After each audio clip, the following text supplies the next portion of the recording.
All right, and we are live here on YouTube for some NASCAR Cup Series racing for the final time in 2025 here. Man, it feels like the season has absolutely flown by, but welcome on in. Hopefully, everybody's having a good time again. We are here. I know I'm like 2 minutes behind schedule. But yeah, we are getting ready for, again, the final NASCAR Cup Series race of the season. 4 drivers, 1 shot at a championship here. Go ahead and get this all centered up, and we should be good to go. All right, let's just double check, make sure I got it all lined up perfectly. Of course, I didn't get it quite right on the first slice. Oh, wow, that actually was not too. Oh, no. Okay. Oh, yeah, no, I completely cut off Denny's name.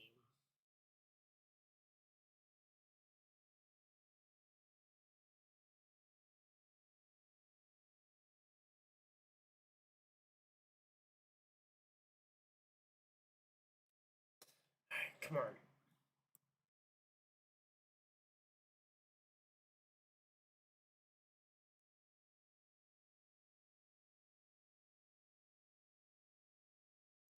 All right, there we go. All right, we're good. We are lined up and ready to go.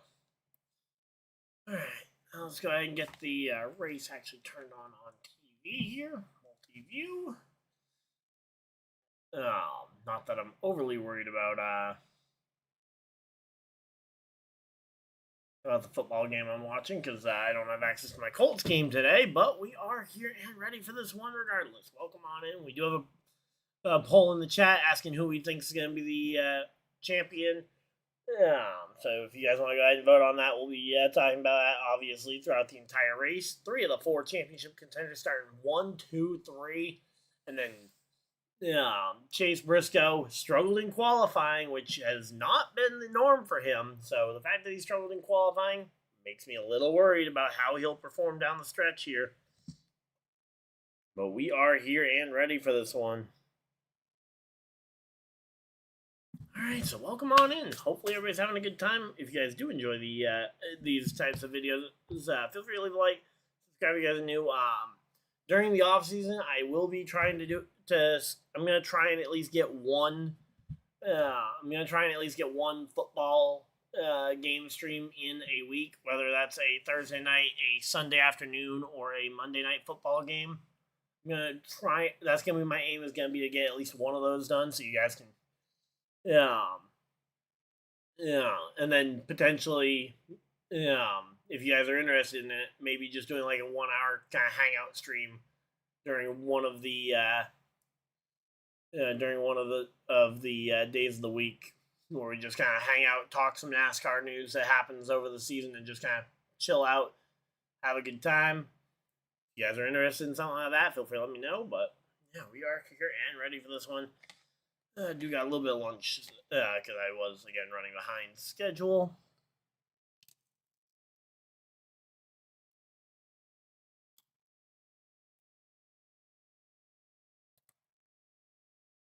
Hopefully, we'll be done eating before the NASCAR race starts. We do have it in the side by side here. All right, Vikings looks like they're getting ready to punt the ball away, so we're not going to really miss much over on that football game. Again, NASCAR, man, this 38-week season, or the 38 race season, it goes by in a flash. 38 weeks of NASCAR racing.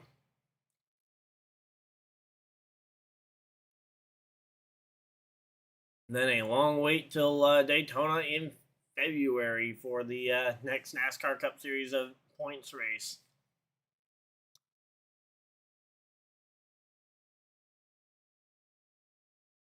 Obviously, in when we get to December,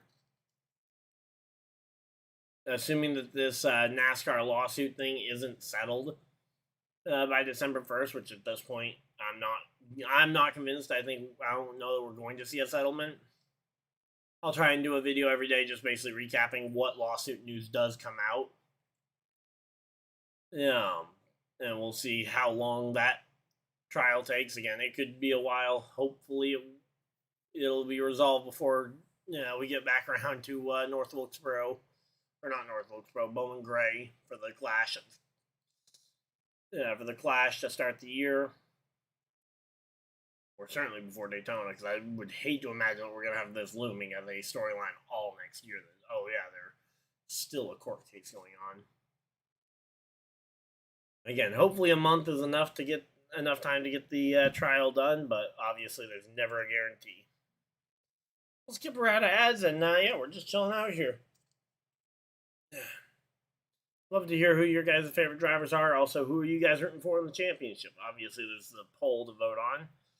But also, if you guys have a favorite driver that you're rooting for that maybe you don't expect to win.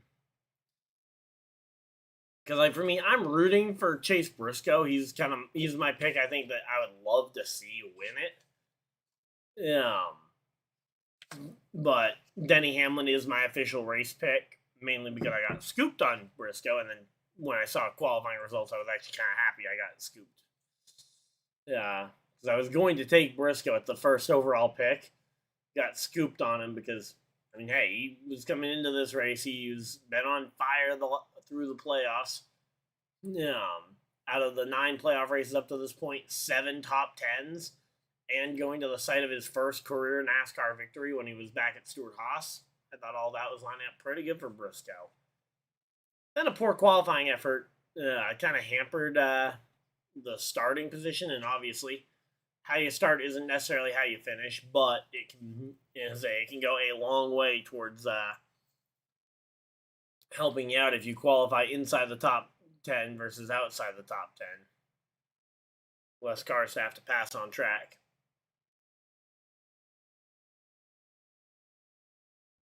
All right, so there we go. We're just chilling out here. Hopefully, everybody's having a good time.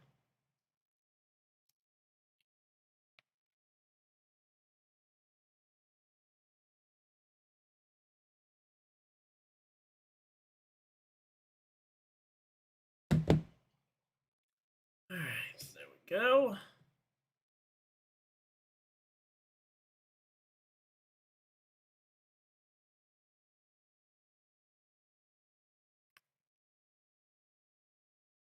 All right, oh, there we go. All right, so yeah, we're just chilling out here. Hopefully, everybody's having a good time.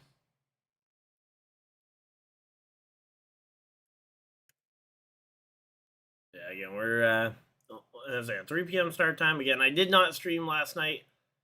I was drained, and so I was hoping to be nicely refreshed and recharged for yesterday's race. After a long week led to the truck race definitely not being my best work. Then I was outside for 6 hours in 34 mile an hour wind gusts the entire afternoon, so I was completely drained. I was not going to be in a good spot to do it. So I took yesterday to get some rest, relax, and recharge, and we're ready for 500 kilometers of racing action here today. 312 miles.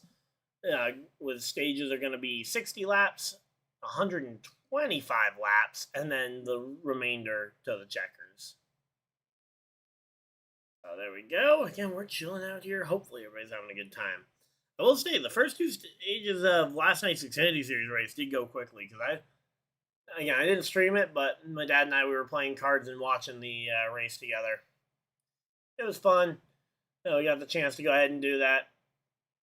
But yeah, those first 2 stages went so quickly. We were actually thinking that it was a mistake when they said, "Oh yeah, we were wrapping up the stage 2 caution, starting stage 3," and it's like, wait, what?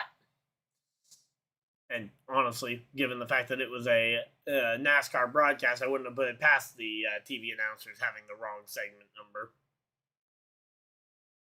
All right, yeah, we are chilling out here. Hopefully, everybody's having a good time. And, oh, we got our first bot. Haven't had a bot in a hot minute. So there we go. Get rid of them bots. Alright, so there we go. Yeah, we're just chilling out, though.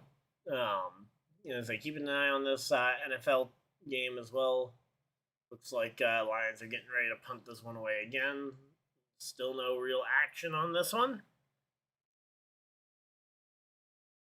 Let's see. Let's check on my on my NFL fantasy football scores here. Let's see. Ooh, yeah, I'm getting creamed here. Jonathan Taylor only 24 rushing yards against Pittsburgh. I mean, didn't expect a world-ending performance, but I was expecting more than that. And then Drake London absolutely putting up numbers against New England. Well, it could be worse looking at the. All right, let's see. What about my work league?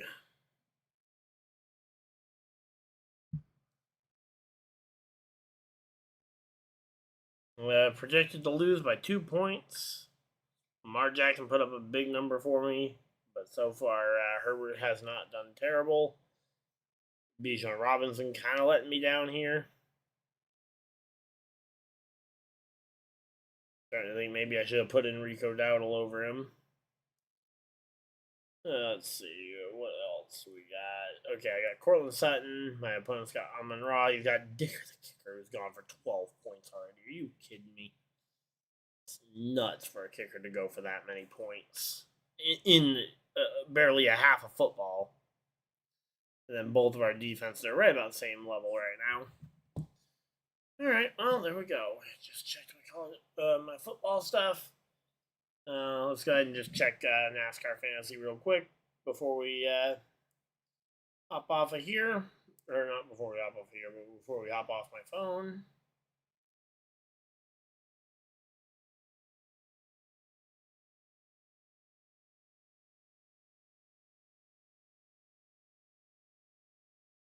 All right, here we go.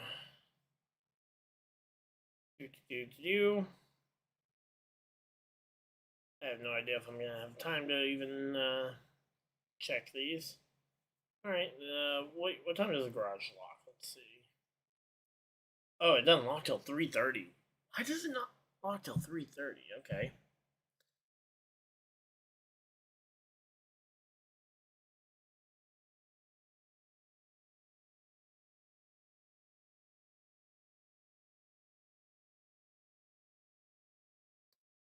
Do.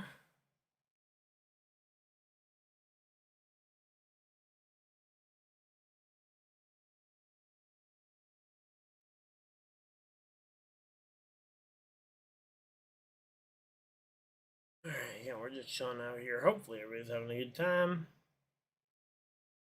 Oh.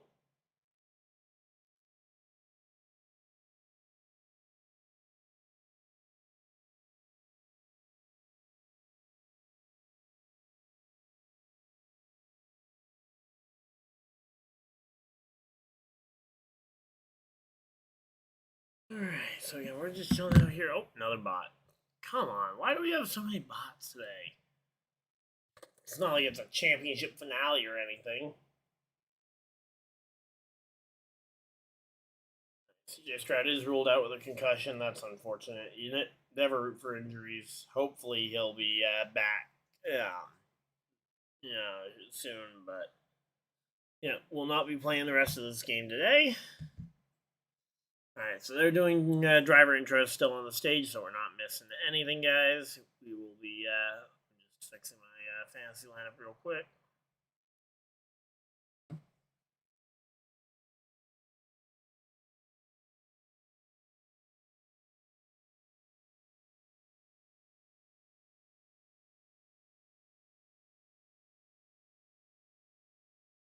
All right, there we go. As I say, regardless, we will get a new champion this year. There was no Penske cars in the championship 4. That'll be nice for the first time in a little while. I got 2 more fantasy lineups I need to set because I am a little bit behind on stuff again, as I've said a couple of times. Oh, this one actually doesn't need all that much changing. We're just going to add him. And let's go ahead and add him. Boop, boop, boop.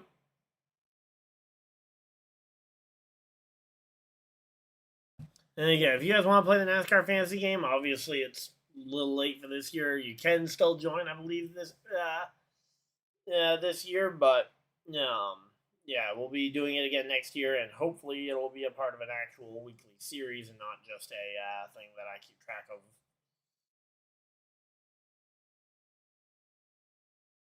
Go.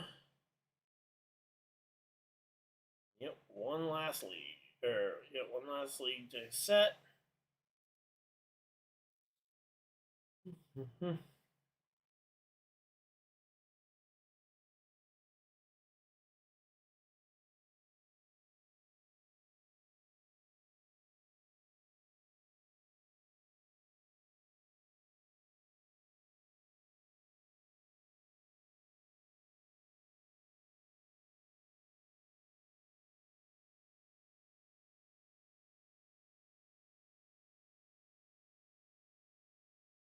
All right, there we go. Got that lineup set, and we are ready to go racing. So again, they've got the Championship 4 drivers out there, being shown off on stage along with the Cup Series trophy as we are getting ready to go racing. Again, a little bit more pre-race than we normally would have, so we got some time. I'm gonna eat a little bit of food, and we're gonna go ahead and hang out. I'm gonna add a quick ad in while I'm eating, just to one, get an ad going, and two, you guys don't need to necessarily see me eat everything.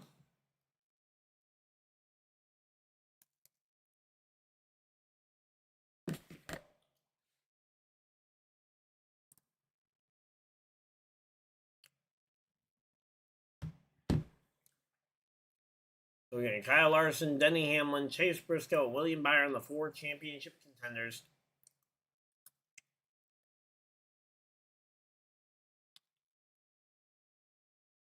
Should be a fun one. Let's see what we got going on here. Again, the highest of the non-championship drivers. I'm kind of surprised to see Austin Cindric being the best of the Penske's. I think we all expected that the Penske's would be good today. I don't think anyone expected that the Penske cars that Cindric would be the best of the Penske cars today. At least in qualifying. Of course, race is still yet to start, so we're getting ready for this one. We got 15 people popping on in here. Welcome on in. Hopefully everybody's having a good time.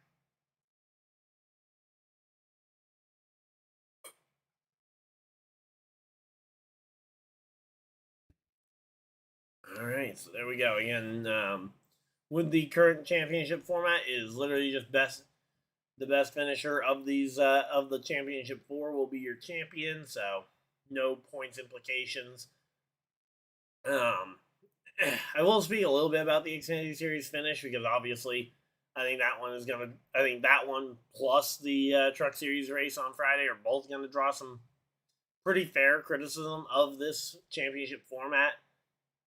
As I've seen from a couple of different people, like we already know that the format's changing almost certainly for next year, so it's hard for me to get overly mad at this format. But obviously, I do feel really terrible for Connor Zillage, who really did have a true championship level performance that was ultimately invalidated by the one race finale, and Corey Heim going into overtime almost cost him a championship. He ended up having to go 7 wide on the restart to avoid a really bad look at the championship. So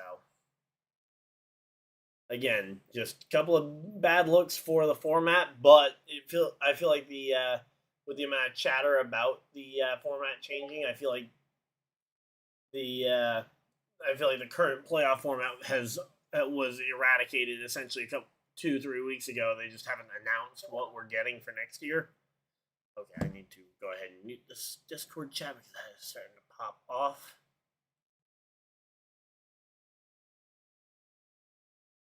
Right, mute server.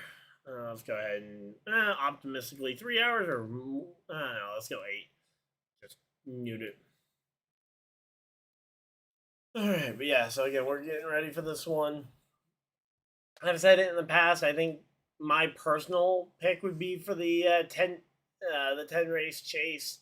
I think the gimmicky 3-3-4 would be the way to stay the most similar to what we have now. But the problem there is I feel like it really wouldn't fix any too many of the current problems. I mean, hey Brad, how's it going? HRM for the win. I assume that's meant to be Hendrick Motorsports, which would be. Yeah, I have no idea. I've never actually thought about what the abbreviation for Hendrick Motorsports would be. I guess HMS? Yeah, HMS, yeah. Not sure why I actually thought about that because I'm almost certain I've seen that. I'm pretty sure I've typed out HMS as a abbreviation before. I so frequently will just type out the full word Hendrick. But yeah, HMS going for it. Unless you're talking about a specific driver, then I might be mistaken. But yeah, again, 200 drivers in the championship 4, 2 Gibbs drivers going for it as well. Should be a good game or a good race. Sorry, I was up looking at the Vikings game, but this Vikings Lions game has been absolutely great. Okay, HMS. Yeah, I was gonna say the acronym didn't look quite right to me, but yeah. As I would not be upset to see a William Byron championship here.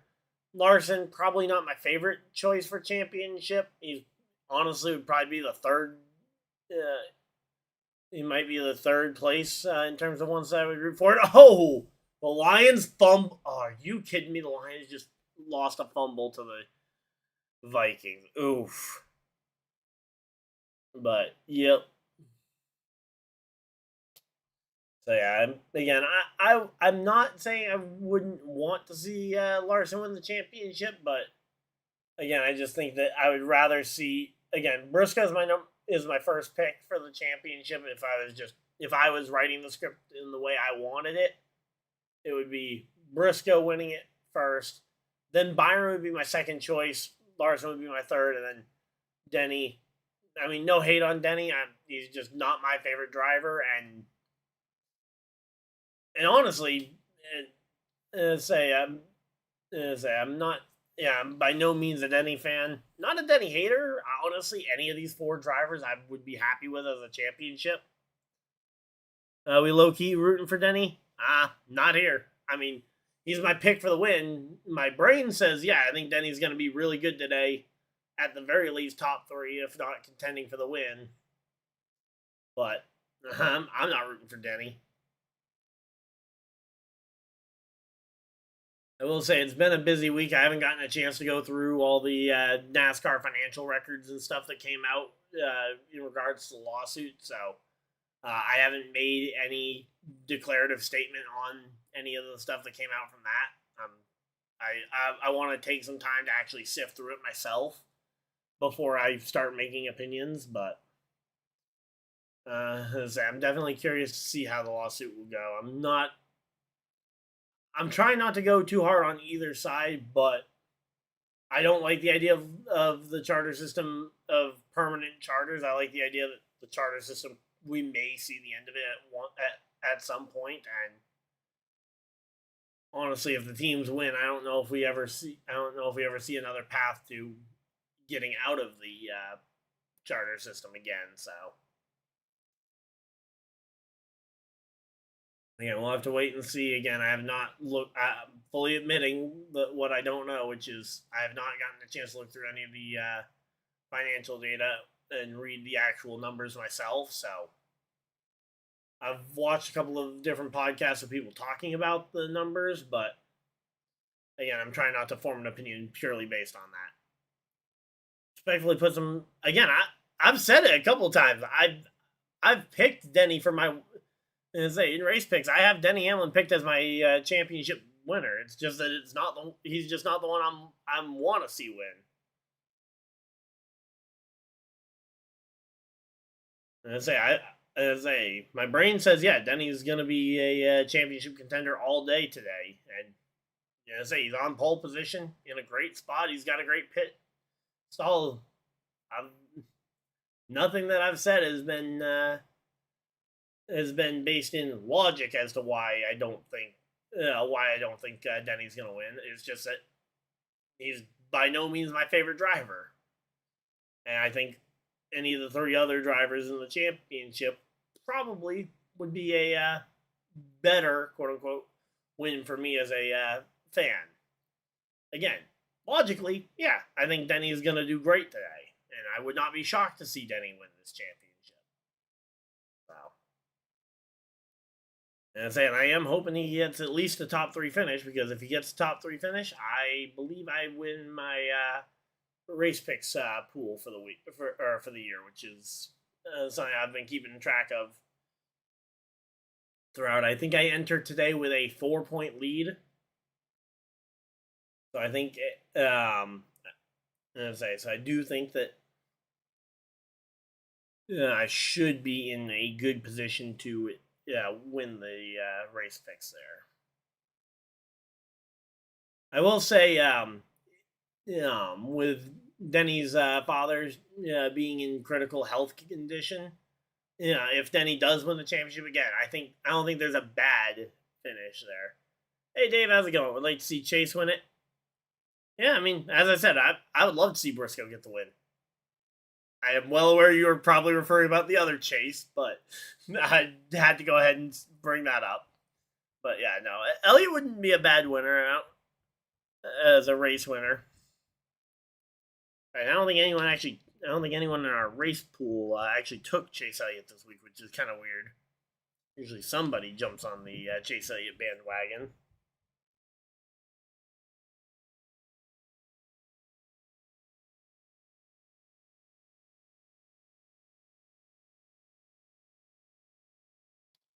All right, let's see. Yeah, no, I don't think. Let's see.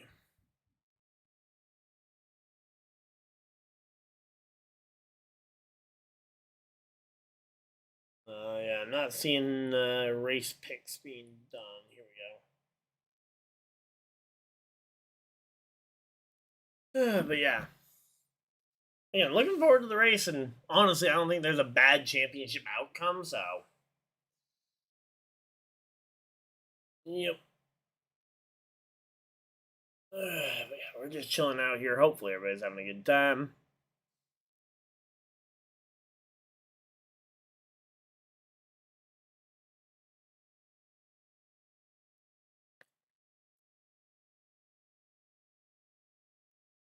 All right, Steve Letarte has Denny Hamlin picked as his championship pick. Jeff Burton is going with William Byron. Dale Jarrett's taking Denny Hamlin, and another bot. Get that bot out of here.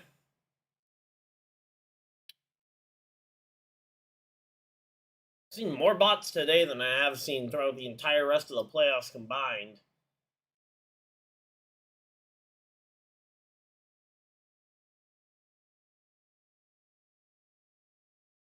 There we go. There's Chase Briscoe again. They're getting ready for opening ceremonies, and we will be hopefully getting the cars on track here relatively soon. All right, so there we go.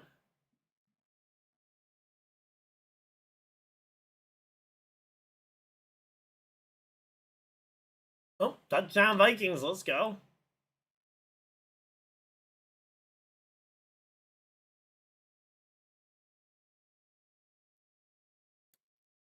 Love to see a good rushing TD.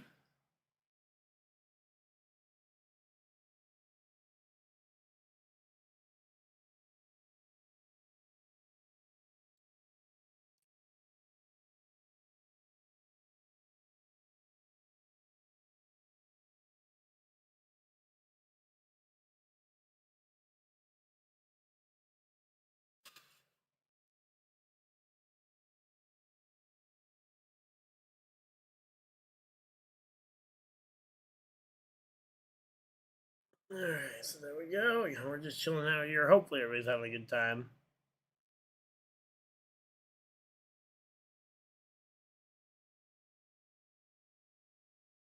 Well, apparently Austin Dillon was trying to set William Byron up with Sydney Sweeney, apparently pre-race. That's pretty funny. All right, well, let's go ahead and skip around to ads again, and yeah, let's go ahead and see what we got here.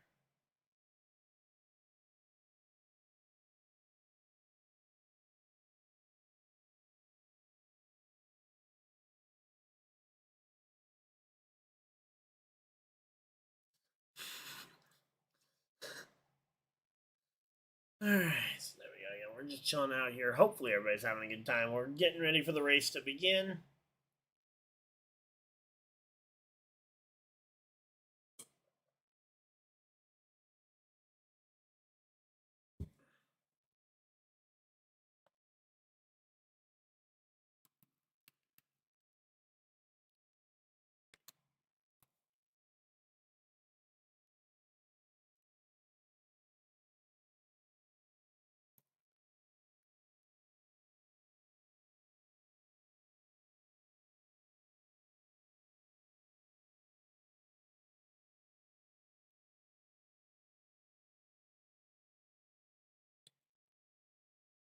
What are Connor Zillich and Corey Heim doing in the drivers meeting for the Cup Series today?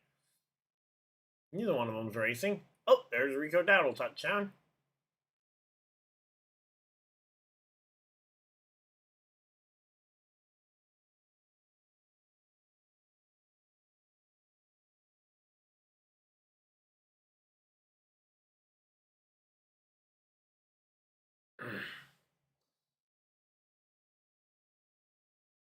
All right, Denny Hamlin apparently got some big boos in the crowd today. Yep, Colts are going to lose to the Steelers, it looks like.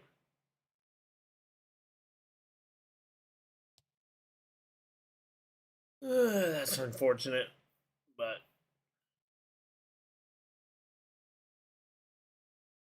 there we go.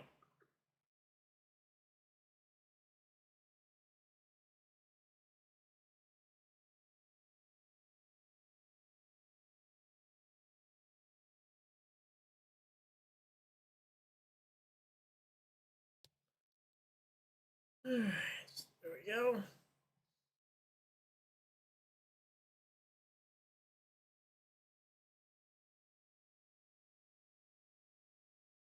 All right, let's see. Just looking through Twitter. Seeing what we got going on here.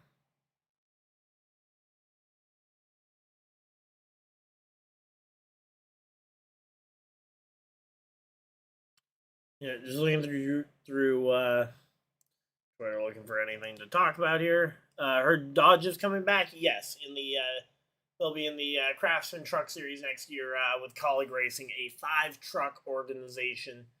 I believe they've announced 3 names so far. They've announced Daniel Dye, Justin Haley, and Brendan Queen will be are the 3 names I've heard confirmed. I did see a rumor actually the other night, and I actually thought to screenshot it for to bring up on stream. It was literally last night. Yeah, that Colleague themselves mentioned, kind of brought up the idea that maybe that Rajah Caruth might be a Colleague Racing Truck Series driver next year. Again, none of that is confirmed, but yeah, the someone was talking about how with Rajah not being a part of the Spire Truck Series team anymore, that they weren't going to have a Truck Series driver to root for next year, which the Colleague team announced or didn't announce, but said, "Boy, do we have some good news for you." So again, it's not confirmation, but it will be weird to see a driver who, especially if he tries to keep the Hendrick Cars branding around him, it'll be weird to see a Hendrick Cars Dodge on track. I'll say that much. Alright, so there we go. Again, we're just chilling out here. Hopefully everybody's having a good time, as we are getting closer and closer to race time here.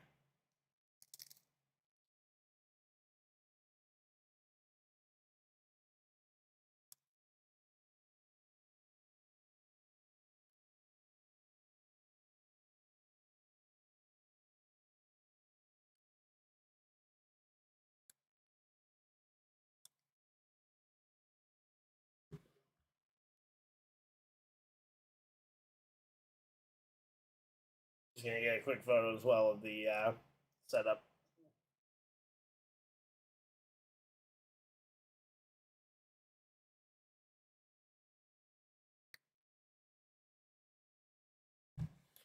One final time here in 2025. for the NASCAR Cup Series.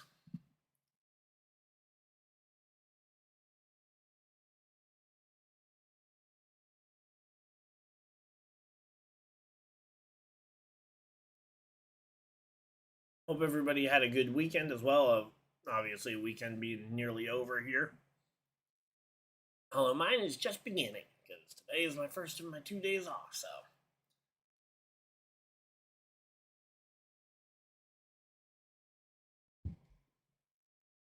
All right, there we go.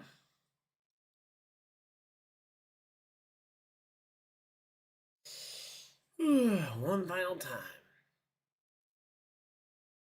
Again, Phoenix won't be the finale destination either next year. It'll be at Homestead Miami Speedway. That should be a ton of fun. Looking forward to seeing that one. I still do not have any races confirmed yet for next year. Again, I hope to have at least one or two dates announced that I will definitely be going to. I'm leaning towards definitely. I'm definitely leaning towards New Hampshire as that is one race I really look forward to going to. Then we got the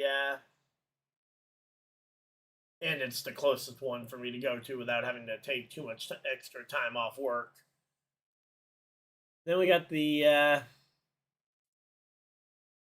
then we've got a couple of other dates in the works. Not sure if I'll be at Bristol this year. I would like to return to Bristol again this year, but I just don't know if it's going to be in the cards. Gonna have to wait and see. Love to go to Bristol. Would love to go to one of the super speedways this year, as I've never actually been to. I really haven't been to a whole lot of different tracks. I've been to Bristol a dozen times at this point, and I've been to Pocono and I've been to New Hampshire. Yeah, I've been to Charlotte. Those are about the only tracks I've actually been to. Hoping to check off at least one, if not two, new tracks in 2026. Not sure exactly which ones those are going to be. Again, Daytona Talladega would be great. I would love to see I would love to get to experience that Talladega party experience. Although I'm not much. If you guys know me in person, you know I'm not much of a partier. I don't mind some live music and stuff, but when it comes, I don't drink, so I'm not sure the party atmosphere is necessarily going to be the most exciting thing for me. But there you go. They're getting the drivers strapped in and ready for the command to start the engines. Richmond is a track I would love to get a chance to see in person. I love the Richmond racetrack, so I would love to get to go there for a race. Trying to think of some of the other ones. Obviously, you got Indianapolis, which if I do end up going to a race at Indy, it would probably be the Indy 500 over a Brickyard 400. So again, a couple of different things in the works. Not really sure which ones will or won't come to fruition. So, but again, hoping to check some. I'd like to before too long. I'd like to try and check off most, if not every, at least active NASCAR oval on the schedule. If not every, because every track would be a little bit tough. But if I could track down at least most of the ovals that NASCAR races at, I feel like that'd be a pretty cool achievement. There we go. You got Rick Hendrick walking up and down the grid. Also, if you guys have been to any tracks and have had some good experiences, feel free to share them. Maybe you guys will influence me as to which track we're going to go to, but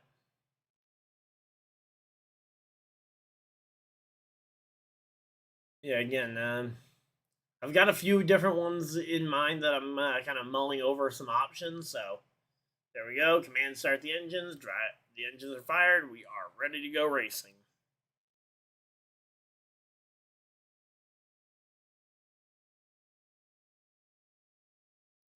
But yeah, because again, through this channel, I've been able to meet people, been able to have people checking in from all over the country, and even from other countries too. So again, I'd love to get to go to another kind of one on my checklist, but it won't be in 2025. I'll tell you this much right now: it would be way too short of a turnaround for me to get it. But maybe for 2027, I'd like to do the Rolex 24 one of these years. And the Rolex 24, it's a fun race. I as someone who loves the idea of going to a track for a long weekend, hit the like button and subscribe to help Ryan reach 330 or 3300 a day. I would very much appreciate that too. But yeah, so again, just working through a couple different options. But yeah, we are 7 subscribers away from hitting 3,300, which would be pretty cool to hit that today. Not sure that we will, but yep, there we go.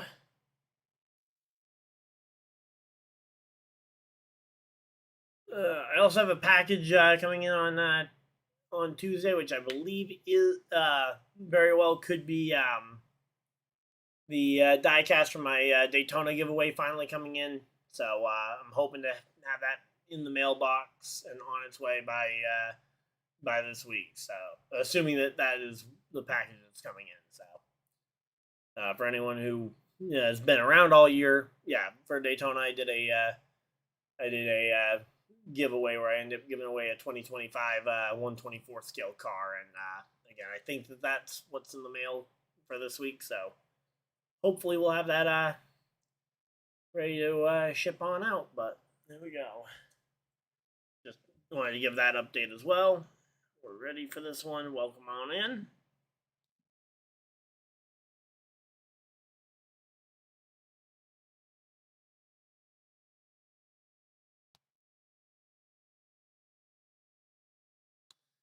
Alright, so yeah, we're just chilling out here. Hopefully everybody's having a good time. So yeah, Briscoe's actually only starting in 12th. For whatever reason, I thought he was starting like 15th or so, but maybe I'm just thinking back to Carson Quapple last night, who was starting way off the pace of the other three. So unfortunate that local driver Michael McDowell had some sort of major issue in qualifying that he ended up missing out on.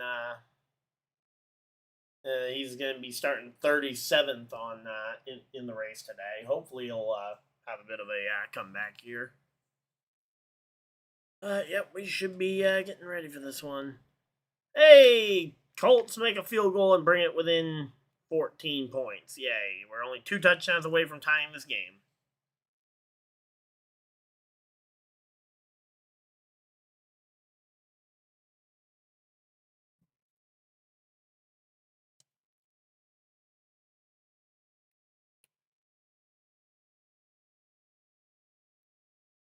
All right, so there we go.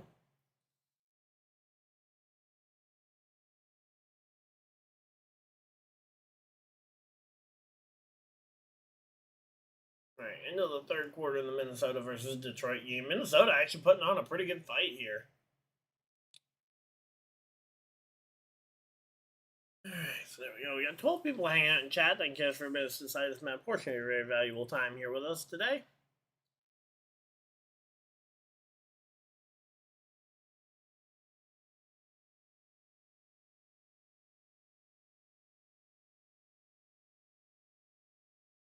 So yeah, there we go. Lee Diffie, Jeff Burton, and Steve Letarte up in the booth. We are getting ready for this one.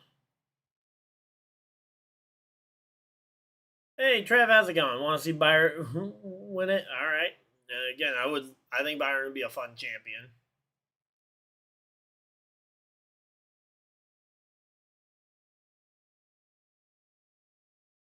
Again, wanting versus actually thinking it's going to happen. I think Byron would probably be my second choice for who I think is going to win it at this point. Again, the numbers for Briscoe when he doesn't qualify inside that top 5 are definitely not good. So that has me a little bit worried about Briscoe's day, and that's part of why I'm a lot softer on where I think he'll do than I was before qualifying. So again, we'll have to wait and see if that worry ends up holding true. But regardless, I think Denny Hamlin should be the favorite to win this race. Again, second and third between Byron, Larson, and Briscoe. Third, fourth, fifth, or second, third, fourth. I think, again, it's going to be one of the tightest championship races I think we've seen in a while, because I don't think we've seen a championship quartet quite this balanced in a hot minute. All right, so there we go. Again, you got 3 championship 4 drivers inside that top, inside those front three spots. Cindric, Blaney, 4th and 5th. 6th will be Carson Hocevar. There we go. Hamlin did really good in the spring. Yeah, both Hamlin and Bell both did really well in the spring. And again, that's why I've said it repeatedly at this point, but yeah, my brain says that Hamlin should be the favorite. I just don't necessarily want to see Hamlin win. But yeah, the Toyotas were really good in the spring as a whole. Typically, the fall tends to favor Penske, so there we go. Briscoe's son wrote a note to his dad saying whether he wins or loses, he's his hero. Ah, okay, yep. Yep. Again, gotta love the heartfelt stories again. And again, as I said, I don't think there's a bad championship choice. Like if you were to spin a wheel and pick it, yeah, Briscoe did win here in 2022. That's what I'd been saying coming into the week before practice and qualifying happened. I was like, all right, Briscoe's gotten 7 top 10s in the last 9 races. Yeah, throughout the 9 playoff races, he's gotten 7 top 10s. His first career win came here in Stewart-Haas racing equipment, which we know is absolutely not up to the same caliber that Joe Gibbs racing equipment is. Hence why I had kind of circled early in the week that Briscoe may be the favorite for the championship. Again, practice and qualifying didn't go quite his way, which made me a little bit kind of soften my stance on that one. Again, my official race pick is I've got Denny Hamlin for the race win, so hopefully I'm right on that one, but we'll have to wait and see. I did say in my race picks on the Lap Down podcast, if you guys haven't checked out that, it is linked to the channel where the Lap Down podcast is in the description. But yeah, in the latest episode of the Lap Down podcast, I did. I was going to pick Chase Briscoe and got absolutely Briscoe got taken first overall and I got scooped on it. So in the second overall pick, I ended up taking Hamlin. So there we go. If you vote for Larson or Byron, hit the vote button. Yep. Yeah, again, we do have a poll in the chat. So if anyone wants to go ahead and put in a vote as to who you guys think is going to win this race. Yeah, or even who you guys want to see win the race. Either or. As I say, right now it looks like it's Kyle Larson and Denny Hamlin who are the definitive favorites. With Briscoe a distant 4th place. I just hope it's not a merry-go-round or follow the leader. I want it to be a close side-by-side tight racing. I mean, honestly, I think, as I find it very hard to believe that there's a world where Phoenix is a very follow-the-leader type track because it's just so wide and there are so many options as to where to go. Again, the next-gen car has plenty of shortcomings.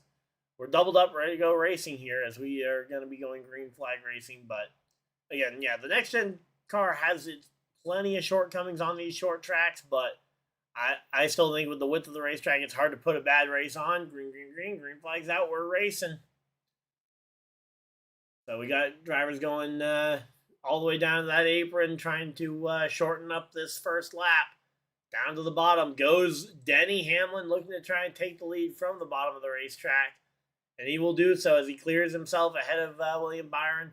Austin Cindric actually able to go ahead and take this one from Kyle Larson. So that outer lane actually providing a little bit of an advantage over the... the outside lane providing a little bit of an advantage over the drivers who went to the inside. So that'll be something to keep an eye on, obviously, as they do the choose cone later on in the day. Though the 7 wide restart in the trucks was pretty wild. Again, that's where my biggest worry when it comes to the racing quality wouldn't be because of the track as much. I think it's way more to do with the cars than it is the track. So, you know, again, Denny Hamlin, Byron, Cindric actually moving up to third place though. Hocevar jumping up some spots. Blaney struggling on the opening laps on the bottom. He does find himself in line just behind Josh Berry there in the 7th position. Really surprised me yesterday when Jesse Love won the Xfinity Series championship. Yeah, I mean it wasn't my pick either. I didn't think Jesse Love was going to have the speed to outdo all three junior motorsports cars. I definitely thought it would be more so. I thought more so it would be the Zillage versus Allgaier was going to be the big battle, but Allgaier was just kind of anonymous most of the day. Yeah, Carson Quapple was literally, I'm not sure he was conscious at any point yesterday, as he made next to no action in terms of the actual racing quality. So yeah, the Xfinity Series race yesterday was a little weird. There we go. Yeah, had Zillage winning it. Yeah. Again, I feel like a lot of people had Zillage winning it, and a lot of people wanted to see Zillage win it for the legitimacy of it, but here we go. Hey, Patricia, how's it going? Let's go, Kyle. All right. Again, I am going to assume that you mean Kyle Busch, because that's better Kyle, obviously. And totally not any bias against Larson. So yeah, here we go. Again, everybody's kind of getting a little bit single filed out here, at least for the moment. Again, we got 60 laps here in stage 1. These laps are going to click by pretty quick. It'll be about it's about a 30-minute run to the end of the stage, assuming we stay green the whole time, which I'm not saying I am expecting it, but the Xfinity Series race did go green all the way through the first 2 stages, aside from obviously the stage yellows. All right, there we go. Again, Championship 4, last lap speed. It was their last lap speeds are in the same order that they're running. First for Hamlin, second for Byron. Larson was a little bit slower in third of the Championship 4. No, it's Kyle. Yeah, it's Steckley, even though he's not in this. Yeah, okay, fair enough. Yeah, anytime people root on a person that I can confuse with somebody else, I intentionally try and pick the wrong one. I'll fully admit that, just for the fun of it. I would have loved to have seen Connor Zilic win it, but hurt to see how upset he got. Man, again, hey, a driver who wants to win is a great thing. I mean, take it from me, I'm a Kyle Busch fan, and one of my favorite things about Kyle Busch as a fan is the fact that that guy does not like to lose. He is out there, and no matter what kind of situation he's in, he wants to compete. He wants to win. Obviously, he hasn't done much of that the last couple years, which has been a little unfortunate.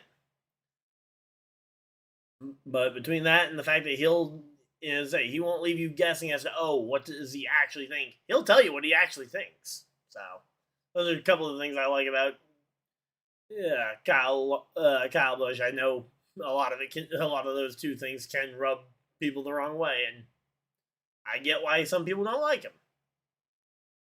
So yep. But yeah, it's never, in my opinion, it's never a bad thing to see a driver who really wants to win. So there we go. Again, we're everybody's getting just single filed out. Currently logging some laps. Kind of curious. Briscoe up into the 10th position here. He's trying to make his way forward.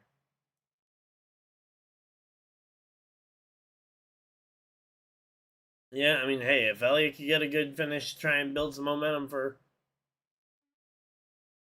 2026, that would be nice. Here we go. Throws it up. Finds Laporta.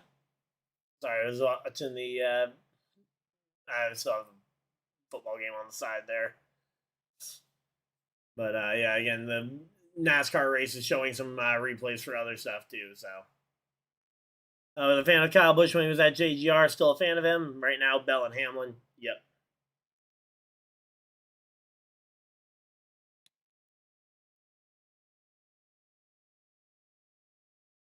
There we go.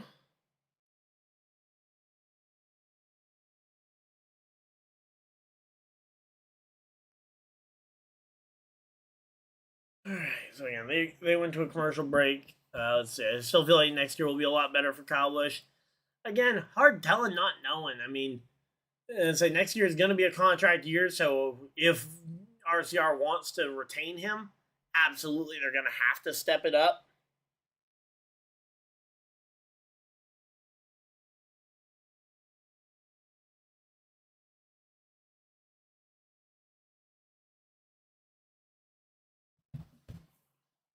There we go.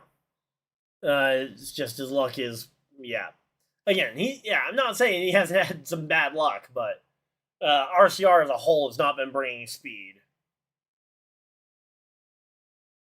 Gotta understand new car, new team, new manufacturer. I mean, I don't think he needs to. I mean, yeah, maybe he needs to find it, swap teams. The problem is, I don't know what team he swaps to that's in a better position at this point than RCR. Like, say, just looking at other options there.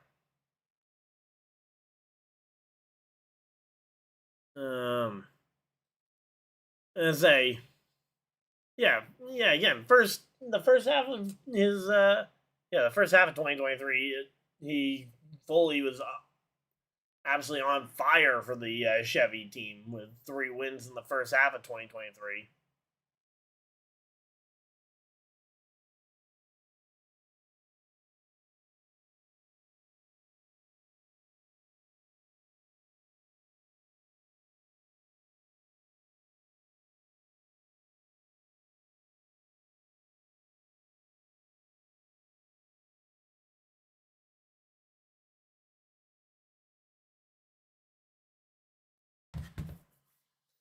All right, so there we go. Again, we're still in a side by side commercial break here. A couple of drivers moving forward and backwards, but yeah. So run up the likes. It's championship weekend. Hey, I appreciate every bit of support you guys give. There we go. Yeah, and again, the question is Spire really an upgrade over RCR at this point? I mean, maybe. Although Spire, who would he replace at Spire? I mean, let's say because they just went and brought in Daniel Suarez, so I mean, unless Suarez is a one and done, maybe McDowell retires. Although he's been having better and better seasons every year the last couple of years. So I don't really see where he fits into the Spire Motorsports picture. Bringing in Kyle Busch. No, Kyle Busch don't need to leave RCR. Childers is perfect. Might be the crew chief or somebody on his pit crew, but the again, as I said, I don't know what needs to. Yeah, exactly. Hocevar's not going anywhere. McDowell's been extremely solid for that team, and they just brought in Daniel Suarez this offseason. So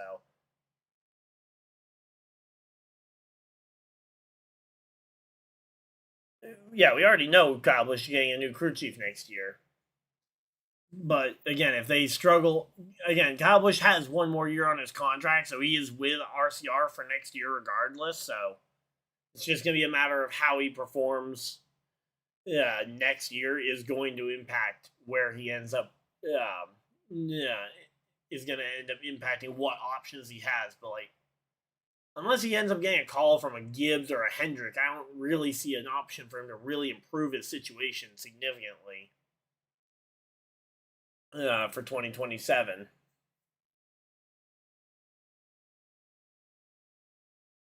I mean, when he went to RCR, I felt like that was kind of him making his bed, and now he's got to kind of lie in it for at least one more year. There we go. Again, they're riding on board here with Briscoe. He's moving his way through the field here, closing the gap. 2311 drops Herbst. Riley Herbst is a big part of why they had the money to buy that additional charter. I don't think he is going anywhere. And if they did drop him, I feel like they'd be dropping him to try and move Corey Heim up. Yeah, because Toyota has a lot of future prospects ready to go that just need Cup Series opportunities. Justin Allgaier's crew is going to Kyle Busch next year. Okay.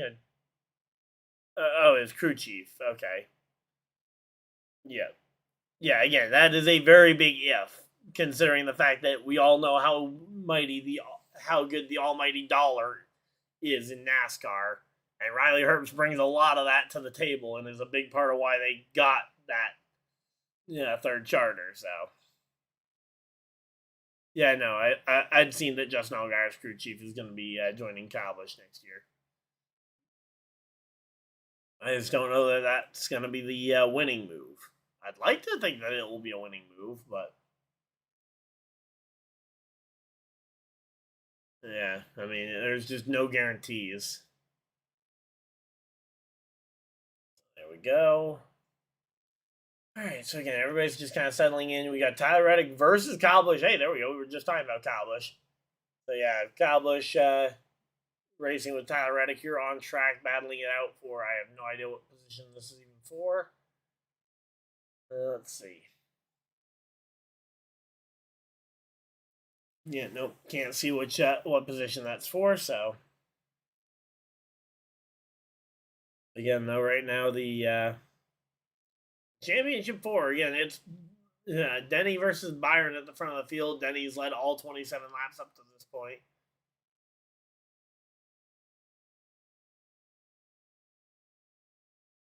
All right, so there we go. Again, we are chilling here. Hopefully, everybody's having a good time.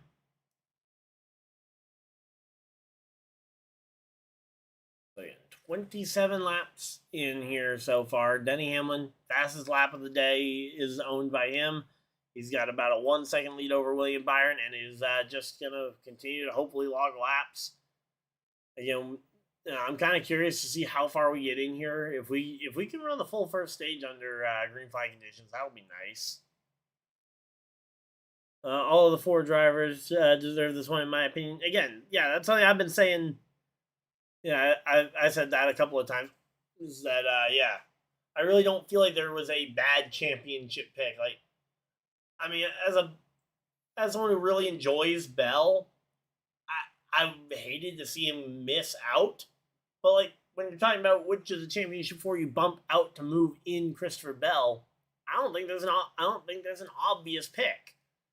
I mean, do you move out Briscoe? Do you move out Byron for Bell? I mean, there really isn't a obvious choice, I don't think,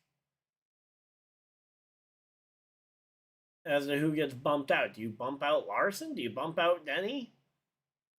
Again, I think you could probably make an argument as to bumping out any of those, but I also think you can make a case that Christopher Bell would be the 5th weakest of those. So yeah, it is just a really interesting position to be in for NASCAR. Situation where all 4 of your championship drivers are so evenly matched, especially. Like, there really is not one driver that's above and beyond the rest.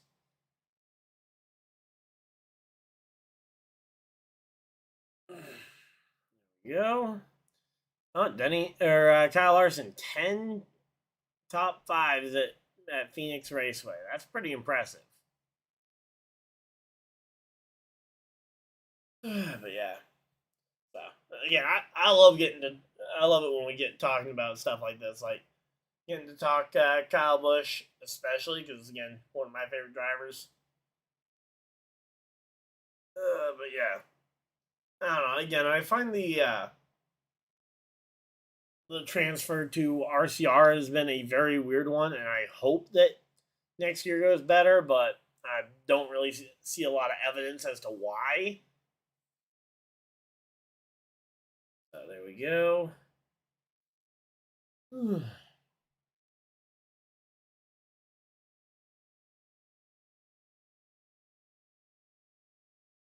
Alright, so we're just chilling out here. Hopefully everybody's having a good time. Oh, and the Lions are carting off a player. Hopefully he's okay.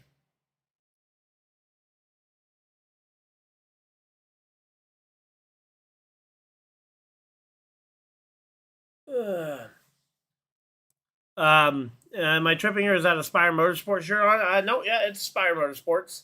Supporting my guy, Michael McDowell. Yeah, no, it's definitely Spire.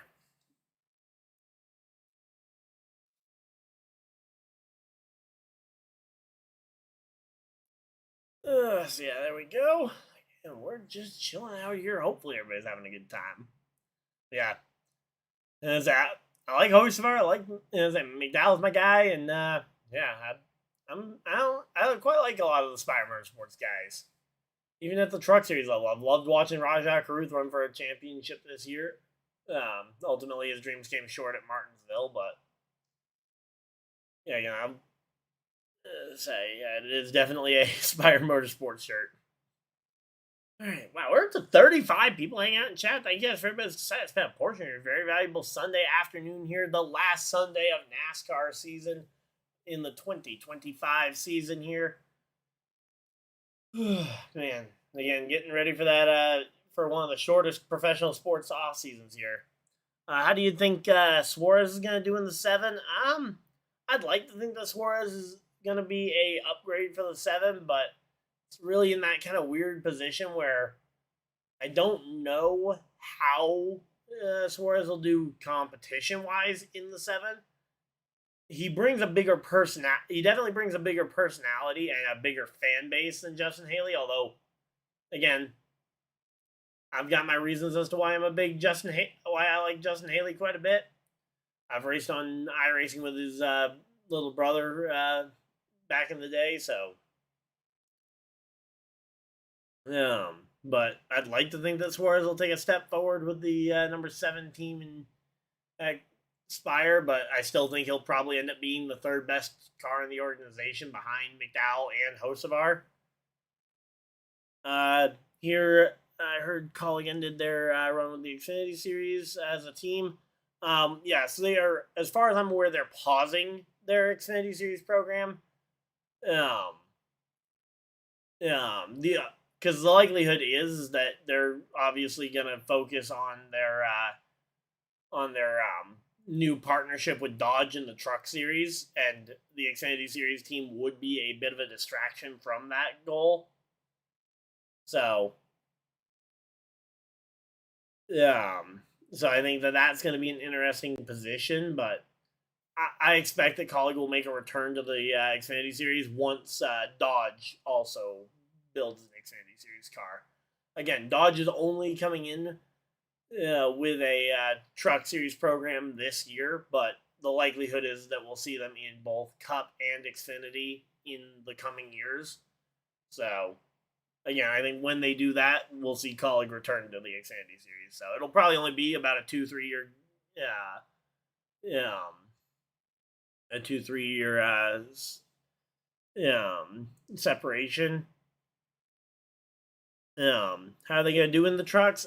Honestly, I like their roster construction up to this point. They've got Justin Haley, a very solid, stable veteran up to this point. They've got Brendan Queen, a rising superstar, who I very much could see being the face of the Dodge program next year. And they've got Daniel Dye, who both brings in, and this is not meant to be a slight on Daniel Dye, but he brings in a healthy bit of funding and is a driver who I still think has a lot of room to grow. So, and in fact, earlier this weekend when I was asked about the I actually made the comparison to kind of a Brandon Jones type role, or even possibly a ceiling of almost a Justin Allgaier level, where you bring in some funding, but I really do see that Daniel Dye could have the reach to rise to a higher level than he's at. But there's no surprise. The reason why he's there is largely funding related. So, yeah, there you go. Yeah, I was going to say, William Byron has closed in while we were talking about that, and while they were at commercial break. Denny Hamlin caught lap traffic, and suddenly William Byron caught Denny Hamlin. So, again, we're closing in on the end of this first stage in a hurry here. Already 45 laps down, 15 to go here at the Phoenix Raceway. All right, there we go. Welcome on in. Hopefully everybody's having a good time. Say, follow. again, I appreciate any and all support, but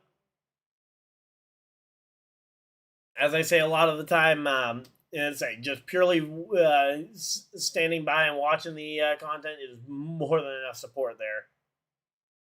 Oh, Colts are making a comeback. Let's go. Are you better not be joking with me, Dave. You better not be joking with me, Dave. Colts are making a comeback. Unfortunately, it's shock and surprise. We don't use Jonathan Taylor, and we really struggle. Who would have guessed? Will we see a caution in the first stage? I don't think so. I think we run this first stage completely caution free.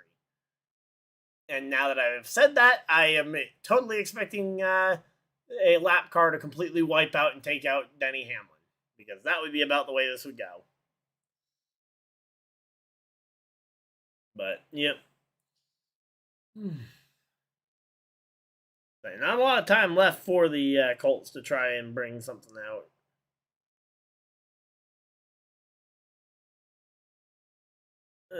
Down by 10 right now. Say with only one timeout left, that's not a really stable spot to be at. Oh, 2 picks from Daniel Jones. That'll do it too. All right, so there we go.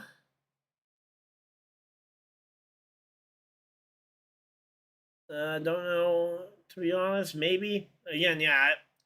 I'm not saying I can't see a caution happening, but as I say, we only got about 10 laps left. Yes, they reached lap traffic a few laps ago, and as I said, once Denny Hamlin caught the lap traffic, Byron closed right back up on him. I don't know where they're at right now because they're at a side-by-side commercial break with Briscoe battling with Buescher that they're showing. Yeah. Again, lap traffic was slowing Denny down, although based on the gap that Denny now has over Byron, I'm guessing that maybe Denny's cleared most of the lap traffic. So, there we go. Yeah, we're just waiting to see what we're gonna see down the stretch here. And the Colts don't manage to get anything out of that one. 4.5 minutes left, and we're down by 10. I think that is probably game over. I think that is pretty safely going to be the Colts' second loss of the season. All right, but yeah, let's see. But yeah, again, we're just chilling out here. Hopefully, everybody's having a good time. Ooh, wow, good defensive play by the Lions. Again, I've got the Lions Vikings name on the side here. So if you hear me say anything football related, that's probably why. But again, we should be getting back from this commercial break here with about 10 laps to go shortly here.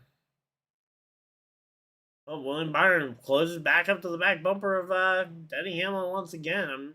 I'm not sure if maybe Denny caught some more lap traffic again. Looks like that might be the case. Denny Hamlin in lap traffic. William Byron catches up to that back bumper. Yeah, there we go. Trying to lap the tide ride there of Michael McDowell. That one is bittersweet to see, seeing such a beautiful paint scheme, but the car be so abysmally slow for Michael McDowell. As they're back from commercial break here, yeah, Denny Hamlin, again, deep in lap traffic here as he's working his way through this one. Byron is caught back up to that rear bumper. Again, the fact that the stage points have no effect on the end of the race definitely makes this one kind of bittersweet that we are going to have a pretty good finish here between these two. Let's see.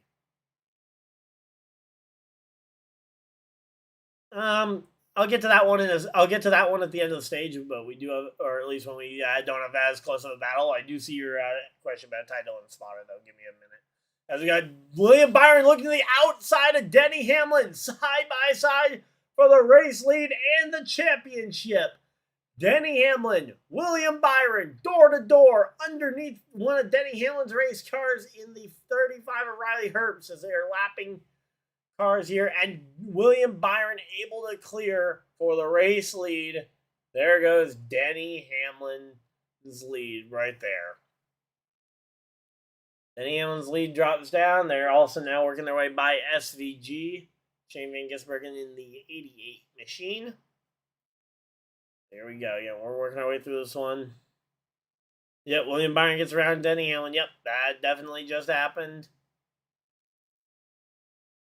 And now the question is, can Byron pull away from him once they get out of lap traffic? Because the lap traffic was a big part of what helped Byron get caught back up.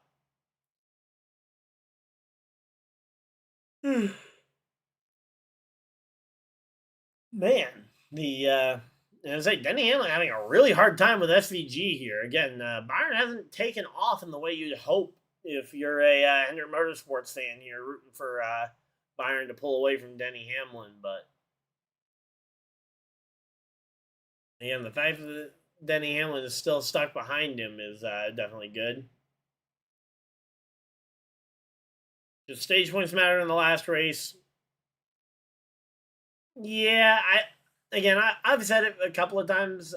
I'm a fan of the 10 race playoff of the 10 race chase format, where you level off the points minus playoff points to still reward regular season consistency, and then those final 10 races stage points should count in each and every one of them. Now, I understand for a winner take all finale, it would be less dramatic if Denny Hamlin were to be the only driver to earn any stage points, and he earns 20 of them, so he only has to finish within 10 to 15 spots of William Byron or Kyle Larson.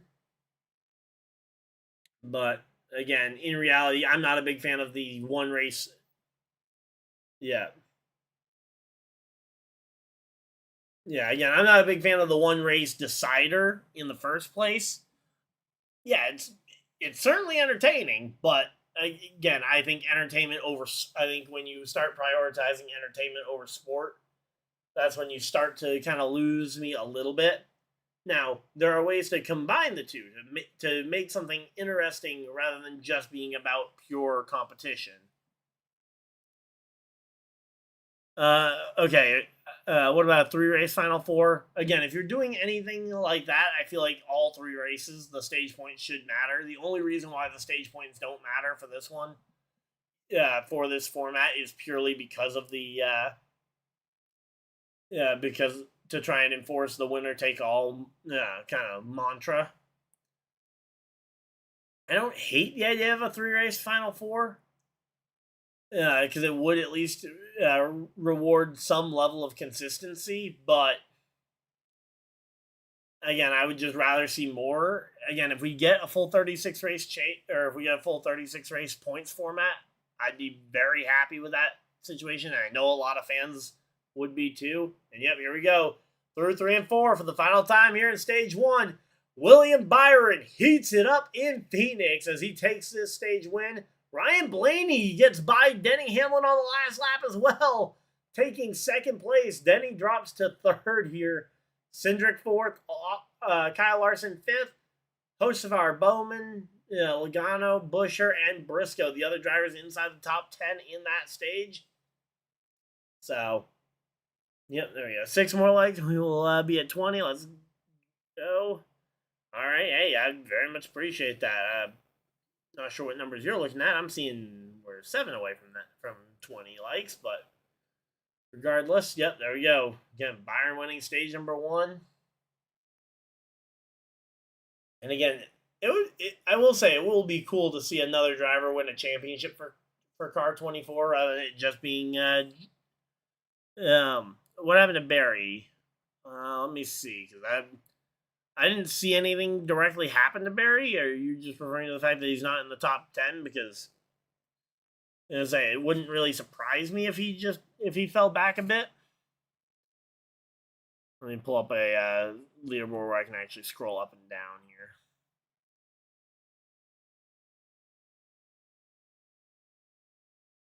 Let's see. Yeah, Josh Berry only fell to 12th, so he didn't fall very far.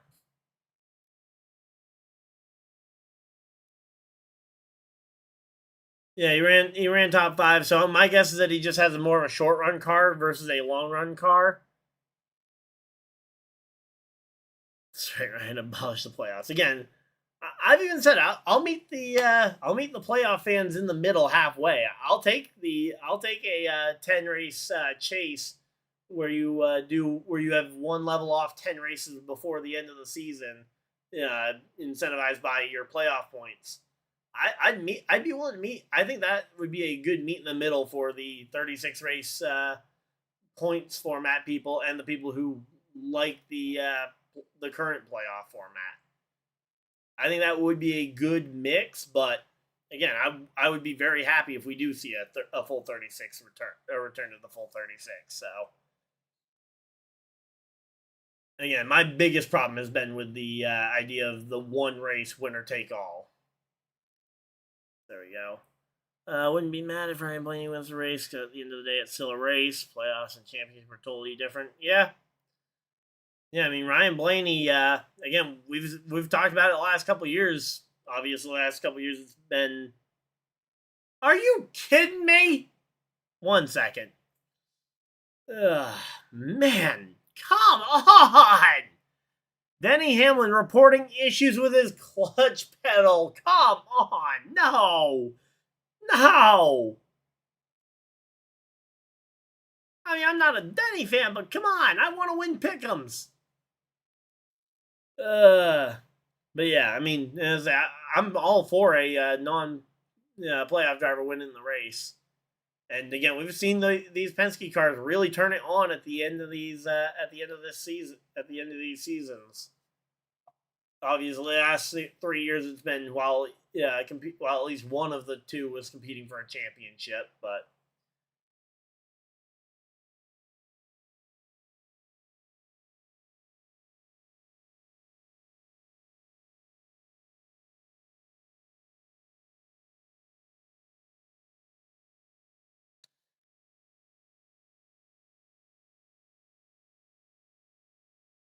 Yeah, but I mean, again, I can see where they're coming from because, yeah, I say, would it be the best thing for the sport if the if we have a championship run where the champion is decided in if by August or September there's only one or two championship contenders that are still in play? Again, I don't think it would hurt the appeal for the diehards. I think diehard fans are going to watch regardless. But if you're talking about TV ratings and the casual viewership, which, again, NASCAR has clearly been failing for a bit now,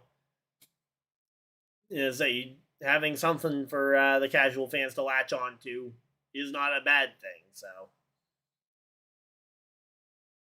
that's why I can see the appeal to both versions, and why I would actually probably, if I was asked for my vote, which obviously I am absolutely not in any sort of position where NASCAR is going to ask for my vote, I would probably be inclined to pick something in the middle.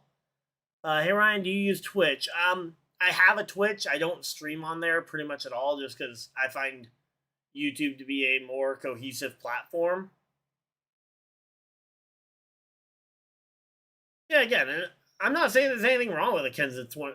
I enjoy it. Well, I wasn't really all that conscious for a Kenseth 2003 run, as I was 2 years old at the time. But again, I don't have a problem with a driver having a dominant season and being rewarded for it.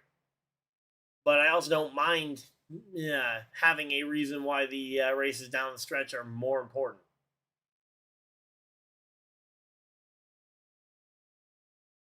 So again, that's why I personally can see a way for it to be somewhere in the middle, but I can also understand the. I very much can see it from the full season points format. People who absolutely have a lot of valid reasons as to why that format works well too. Let's go 24. There we go. Yeah, again, yeah. I'm not saying it's not a good thing. And again, giving more, I'd be even in play for more playoff points given to the regular season champion, even. Because if you award more playoff points for the thing, the two things for this current format that need that absolutely need to go with whatever format they go with is I don't want to see winning you're in, and I don't want to see the one race finale. Those are the two most important parts of the current format that I think need to go for next year. Most of the rest of the components to it we can kind of play around with. Yeah, again, I'm not saying that I think it's a bad thing to be back in the full season championship format.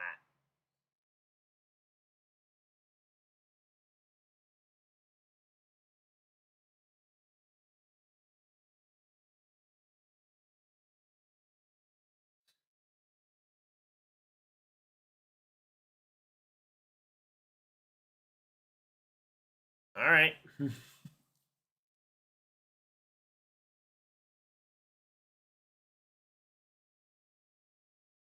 Yeah.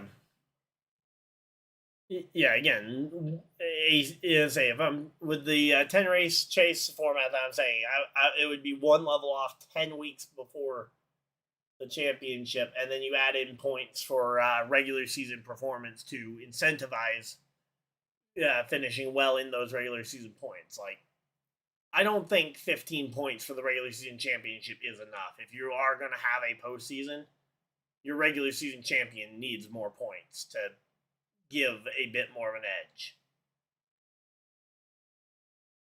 And it's not like you can't still have a dominant season and win plenty in a 2011 type chase format.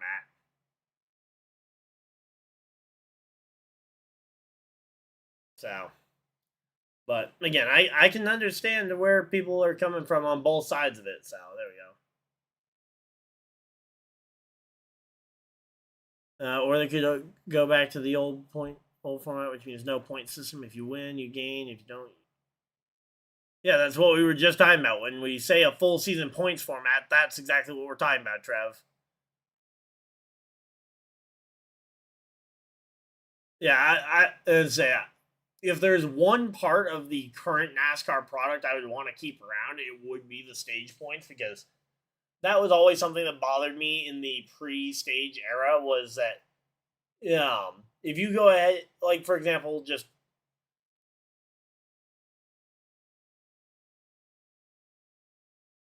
say, for example, if you have a 2015 Martinsville type thing where Matt Kenseth goes and junks Joey Logano. Logano had a great day going there, but got absolutely no points out of it because Matt Kenseth junked him right near the end. And that's one of those things that I actually like about stage points, is it rewards running well throughout the race rather than only caring about it at the very end.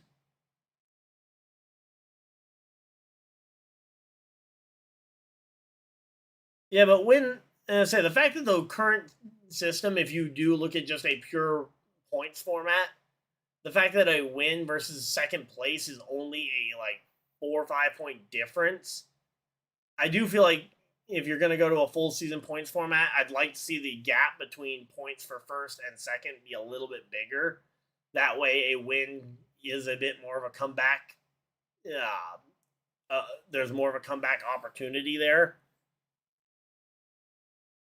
I agree to disagree. I feel like you have to win to be a champion.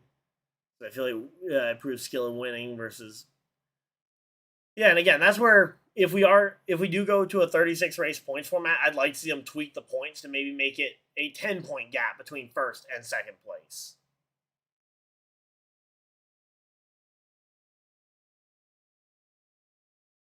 So what you're saying is Newman Newman should have won the championship in 03. I mean, again, I think there needs to be a balance between winning races and also being consistent. Caution flag flies. Oh, yellow, yellow, yellow. We got John Hunter Nemechek going around here.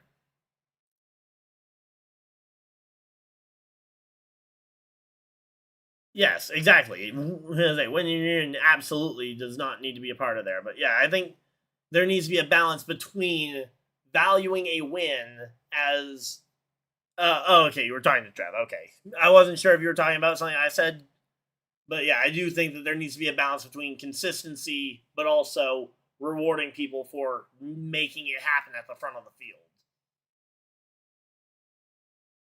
Because yeah, I'm all for rewarding consistency throughout the season, but the fact that like right now, if you're talking about like even in terms of when we're looking at the regular season championship down the stretch in the current format, it feels very hard for a driver to make up a bunch of points without something really unfortunate happening, because even a win is only a 5-point difference from first to second.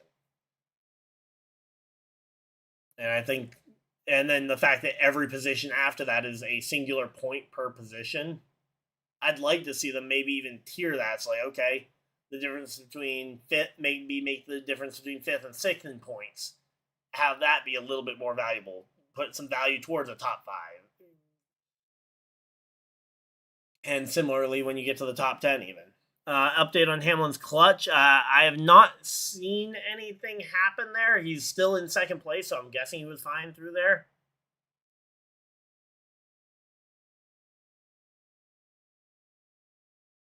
So, yeah. Yeah, and again, similarly, I was born in 01, so I really have never really experienced a 36 race points format. So the only ways I can really kind of gauge what a full season championship format is like is having watched IndyCar or Formula One. And obviously, Formula One has a host of other issues that lead to their championship being a very stale finish, more so than purely the format. Comes down to the fact that the cars themselves are so vastly different that, like, if you're not in one of the top 2 if you're not part of one of the top 2 teams, you're not competing for points on a regular basis.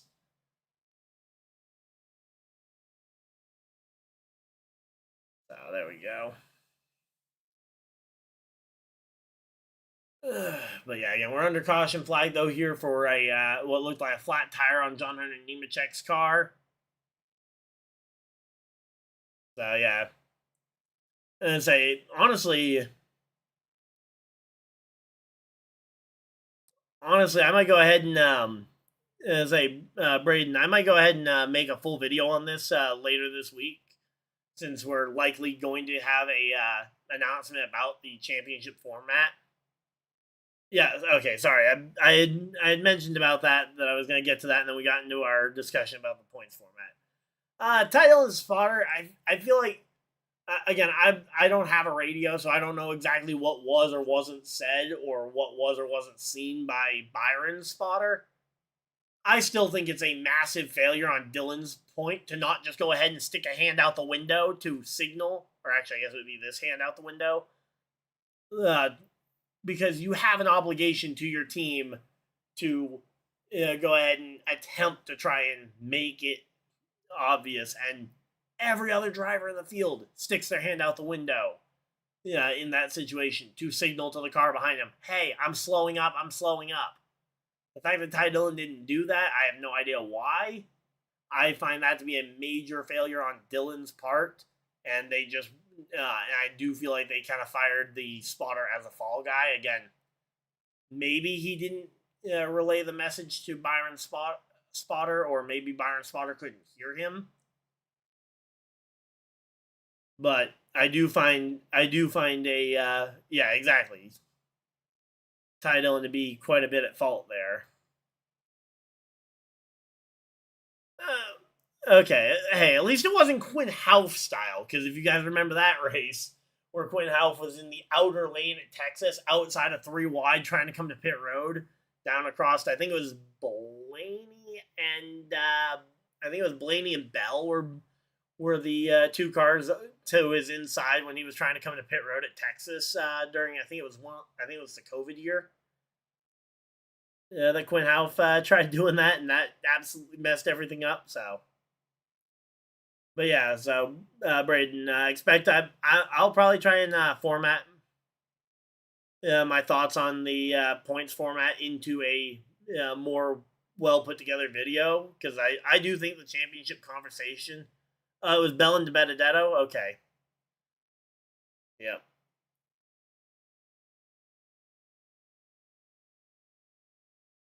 Yeah. So again, But yeah, I'll probably end up putting together a video probably later this week about it. Just give me some time to actually collect some thoughts and work out exactly what I'm thinking. But yeah, I definitely think that I think there's a fair amount that could be changed and very well could. I'm curious to see which format NASCAR chooses. I'm not exactly hopeful that they'll choose the 36 race format, but the fact that it's even on the table is nice.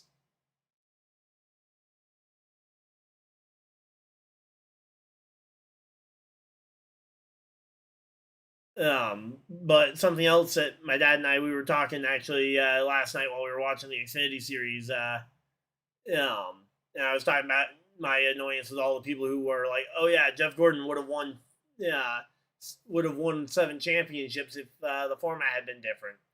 And it's like, well, maybe Jimmy Johnson would have raced slightly differently if the points format was slightly different.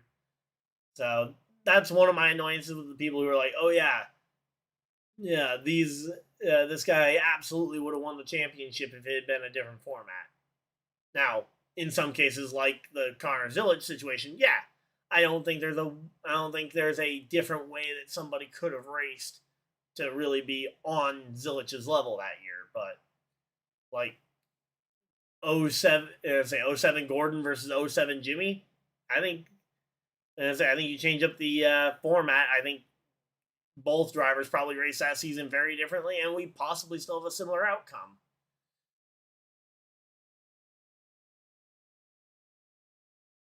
All right.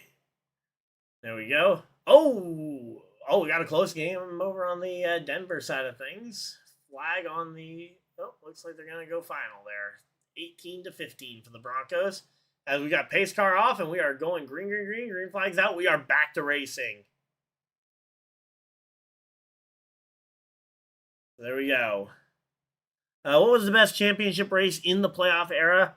Are you talking about in the winner take all era, or are you talking about in the like 2004 through the current year chase? Because I think the answer very well could be different depending on which one. So yeah, for best championship race in the playoff era, I think there's as they clarify that, and then I'll get to that one. But here we go. Denny Hamlin jumps out to the lead. Safe to say, whatever clutch issue he was having seems to be fixed, as he has an incredible jump at the start of this one. Kyle Larson making his way up to second place. William Byron to third. There we go.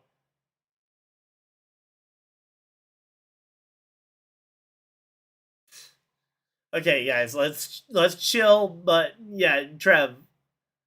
Now, if you're consistently winning races, yes, I think that. But I do think that consistency does matter a little bit more than executing at the right time. Again, both are important components, but I would say that consistency is more important than the execution at the finish there.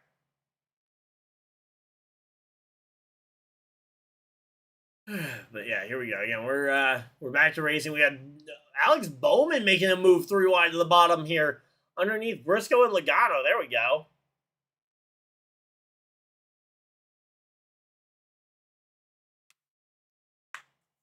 But yeah, there we go. Gotta love seeing Alex Bowman going and sticking his nose out there, making some moves up inside the top 10 there for him. Chase Elliott up to the 12th position. I know we had some people talking about Chase Elliott. He's making some moves up towards that top 10. Man, Denny Hamlin, nobody else in the picture shot. There we go.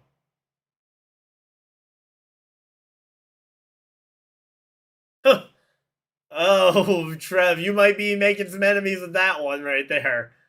Oh boy, because yeah, that would definitely be a controversial format to say the least. Because that would mean that finishing second or finishing 35th, there would be no difference there. Like there definitely is some importance to finishing second, third, fourth versus finishing 35th, 36th, 37th. Yeah, there's definitely a major flaw with that format.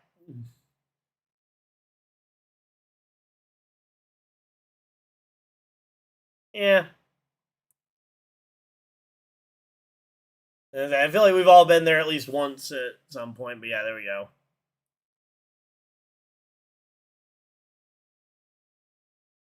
Yeah, exactly, and that's where I think the two sides really end up in a situation there. Yeah, because Larson winning 10 races in 2021, but Denny Hamlin having a better average finish. And didn't Denny win like how many races did Denny win that year? 4 or 5, something like that. I know he won a bunch, but I think that would be a close consideration because again, if it was a Winston, and that goes back to my Jeff Gordon versus Jimmy Johnson analogy from earlier. Yeah, because if they had been in a full Winston Cup points format season, I think there's a good chance that both Denny Hamlin and Kyle Larson raced that season differently. I still think that Denny Hamlin probably would come up second to Kyle Larson because Kyle Larson had enough speed to make up for it. But again, it just depends. Again, if the points format was different, they would have raced differently throughout the season too. So that's one of those when I talk about like hypotheticals, like the 07 Gordon versus Johnson versus Jimmy Johnson, is that drivers will race differently if the points format's different. So it's hard to look back at a previous season and be like, oh yeah, who should have won the championship?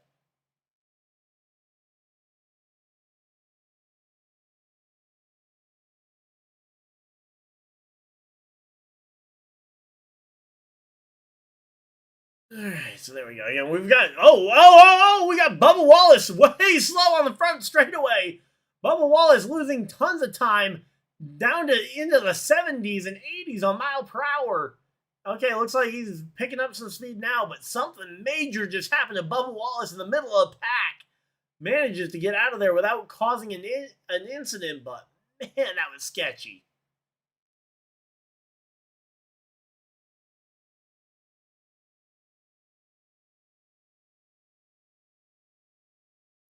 And I say, not always, Trev. If someone, let's say, hypothetical world, let's say someone had 5 wins and 5 finishes of like 37. No, say he was right in the middle. He was in like the middle of 2 and 3 wide there down the down the old front straightaway. And it's almost like the car might have popped out of gear or something. It would be my best guess as to what happened. It was maybe he was trying to shift up or down, and the car got caught out of gear. Would be my best guess as to what happened, especially with the recovery there. But yeah, again, if you have 5 wins and 5 finishes of 37th versus someone who goes second, third, fourth, sixth, that person's gonna have a better average finish than the person who got 5 wins and 5 DNFs. All right, so there we go. But yeah, so again, back to the front of the field, though. Again, you've got your championship 4 all inside the top 6. Denny Hamlin, Kyle Larson, William Byron, and Chase Briscoe all up inside the top 6.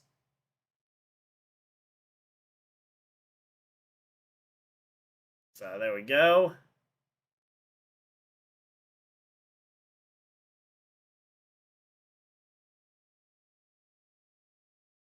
All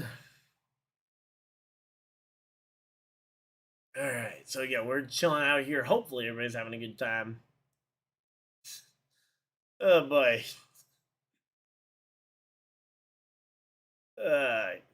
Fun times. All right, so again, we've already knocked off 36 laps in this stage. That's insane.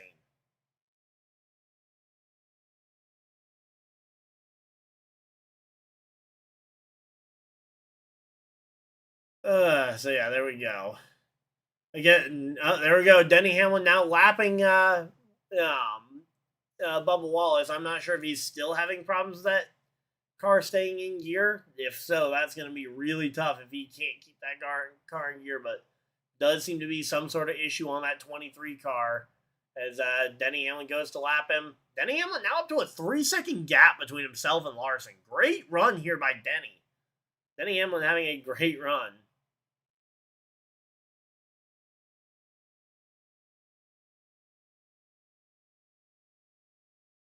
All right, so there we go. Nope, yep, showing the showing the fireball.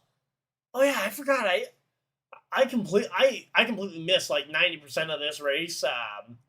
They're showing the absolute fireball that Denny Hamlin had at Texas earlier this year because I was off in Milwaukee playing in a Pokemon regional that day.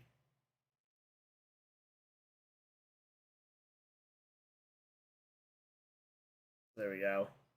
What was with again, one of my friends who listens into Denny's radio said that Denny Hamlin radioed in about a clutch issue.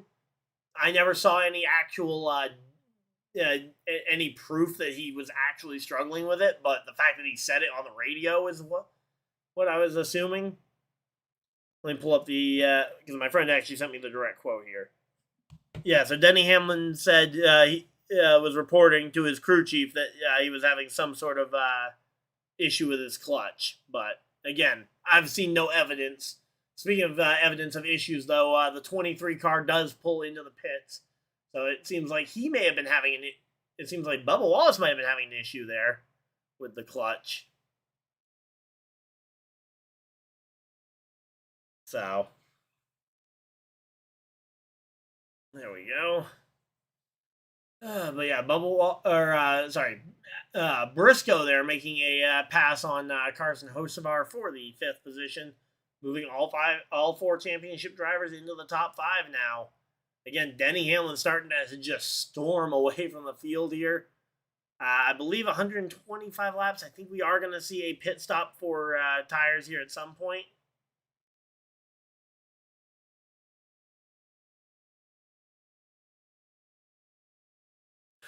So yeah, there we go. Yeah, I mean, I don't know how Denny would know that the 2311 car was having a clutch issue, because again, that was reported before he lapped the 23, and before the 23 had any visible sign of an issue, but yeah, again, maybe he meant the 2311 car, but again, I don't know how Denny Hamlin from inside the car would have known how his teammate running in the 20s was having an issue with his with the mechanics inside of his car.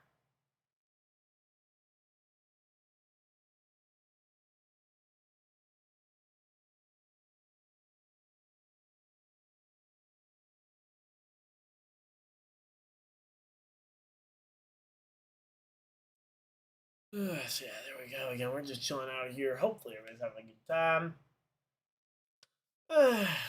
And while we're at commercial break, I'm gonna just quickly let's go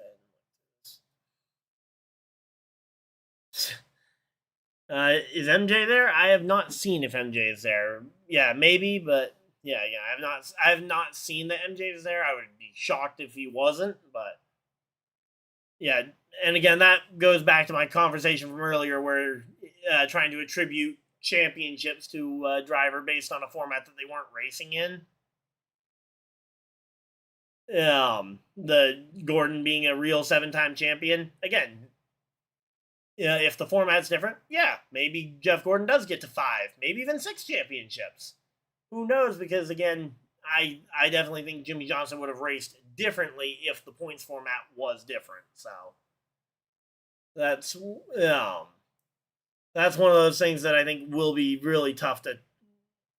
That one's a really tough one to decipher.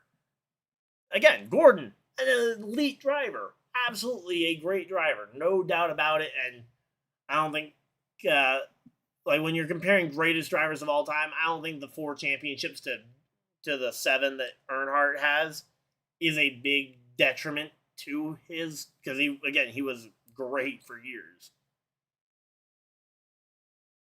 Austin Dillon did it in 2013 on consistency. Yeah, again, that's a great example. great example right there. Yeah. And he's referring to Austin Dillon's Xfinity Series championship. And we got a yellow flags out.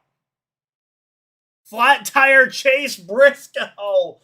Oh man, I dodged an absolute bullet by not taking him. All right, 04. I wasn't really around for 2007 and 2014. All right, 2014. I would have to dig back a little bit further,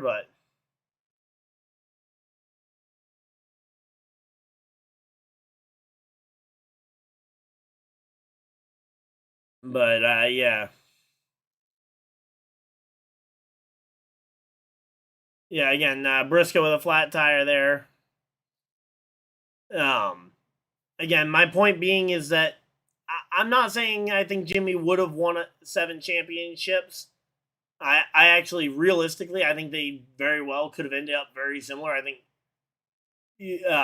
you may have seen them end up being having a 5-6 split between Jimmy and Jeff if it stayed a full season points format entirely. But I think both Jimmy and Jeff, for example, in that 07 example, I think they both would have raced extremely differently if the points format was different. Obviously, the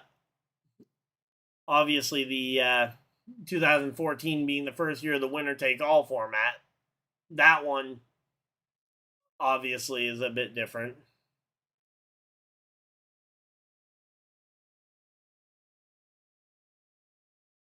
Yeah, exactly. I actually think Dominic has a point here and I think Dominic is getting where I'm coming from, where it's like, yeah, if they had Winston Cup points in play, I think you would have seen them race differently. You might not see Jimmy Johnson take some of the risks that hurt his overall points finish because he was trying to race to the format that they were under at the time.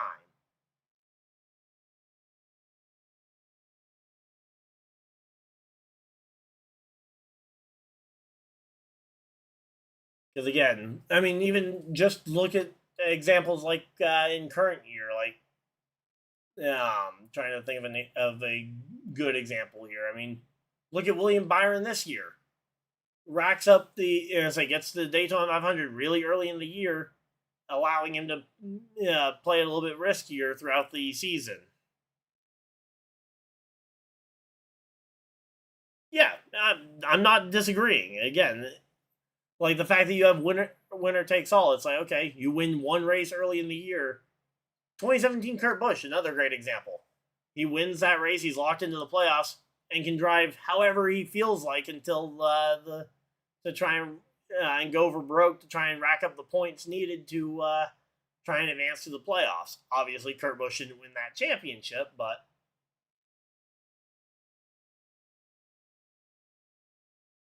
again, it comes down to they were driving the format that was in play at the time, rather than driving a championship format that is a purely hypothetical scenario.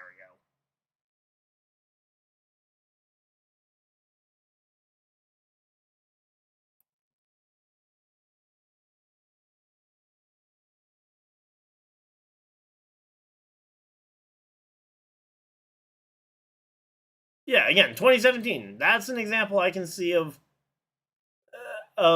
consistency. Again, that's another one of those winner take all situations where I can see the argument there. Now, people who argue that Kyle Busch isn't a championship caliber driver, because I have actually seen people say that to me, that is stupid. Because even if you do all the hypothetical Winston Cup points formats, Kyle Busch still would have won 2 championships. But yeah, 2015 definitely would not have been the year I would be using as an example, though, for driving how the playoffs mattered, because again, that one was a driver trying who did have a unfortunate injury that cost him a third of the season.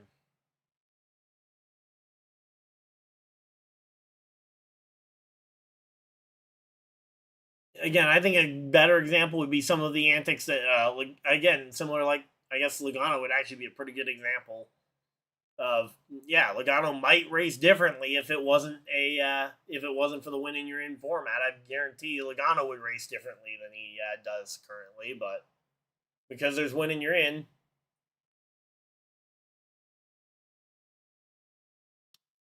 Driving through people. Dylan's Richmond 2. I guarantee you, NASCAR did not want. I mean, again, NASCAR penalized Dylan for that move at it, but yeah, again, 2015 would not have been the example I would have gone to. I would have gone to. Again, I think Joey Logano is actually Joey Logano these last 2 or 3 years is a great example of a driver who probably would have raced very differently if it wasn't for the win in your in format. Or even look at Trackhouse's hiring philosophy when they went and hired SVG, who was only there it was only brought in for the most part, at least on a full-time basis, on the back that he could win races to get into the playoffs. They may have hired someone completely different for that third Trackhouse car if the format was purely about consistency. So yeah, there we go. But yeah, so again, Dylan's win this year, great, love it. This year's win for Dylan was great. Last year's win for Dylan, no. So NASCAR wanted them to race, and they didn't want him to. Yeah. Again, I think you might be barking up the wrong tree at this point, Dominic, but at this point, I think we've argued almost every possible angle of this. Again, of the points format, and again, I'll be formatting a video. Yeah, that'll again. I'm gonna hope to have out later this week. I'll probably aim to have that out Friday. Would probably be my guesstimate as to when I could get that video recorded and done by. So.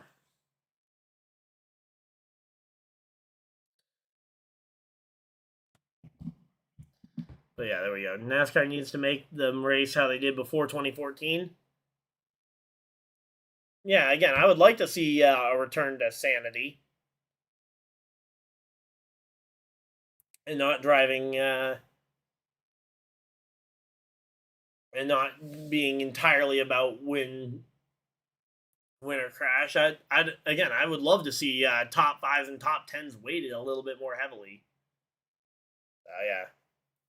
Yeah, 2019 was a pretty good championship for. Yeah, I don't have any problems with the 2019 championship for drivers.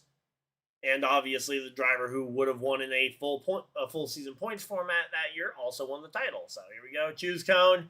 Denny Hamlin to the bottom of the racetrack for the choose cone as we're getting ready for the restart. Now they're showing Denny Hamlin's pit stop. Nice quick pit stop there. Ooh, tire almost got out of the pit box. Luckily, they had a pit crew member down there that could catch it. Nice quick stop for Denny.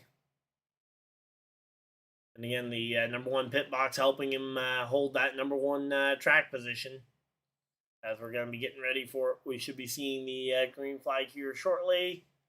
Yep, there goes the pace car off the racetrack, and we are leaving the field in the hands of Denny Hamlin versus Kyle Larson on the front row.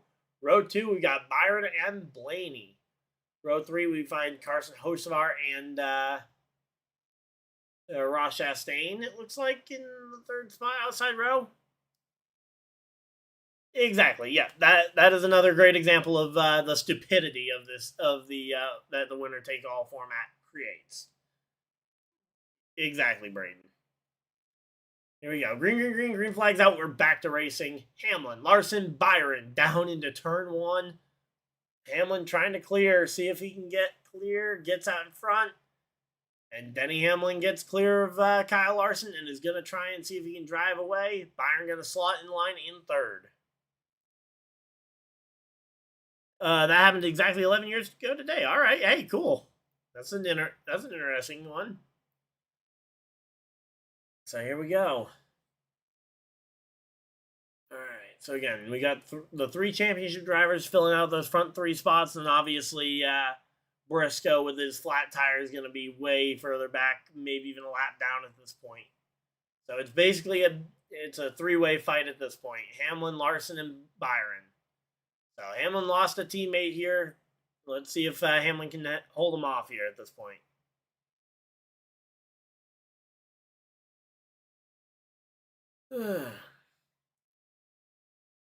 But yeah, again, everybody's getting single filed out here pretty early on. Ross Chastain still on the inside trying to fight with Christopherbell up the outside, side by side, just ahead of Joey Logano here, who is the onboard camera they're watching on board with here.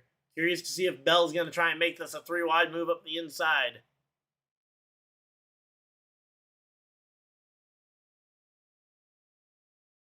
I feel like there's a mix. Because, like, yeah, I'm not the biggest. I was not the biggest. I already wasn't the biggest fan of Keselowski at the time, anyway. But it certainly hurts my respect for Keselowski to see him take an opportunity like that. But I'm not a big fan of NASCAR for encouraging it either. So,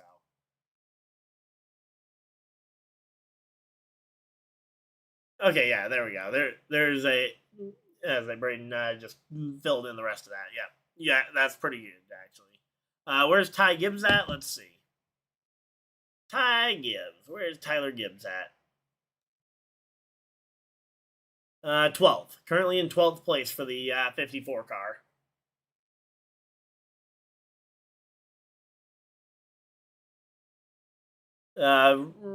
Ryan Newman dumping. Oh, yeah, actually, I think I have that. I might have that video actually on my computer. I might have that video file on my computer somewhere. Because I actually used it a while back in an old intro video for the channel at one point. I definitely used it as a clip in the old Advent Calendar series. I think a better example of the stupidity, if you want to get to that point, Matt Ken and NASCAR encouraging it, is Matt Kenseth on Joey Logano in Martinsville 2015 when Kenseth absolutely obliterated Logano's car. And NASCAR now uses that as promotion for every Martinsville race ever since. Meanwhile, they penalized him for they gave him the right penalty, but then they used it as marketing for every race since. So yeah, we're locking in here. We got second and a half separation between Hamlin and Larson. Yeah, that was out of revenge, absolutely. But again, the even Joey Logano's move before that led to Kenseth looking for revenge was also was formed out of the win and you're in format, because they were fighting for the win at Kansas. Joey Logano spins out Matt Kenseth on, I think, was it the last lap, or I think it was the last lap crash where Logano spun out Kenseth on the last lap to get the win. That really started Kenseth down the path to revenge. Then brake checking him at Talladega the following week didn't help.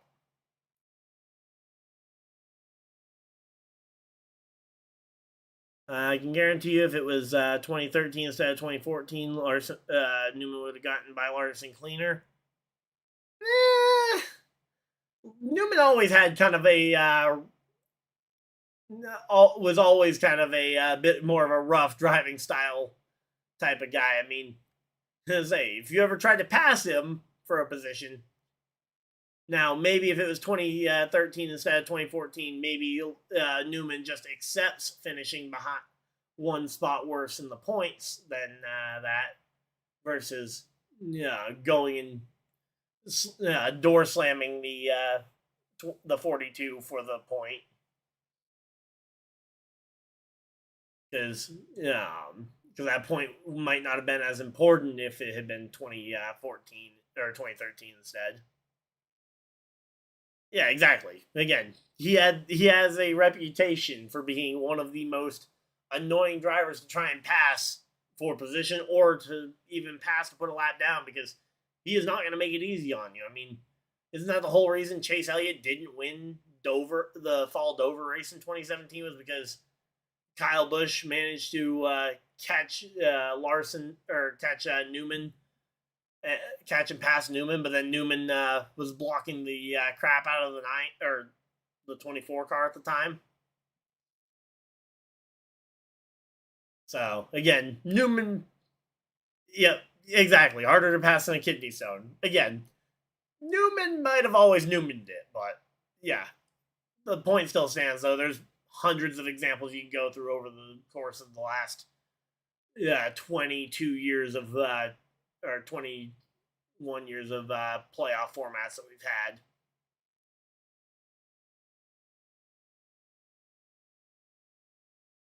And again, I mean, Newman said it a number of times. He's not there. He's not there to let you pass. He's there to race. What he's paid to do, and he does it. He did it to the best of his ability at all times. And honestly, that's something I can actually respect out of Newman is that, hey, he stood by his core values. You may not have liked him for it, but yeah. Yeah, again, racing with respect is definitely there is definitely a line that needs to be there, and I feel like it has deteriorated drastically over the last 5 to 7 years. And Logano has done nothing to help that line.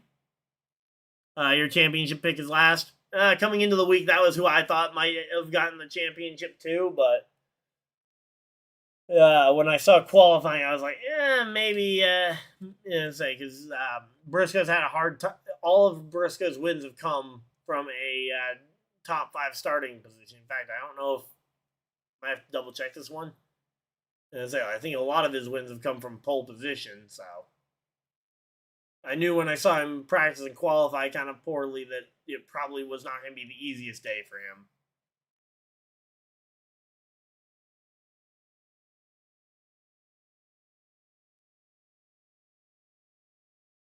So you're saying Newman is in the wrong for trying to hold his position in race as cleanly as possible?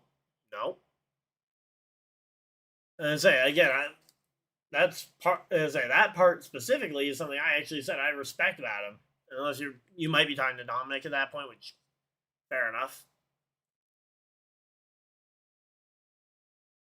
Now, I do think that from time to time, Newman's moves may have crossed the line from trying to hold it. Okay, yeah, you were talking to Dominic. I was gonna say because I do feel like from time to time, Newman's moves may have crossed the line from doing what he can to hold his position into really just driving like a jerk.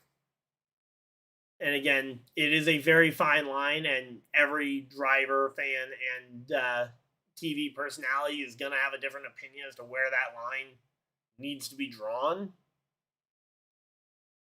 So, yeah. Okay, you're on your phone, so you can't tag people. Okay, yeah, no worries.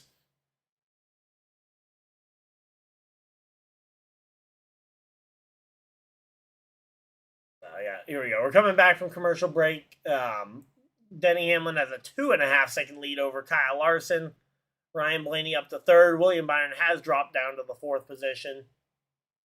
But yeah.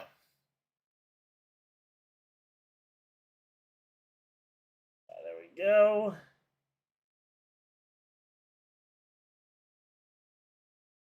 All right, we got 50 laps to go in this stage. 50 laps left to go in this stage.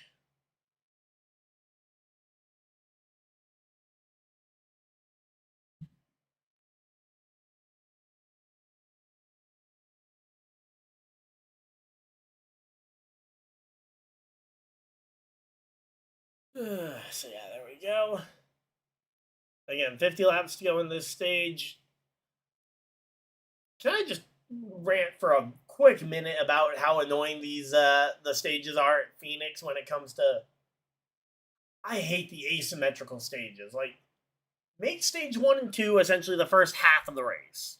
So 75 laps in stage 1, 75 laps in stage 2, the final 150, 162 laps to the checkers.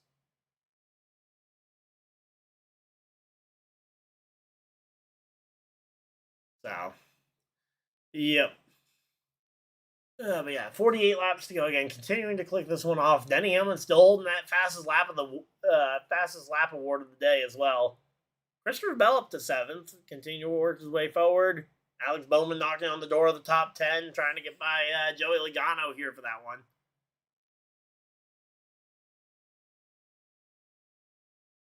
So yeah, there we go.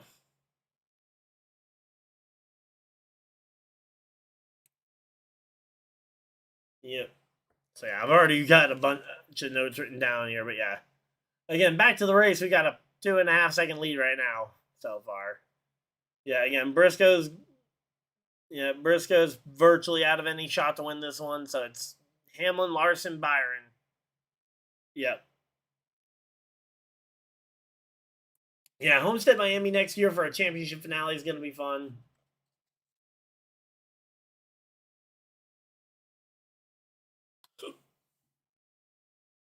And I say honestly, I wouldn't hate the idea of potentially. I mean, obviously, it's not it's not an ISC/NASCAR owned track, which is why NASCAR won't do it. But I wouldn't hate the idea of a championship finale in Vegas. Like, if you want that kind of West Coast type audience and a cool under the lights vibe, what better vibe could you have than Las Vegas? I think Charlotte would be a good one as well, but again, that's another ISM versus NASCAR owned track. I want to see Reddick in the Final Four at Homestead. Yeah, I feel like that's the same thing we said about Larson for years. Is if Larson never got to the Final Four at Homestead, the entire field better buckle up because he's going to take him to school. Which is a little bit of a weird acronym because, again, school buses don't have buckles, but we'll ignore that for now. But yeah, as Reddick's a weird situation because he'd been building himself up and up and up for the last several years, and then this year he just kind of fell very flat, didn't really make much of a stand. And honestly, I feel like he wasn't even better than his teammate most weeks when it comes to him versus Bubba Wallace.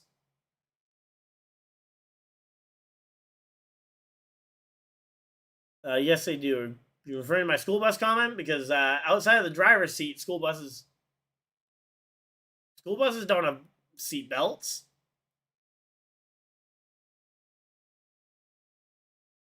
I say the bus driver does. The bus driver has a seat belt. Is it a no charter thing? No, because I mean he wasn't doing spectacular before they lost the charters. I mean, yeah, maybe you could chalk it up to the organization being a little bit less focused because they've been working on the court documents.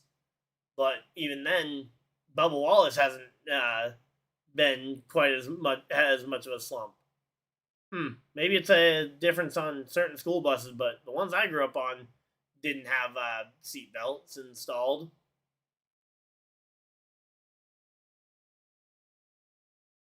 All right, here we go. One of my friends told me Denny Hamlin's father. Yes, that is. I've seen that as well.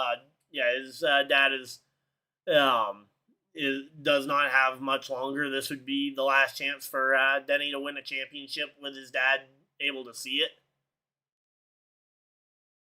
So yeah, that would be a great storyline for Denny Hamlin, and a big part of why again, as I said, I don't think there's really a bad storyline for NASCAR in this specific championship fight because I think all 4 drivers are great. What's your plan for after the NASCAR season's over? So, I'm hoping to have I'm going to try and get a race review of this race out sometime tomorrow. I do have some other stuff I need to get done around the house as well that I just kind of slacked on as the NASCAR season's been going on. But I said it earlier, I'm going to try and do at least one NFL football stream a week. That way, you guys, if you guys want to talk to me about any of the stuff going on, and so I can keep doing some live stuff each week. I think this Denny Hamlin we're seeing right now is fully determined to make his father's wish come true. Definitely possible. And then I've got some other videos lined up, as I mentioned earlier, with the talk about the championship format. Definitely looking at the idea of putting together a championship format video. Gonna aim for that to be out Friday. And then the rest of November, I think, is going to be kind of spotty for NASCAR content. Mainly just because a lot of it's going to be waiting and seeing for what's going to come from the NASCAR lawsuit. So once that starts in December, depending on how much actually comes public and how much I'm able to...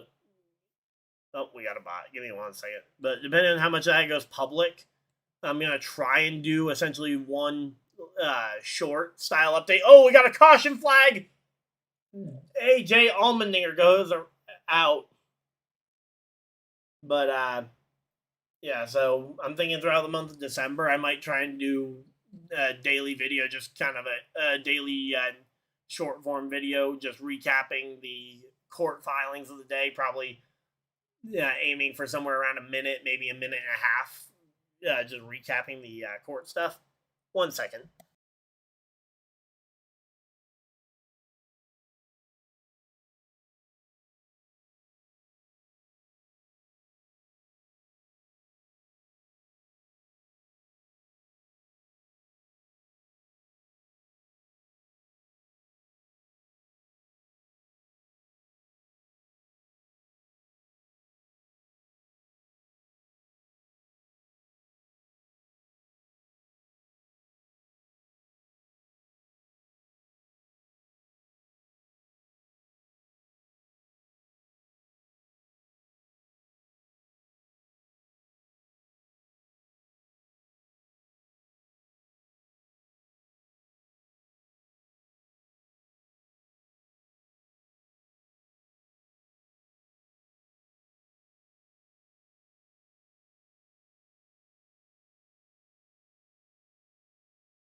All right, sorry about that. All right, there we go. So I'm going to get caught up on here. Just glad that the Penske era is over for now. I don't think Penske is going to be... we get a 1 year reprieve here. Denny Hamlin wins race off pit road. Blaney up to second. Larson third. Byron fourth. Christopherbell jumps up a couple spots there as Hocevar has a slow pit stop there. Chase Elliott also jumping up a spot. So there we go. But yeah, so let's recap. Consistency over wins and execution. Removal of playoffs so drivers can race smartly instead of stupidly. Don't forget about removing Phoenix of the championship day. Almost have to go. Yep, we are right around. We are 4 laps away from halfway. That has nothing to do with what I said. Whether you love or hate Phoenix as a season finale, that shouldn't change the fact that you go back to the Winston Cup points format. Yeah, again, honestly, it's not even necessarily Phoenix as a track. It's more so the new car has a short track problem. Then, because I'll give NASCAR a ton of credit, they made a car that works really well at the big 1.5 mile tracks. Problem is, they were trying to make a car that worked at the short track. So there we go. What do you think about NASCAR going back to Cali? If you're referring to the San Diego race, I like the idea of it. I'm not sure how much longevity a race like that has. Yeah, but I don't hate the idea of that one. Let's see. Phoenix is a driver's track. Again, yeah. I think Phoenix, in the right cars, could actually have a really good race. I mean, we've seen it. The NASCAR Xfinity Series race yesterday, pretty solid. The Truck Series race, amazing. And I'm saying that's even before you factor in the overtime finish that led to the 7 wide instance. But yeah, I will say I'm excited for the idea of potentially going back to a more traditional points format, whether it's a 10 race chase, whether it's a full 36. I'm not necessarily looking forward to the idea of it being the 3-3-4 format that, because I keep seeing 3-3-4 being suggested almost as if NASCAR already has decided that that's going to be it. Like when I see Bob Pockers and Jeff Gluck, people who are way more in the know than I am, talking about it, they always include the 3-3-4 split as an option in points format voting, and the fact that's even being thrown out makes me think that might be what NASCAR is going to be going to for next year. And for reference, that's not what I want to see,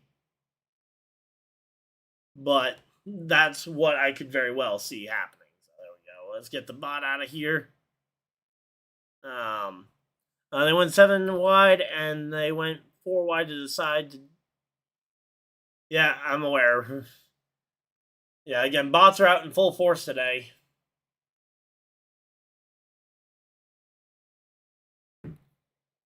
Yep. But, here we go. Choose come. Blaney to the top. Hamlin to the bottom. Again, Hamlin, the first car in line, chooses the bottom of the racetrack. Blaney went to the top, though, so curious to see if maybe we can see Ryan Blaney contend with Hamlin. The 2 Hendrick cars have each gotten a swing at Hamlin from the front row. Now it's going to be Blaney's turn to try and make a swing from that front row. Because I don't feel like the 3-3-4 split championship thing is really going to fix many of the problems that a lot of the people who want consistency to matter. I don't think the 3-3-4 format is going to change much about it.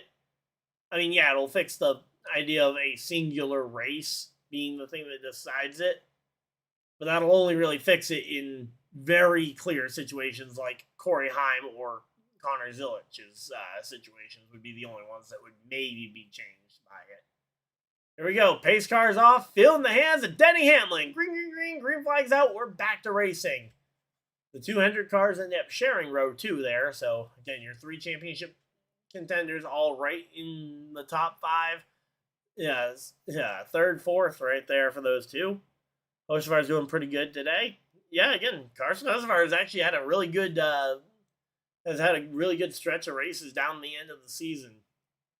Again, he's another one where it's like, okay, if he could just figure out what the word consistency means, he might actually be really great. But again, I think, it's just one of those things we're going to have to wait and see what the format's going to be. Briscoe back up to 13th. Chase Briscoe got his tire back on, and he's back up to 13th place. Briscoe to 11th. Here comes Chase Briscoe. Up the middle of 3 wide goes Chase Briscoe. Up to 12th. Oh, man, Bowman just barely cuts the nose off there. But there we go. NASCAR needs to relearn that word. Yeah, again, NASCAR, especially their marketing side of things, because marketing the stupid moves is not helping the outside perception of the sport.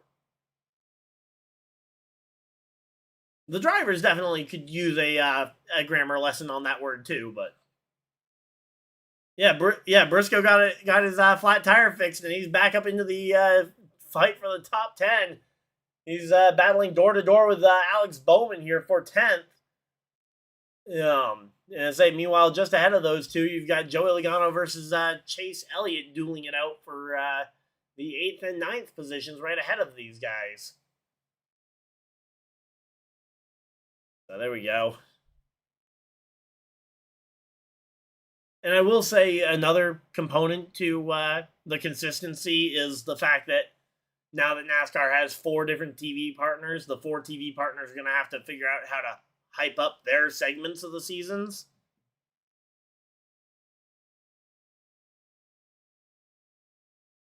No matter how well Hocevar does, we will never forget the 2023 Truck Series finale. Yeah, well, there's that. Then there's plenty of other instances if you don't want that one to remember. I mean, didn't he completely junk somebody at IRP to try and get a caution brought out for it? Here we go. Oh, through one up the inside goes Briscoe. Chase Briscoe with another amazing move there. Two drivers passed in one corner there. Passes Chase Elliott and Joey Logano in one corner. Up to 8th place goes Briscoe. Man, Briscoe doing incredible out here. Yeah, don't hate the player, hate the game and what it does to the players. To an extent, yeah. Again, I'm not trying to say that NASCAR doesn't have a hand in what the drivers do, but the drivers do also have a hand in how they race. So, yep. Another example of this. Yeah, again, that 2023 championship.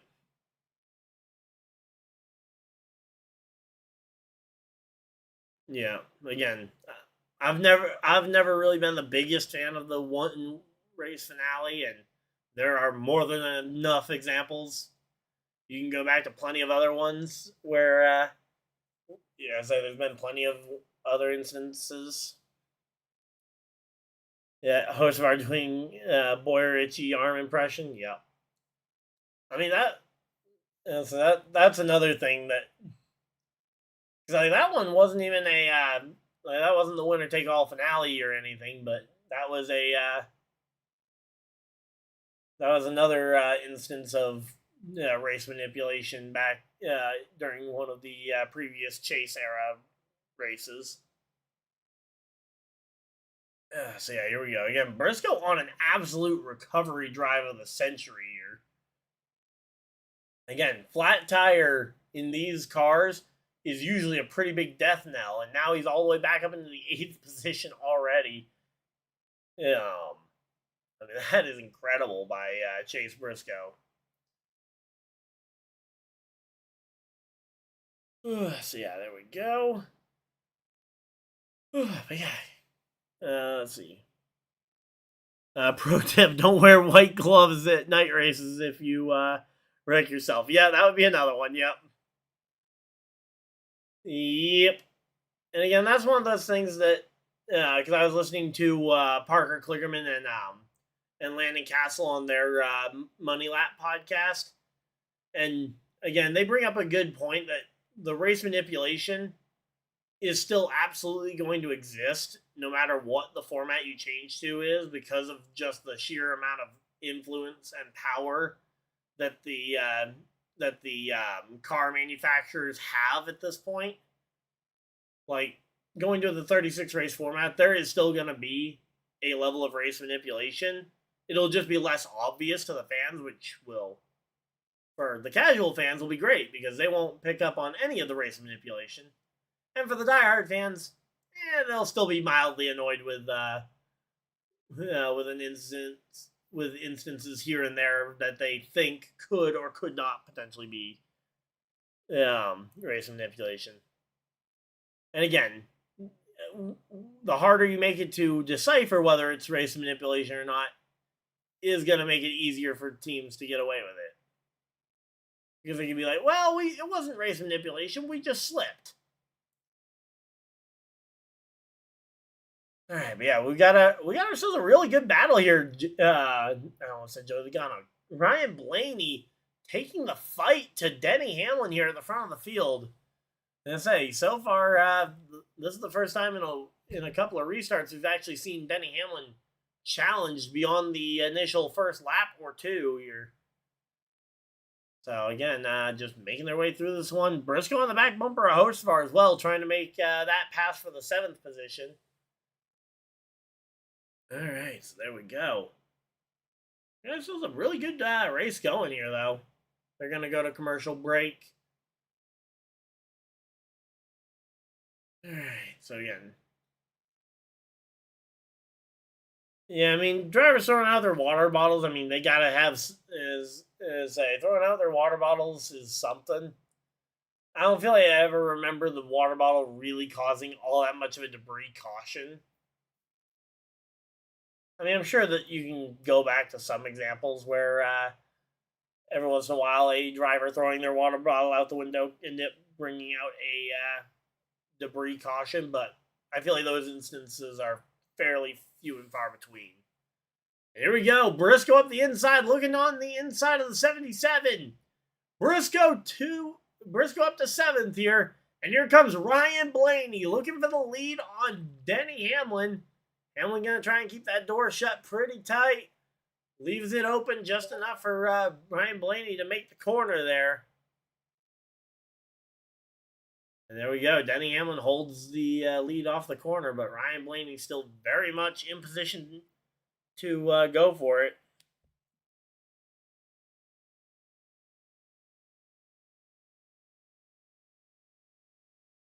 All right, so there we go. Rolled down the apron, so it didn't make it that big a risk. Yeah, again, exactly. They weren't the biggest deals, but again, it's one of those things where you can probably find examples of almost anything if you look hard enough. I mean, it's the same thing I've been saying when I see people making when I saw people within the first 5 minutes of the some of the court documents coming out, and people jumping to conclusions. It's like, okay, the numbers have been out for less than 3 minutes, and you think you can understand NASCAR's entire financial checkbook? Again, I haven't gone through in depth to make a definitive opinion, but yeah, you can make. It's not exactly a hard thing to figure out how you can make numbers look good or bad, depending on which side of the argument you're on. So there we go.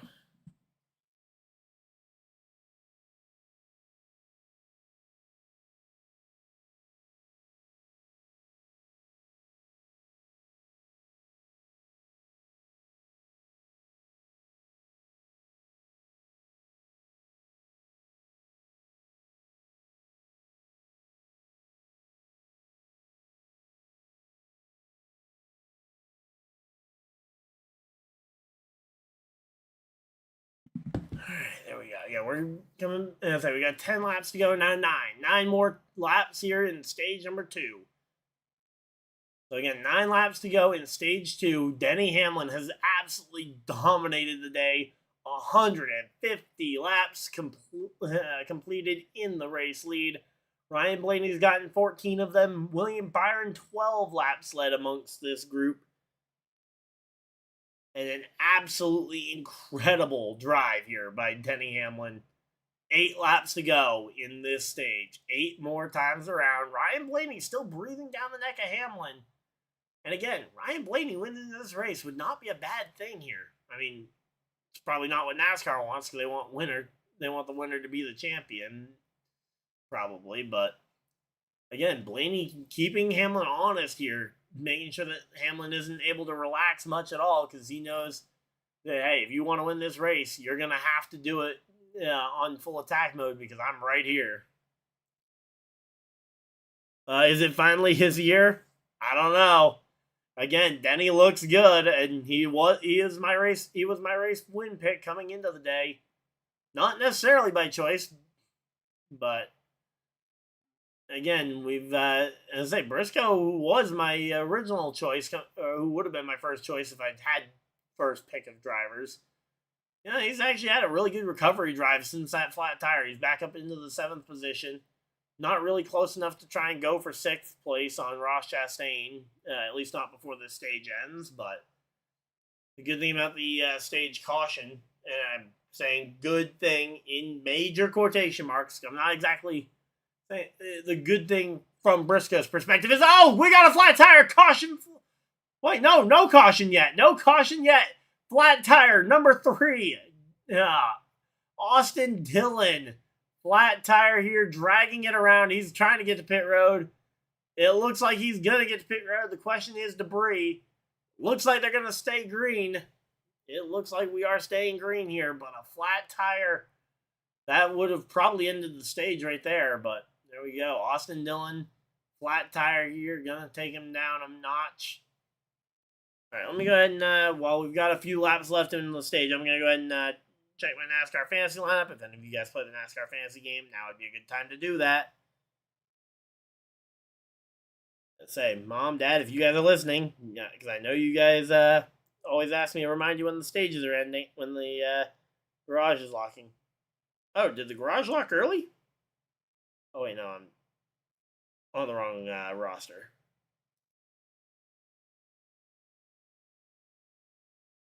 All right, that one's good.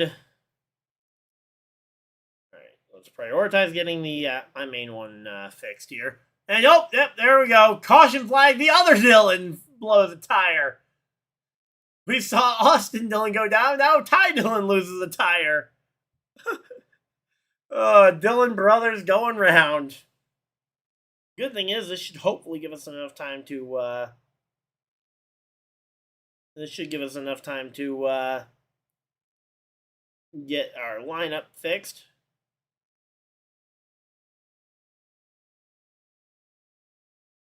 All right, here we go. But yeah, Ty Dillon just, ugh. Yeah. Oh man, yeah, Ty Dillon just loses a tire, drifts up into the fence, and just spins around.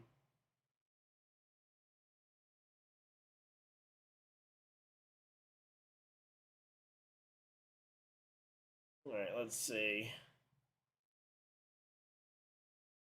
Honestly, I might take Briscoe over Logano, but the rest of my lineup is actually very solid. In my main league, there we go. Austin Villain, yep, hey, that's a pretty fun nickname. I haven't seen that nickname before. That actually is pretty creative. There we go. Now Ty Dillon's crew chief being fired. I don't know about that one. This one seems more like just something unfortunate. I'm wondering if maybe Ty Dillon might have run over a bit of debris from Austin's tire going down, but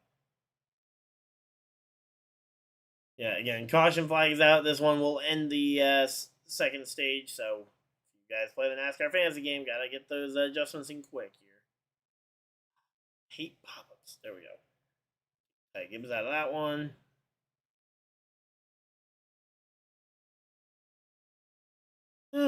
But yeah.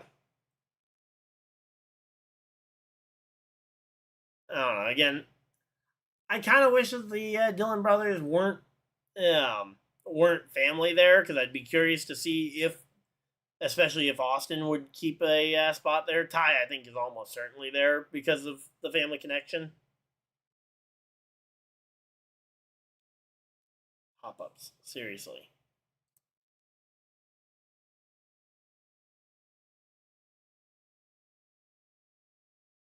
Oop.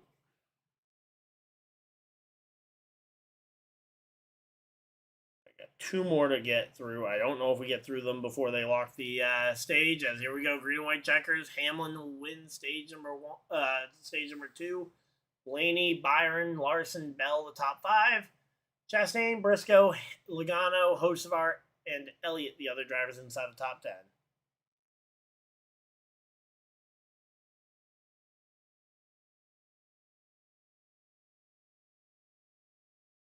All right, that one's good. One last one to check.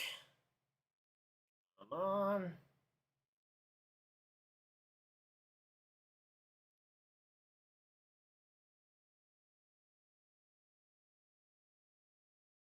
All right, didn't get a chance to change that one, but I'm not sure I would have changed it anyway if I had gotten there. So there we go. Respect Ty Dillon for not following his brother for RCR and Grandpa's team not being. If you think RCR doesn't have, if you don't think Richard Childress has some influence on most of the teams that Ty Dillon's raced for, I mean, outside that stint Ty Dillon did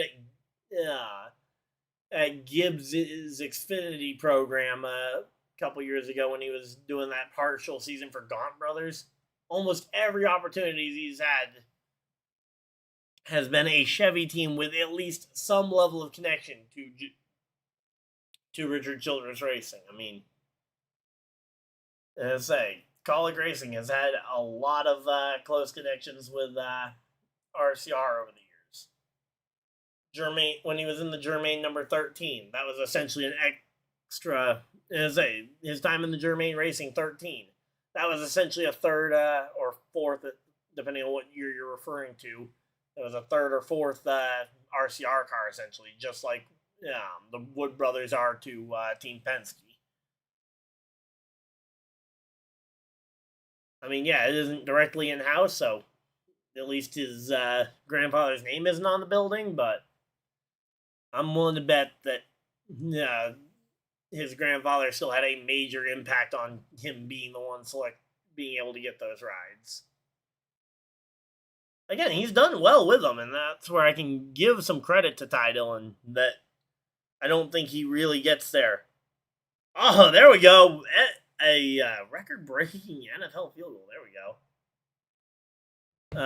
1920. Are you talking about the years 2019 and 2020? Because at that point, yeah, he was the third string RCR car there. Also, I thought 2020 was the year he went. No, yeah, 2020.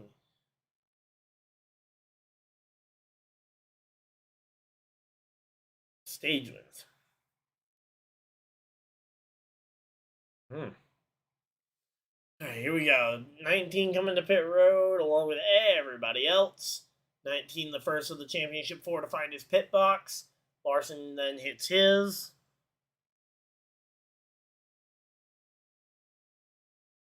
All right, so there we go.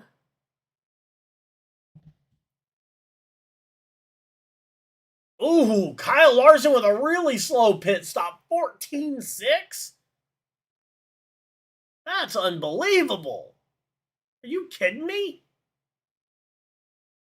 Is Kyle Larson really about to get edged out of this one by, there you go, Blaney, Byron, Chastain, Elliott, Briscoe, the first several off pit road. Denny Hamlin with a disastrous pit stop. All right, what happened to Denny Hamlin's pit stop? Everything looks good here. Okay, took an extra jack. Okay, took one extra attempt to jack it up.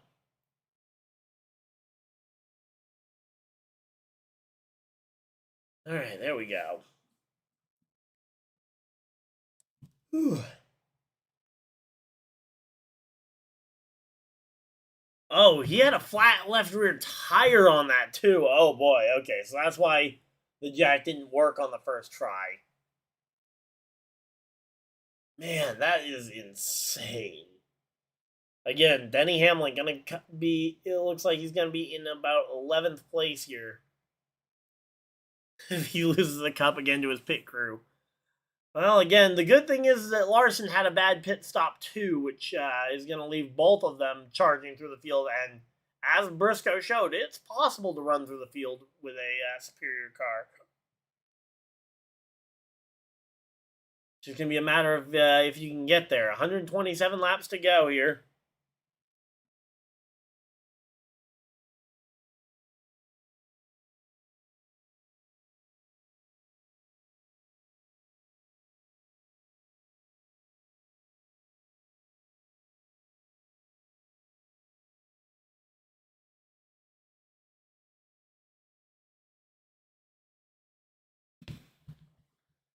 All right, here we go. Let's see.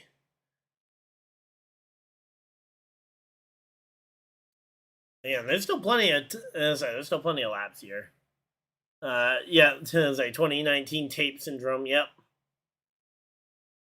Yeah, again, this one, at least the one good thing I can say about this instant is that at least this one is happening early enough for him to try and mount a comeback.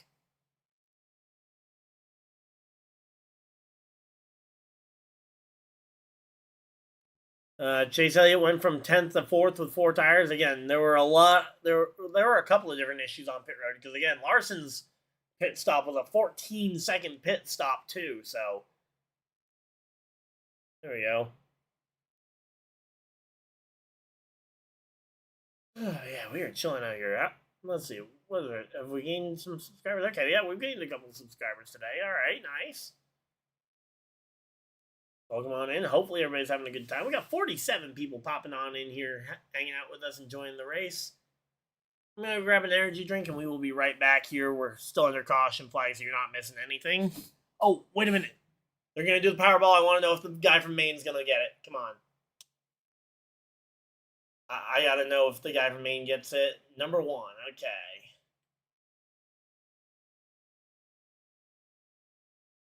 Considering the Kansas lottery, I'm guessing he was not the Mainer. Alright. Alright, well, that's unfortunate. Alright, let's see. Chaseelliott's going to line up behind Byron. We'll have to wait and see. Again, I'll be right back. 2 seconds.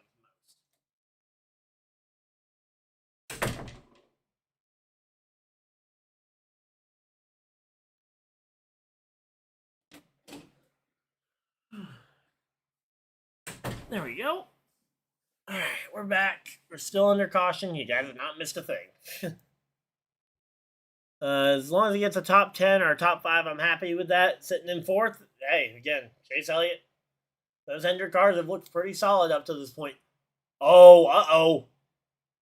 There was a lot of fuel leaking out of Kyle Larson's car. Hopefully they got that thing full. But, yeah, they're showing some of these issues that happened on the 5 car. They were having a lot of trouble getting those tires on. Yeah, I know the Hispanic guy won, and considering he was wearing a Kansas lottery shirt, I'm guessing he's from Kansas. I just knew one of the 4 was from Maine. I didn't know which one of them it was. I was kind of hoping that they were going to show a little card with the name and the state, at least, that he was from. Because I knew at least one of the 4 was from the same state as me, so... how far did they drop? Again, Denny Hamlin looks like he will be rolling off 11th. Kyle Larson. Looks like Larson will be rolling off about 14th, 15th. So, yeah, again, Hamlin and Larson both having pit stop times of 13.5 and 14.5, respectively. As pace cars off, field in the hands of Ryan Blaney and William Byron. And, yeah, Kyle Larson rolls off 15th. So there we go. Denny Hamlin didn't get penalized. He just had a slow stop because he had a flat tire when he came into his pit box, so it took a 13-second stop. Denny Hamlin rolled this one in 11th place here. As we go green flag racing, though, William Byron's going to get some time in the lead of the race here. He's got Chastain and Blaney, 2 non-playoff contenders right behind him. To the bottom of the track goes Hamlin. Yeah, it was a 13.5-second stop, which, definitely hurts, but was not a penalty. Larson making a deep 4-wide move. That's again, another incredible move right there by Kyle Larson. Again, both these guys making up a bunch of spots here on lap 1. Byron trying to do what he can to run away from this field as best he can before Hamlin and Larson get there. As, again, these drivers are going to be doing everything they can to pass as many cars as humanly possible here. Bowman going to look to the inside of Denny Hamlin, closing off the opportunity for Denny to dive to the bottom in 3 and 4 there to try and gain some spots. Oh, Denny's not going to be happy about that.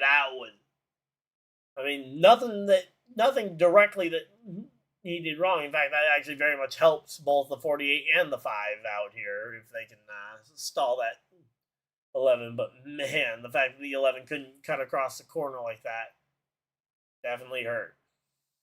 Here comes Noah Gragson making a move on Kyle Larson here inside the top 15. Good on Noah Gragson for some good battling there. Again, you've got the 11 versus the 77 fighting it on up there. That was the best timed caution for Hamlin? What do you mean? You mean the best time one for Briscoe. I mean, again, it was a caution for the stage break. Everybody knew when it was coming. There was no timing that caution. I mean, yeah, it came out a lap and a half earlier than it otherwise would have, but Is I don't really think that one was. Some of those earlier cautions might have been pretty well timed. Again, I wasn't keeping an eye because I just assumed that maybe the 19 was out of it. I think Hamlin's car's fading away. I don't know about that. I think that would be very hyperbolic to say less than 5 laps into a run.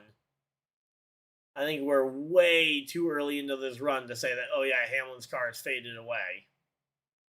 Again, he started in 11th. He's already up to the 8th position, and he's passing Bell for 7th.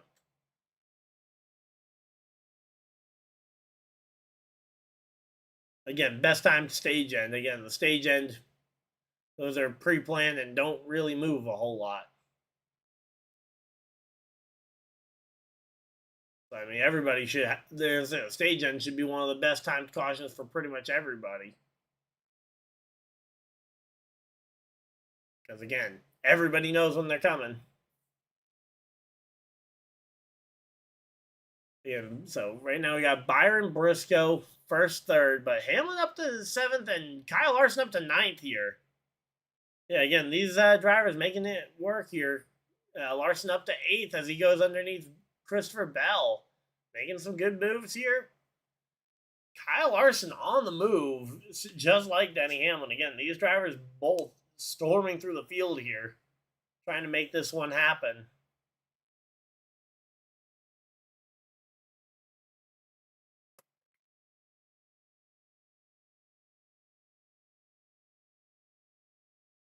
Here we go. One more like and we'll be at 20.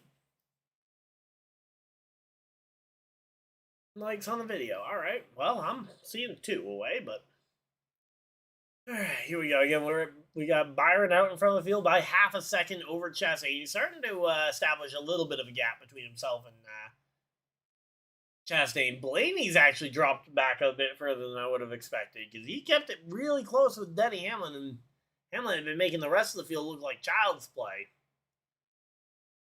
Now we got Barry versus Hocevar battling it out for 10th here. A couple of non-playoff drivers. Barry, who got his first win earlier this year at Las Vegas. Carson Hocevar, who still has yet to figure out how to get that first win. If we were back in the Winston Cup, if we get the Winston Cup points back in 2026, who do you think will get it? I don't know. I mean, again, that's going to come down to who has the most reliable cars. And again, whoever's the most consistent is the generic answer. Yeah, I mean, that's obviously the answer. But if you're talking about a specific name, I mean, I don't know. It comes down to who's most consistent. Which car typically has the least amount of problems. I mean, I think some names. I think it's easier to eliminate names who definitely won't be in it. I mean, Logano, too aggressive. I think Logano's too aggressive to get it.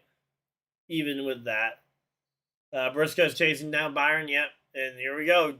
Chase Briscoe to the inside of Chastain, looking to try and take second place away. There we go. Chase Briscoe. I'll be so happy if he gets this one because I called it before the weekend started that Briscoe was going to be good here. So there we go. Exactly. Too aggressive and inconsistent. And honestly, I'd probably scratch Ryan Blaney for the same reason. I mean, he's a whole lot more consistent than his teammate, but he still ends up in some of these situations that are too inconsistent as well. I would also probably immediately scratch Alex Bowman out because he's the 4th string car on that team. And if we're back in Winston Cup era points, the most consistent cars are going to be given to the 2, maybe 3 championship, the top 2 to 3 championship cars on their team. And you will see the 4th string cars go back to being more of an experimental car there. What do you think about the horsepower change? I like the idea of. I'm glad they're finally trying something when it comes to the horsepower because for the last several years, it feels like they tried almost anything other than the horsepower to fix it. I know I've seen quotes from other drivers who say, "Oh yeah, you'd have to do a lot more than just 100 horsepower to change and fix the short tracks." But I'm just glad they're trying something with it. And yet we are 2/3 of the way through the race. Yep, we have crossed that 2/3 mark, and there goes Chase Briscoe firmly into second place, 1 second shy of William Byron in first. Denny Hamlin's made his way to sixth, continuing to stomp his way up there. 900 horsepower. Again, I'd like to see the numbers on how heavy these cars are compared to the cars from a bit ago. Because I mean, these cars are so heavy these days that I almost think the same amount of horsepower would be a bit of a problem. But yeah, I mean, I have no problem. Again, the more horsepower, the better, in my opinion, as long as it stays reasonable for the teams. Because like that's the problem with upping the horsepower by more than that. Does Briscoe have fresh tires? Everybody has fresh tires, so nobody has fresh tires. I don't know. They're all on this. They're all on equal tires here. So there we go. Because at the end of the stage, everybody came on, put 4 fresh tires on. So yeah, everybody's on the same amount of tires. Don't think anyone put on 2 tires here.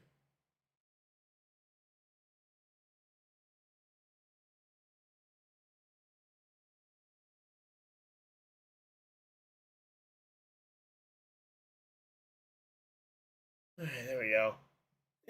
Yeah, asking us since he's gaining so much on Byron. Again, my guess is that I don't think so, but I don't think he's on any sort of. Yeah,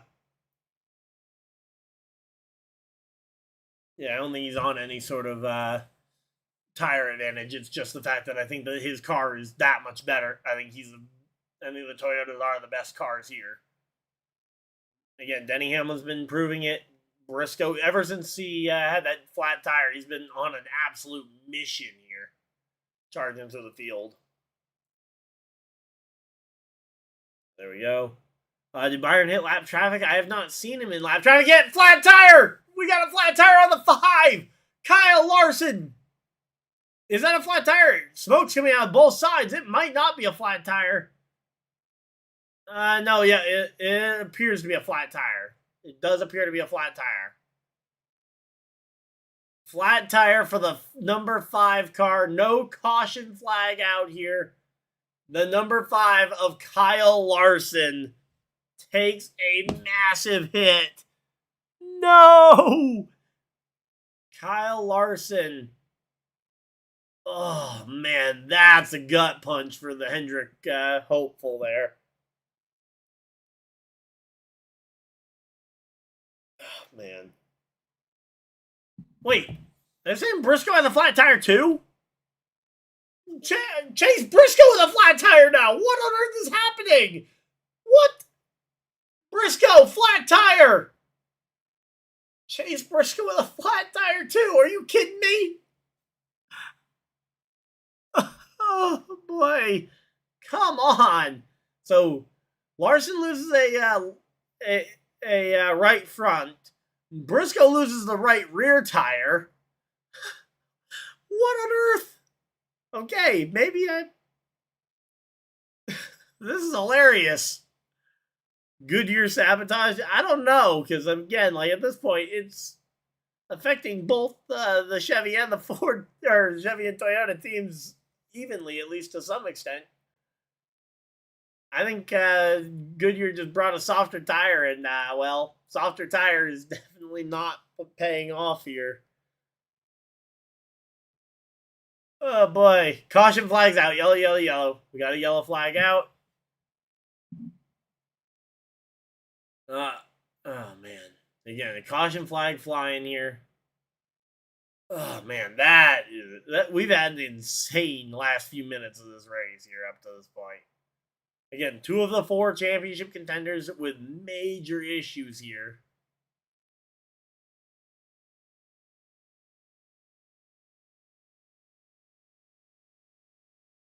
All right, so Larson and Briscoe both 1 lap down as they both came to pit road under green flag conditions.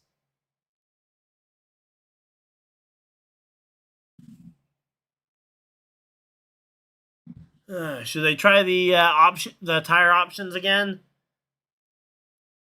I want to see what the horsepower looks like on its. I want to see what the horsepower change looks like on its own. A flat tire for Hocevar.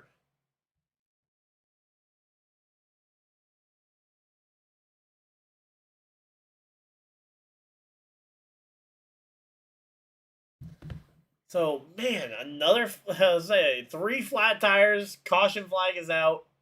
So at this point, something's got to be on track here. Staying with Hamlin, getting it again. That was my pick before the start of the race, and oh man, talk about some chaos here.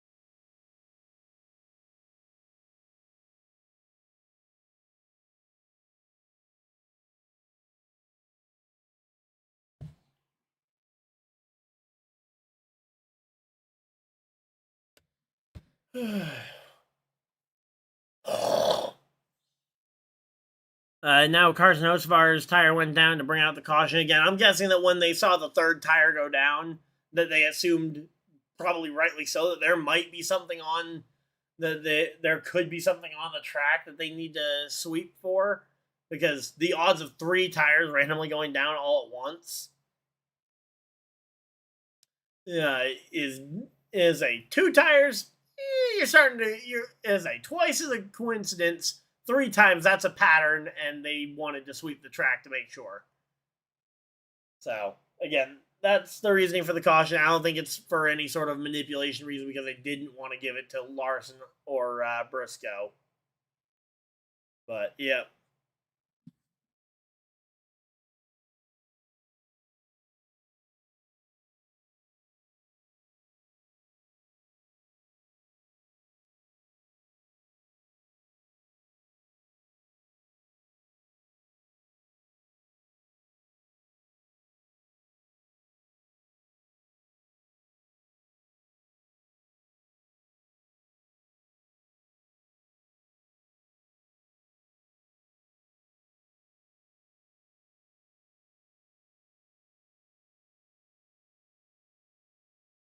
All right, there we go. Man.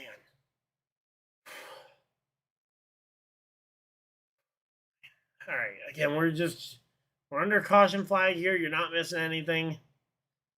Yep, Elliott comes out of pit road first. Gonna be as I say, Denny and Byron are gonna be right together on the restart here. I remember that joke when as I remember that joke. I think it was which year Homestead was it? Was it 2018 Homestead when Larson said when Larson was told to back it off for the championship contenders? He told them no, and then he had a flat tire go down, and people were like, "Oh, there's Jim France on the scoring pylon with a sniper rifle, taking out his tire since he wasn't going to comply willingly with letting the championship 4 have the race at the front of the field by themselves." Uh, Again, all these jokes are in pure fun. It's not actually a thing. Just before anybody gets overly butthurt about it. So, yep.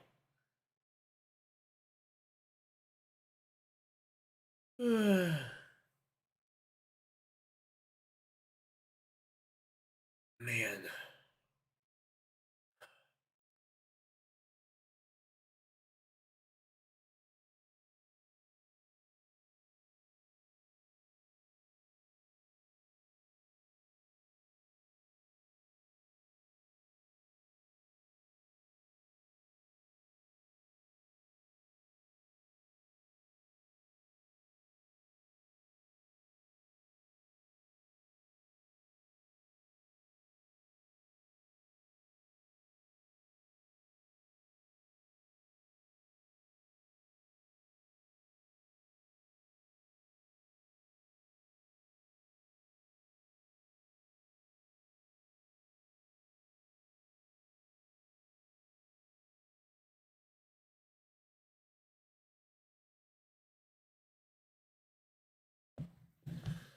Alright,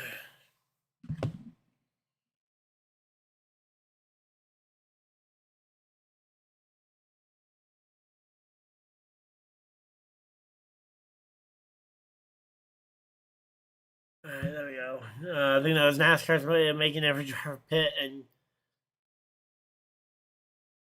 again, I think that the reasoning for the caution was that this was the third caution flag, or this was the third tire to go down in succession. And again, I think they thought that there could be something on the racetrack that people were running over. I think that's the most I think that's the thing that makes the most logical sense.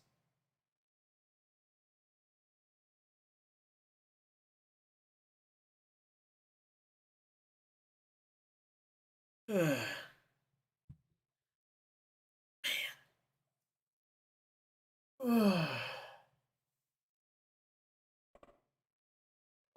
man. All right.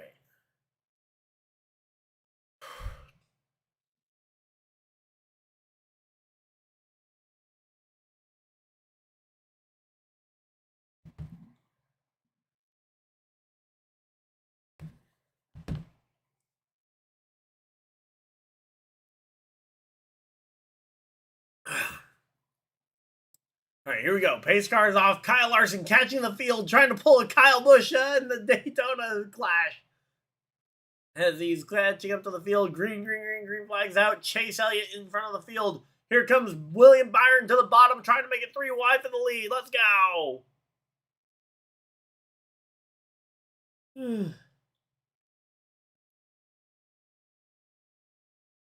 All right. William Byron jumps to the lead.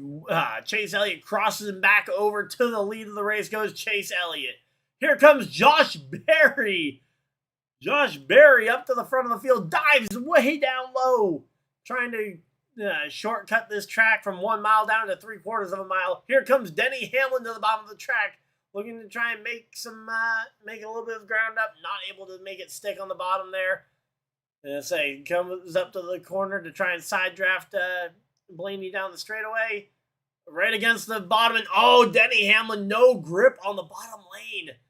Denny Hamlin having a really hard time here trying to get around the 12 of Blaney here. That car not quite handling like it was earlier. Not sure if that's just dirty air effect or what, but something is a little bit off about that 11 car there. But Denny Hamlin doing a great job to try and at least fight for these spots. Again, not being afraid to try and go for it, even if it is a fairly unsuccessful move, at least at the time for the time being. This time, Hamlin trying something different, goes looking to the middle of 3 wide here as Denny Hamlin gets by the 21, who appears to have a little bit of a slow up there. Hey, he gets 1 spot. Just picking off drivers one by one here at this point for Denny Hamlin. He gets by the 21, now sets his sights on the 12 of Ryan Blaney.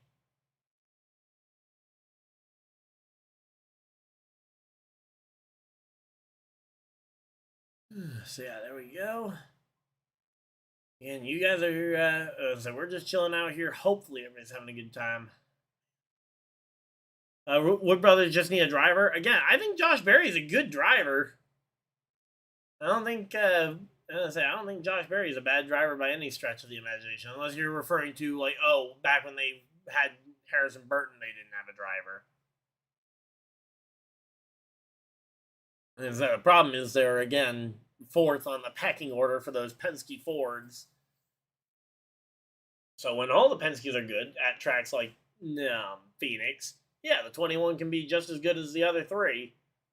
But when you get to some of the other tracks where Penske as a whole isn't as good, yeah, Josh Berry is the 4th best Penske is not good. Yeah, so I'm guessing when you said they needed a driver, I'm assuming then that you were referring to when they, that they needed him. So you were referring to in the previous regime when they had Harrison Burton, which that's fair. Okay, yeah, I thought you said need, not needed. I didn't see the ED there at the end. So there we go. All right, 79 laps to go here. Kyle Larson's team checking out those shredded tires, trying to see if trying to look and see if it was debris that they ran over or what caused the tire to go flat so quick. Because again, those tires should not be going going away that quickly here.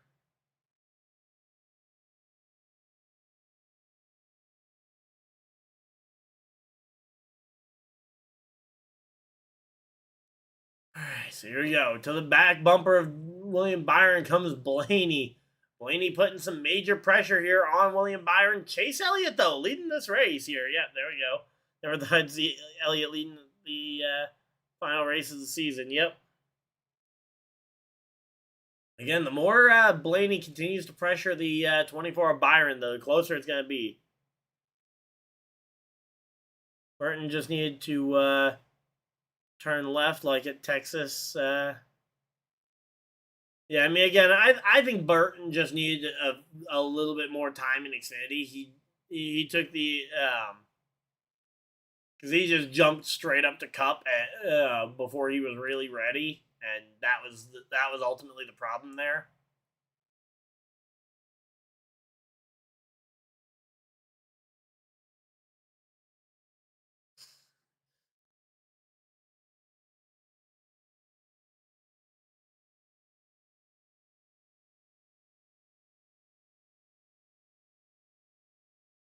That's it. My Denny Hamlin pick is not looking too bad here because I don't think Elliott got picked. Byron is only 2 spots ahead of me, and Blaney is 1 spot ahead of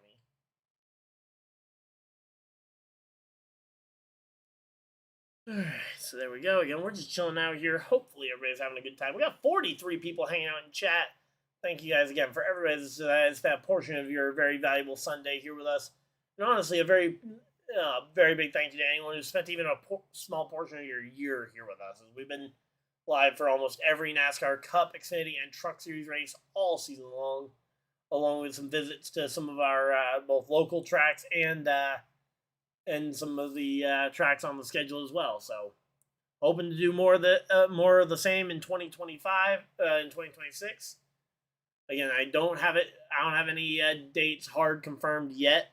I will let you know as soon as I do know which races I'm going to be going to. I will make sure to let you guys know. But yeah, again, at the moment, I don't know which races I'm going to in 2026.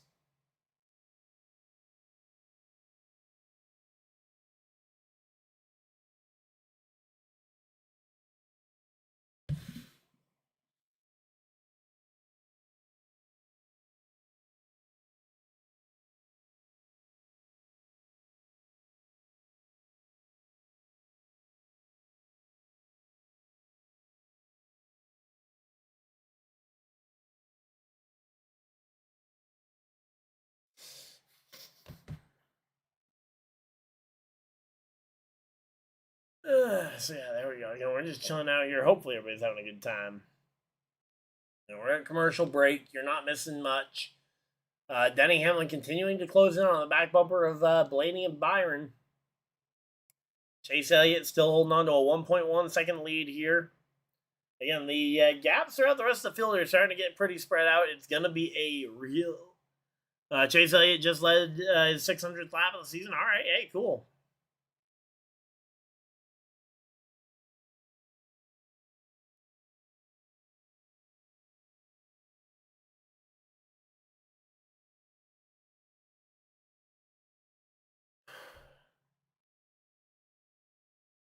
All right, there we go.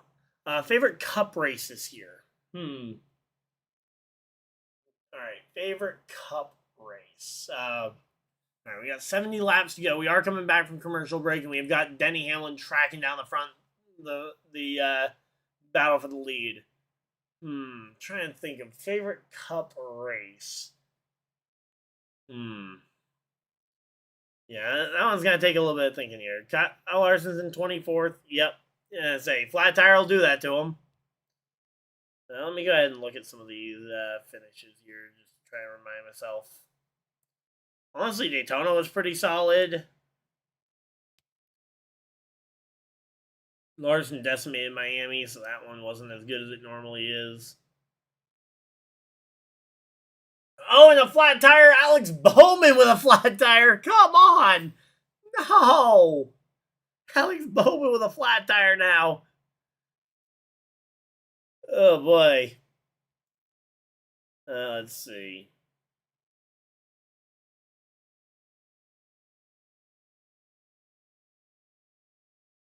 I don't know. Again, there's honestly maybe I don't know. Yeah, there were a lot of good contenders for race of the year. Yeah, Alex Bowman's on pit road with a flat tire, and there we go. Denny Hamlin gets by out Ryan Blaney. There we go. I'm thinking, might right before the new year, I might try and do like a little mini NASCAR awards ceremony. If you guys want to suggest some categories for that, feel free to go ahead. Race of the year would definitely be part of that. Driver of the year would definitely be part of that. Yeah, but if you guys want to vote for some other ones, I could definitely go ahead and put together a little mini award ceremony.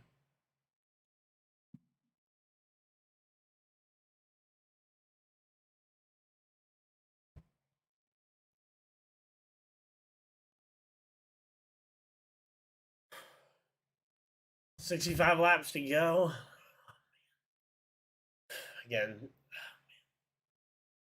all right, let's skip round to ads here for us, and yeah, we'll go ahead and skip that round. Do I follow the ARCA series? I try to. Hard part is, oh, we got another flat tire. Noah Gragson with a flat tire, trying to get to pit road, but cars are going underneath him. Has to check up a lot there to get to pit road. He does get there, and man, another flat tire here. Man, there we go. Yeah, so I try to follow the ARCA series as best I can, but it just say the races end up being at either tricky times or on networks I don't have access to. Like I don't have a Flow Racing account, so it's harder to keep track of all the individual races. A couple of the big ones, like we streamed the ARCA race at this is turning into 2008 Indy. That's not exactly incorrect. Yeah. I think Goodyear brought the paper mache tire compound to Phoenix this year, and the weird thing is we didn't have a ton of tire problems until Briscoe in the middle of the second stage. We went through a full green flag stage, a full 60 laps without an issue. And really, we didn't have a whole lot of tire issues till after the second stage completed. After that whole time, like, come on. But yeah, say we streamed I think one or two ARCA races this year. Let me double check that stat. Not counting the ARCA race that we were at the track for, because I know I did that one, but we're gonna count ones I streamed from here because I know I covered the Daytona ARCA race. Was there any others on the year that I ended up covering? Let's see. Do.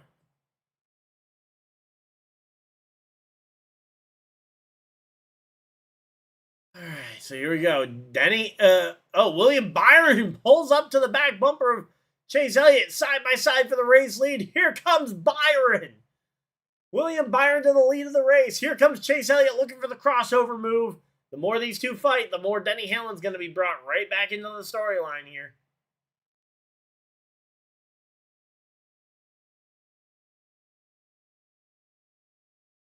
Yeah, so we did ARCA at Daytona. We did ARCA at Phoenix as well early in the year. I don't remember if that was the only other ARCA race I did. Let me see.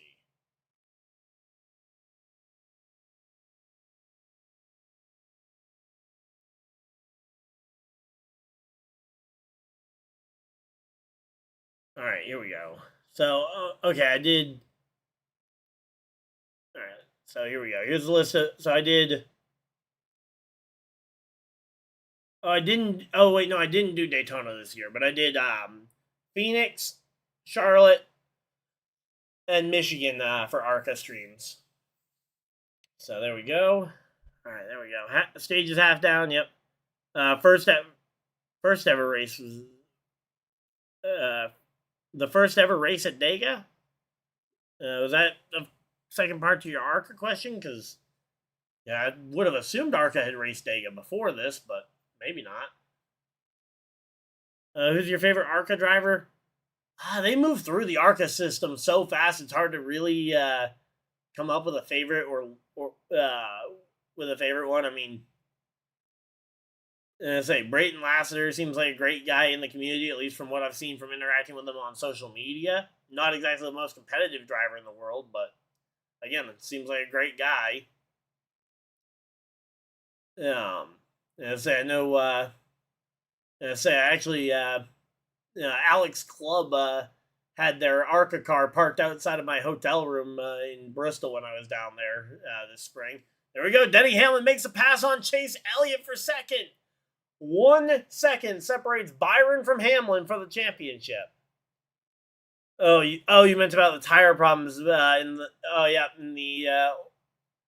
was that an ARCA race? I thought it was the Xfinity Series, the equivalent to the Xfinity Series that came in for the 1969 race at Dega.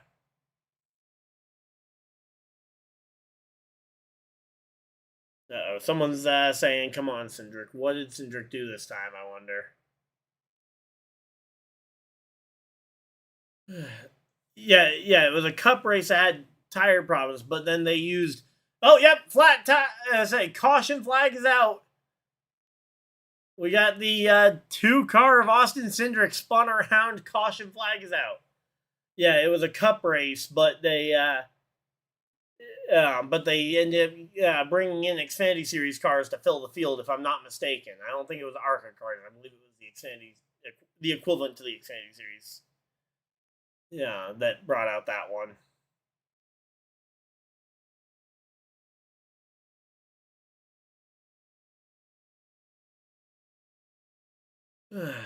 Yeah, when only 3 real competitors. Yeah, again, that's how most of the races back then were. So, there we go. We hit 20 likes. Let's go. 50, we'll be hitting 50 laps to go here during this caution flag. All 4 crew chiefs scrambling to figure out the data, figure out the tire pressures that they want, because they're all going to be coming in for 4 fresh tires here. So here we go. Here's the replay as to what exactly happened with Austin Cindric here. Oh, yeah, no, I think he just lost his brakes. Yep. Yeah, I mean, that just looks like Austin Cindric just completely lost his brakes coming into the corner. You can see him trying to get on the brakes, smoking the tires even a bit, but then just losing it right into the fence full speed. Yeah, I realized I made the mistake when I said Hill instead of Cindric. I'm seeing some people saying a flat tire might have caused it, not a brake failure, but still. It seems like a bit of a disagreement between a couple of friends I have that are watching this, that are follow the specifics of different ones.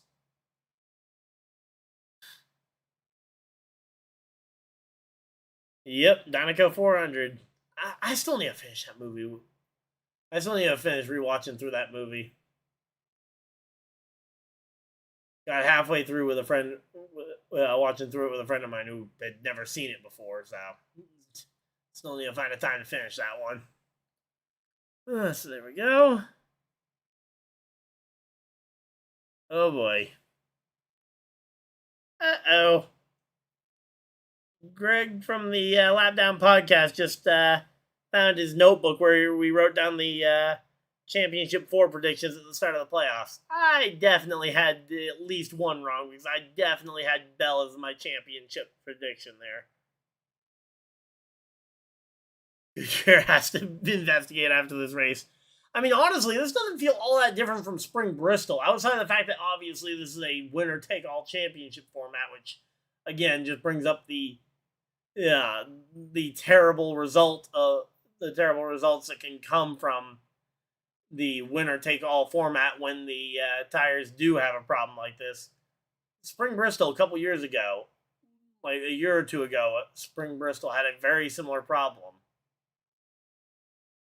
Yeah, with tearing up tires really quickly.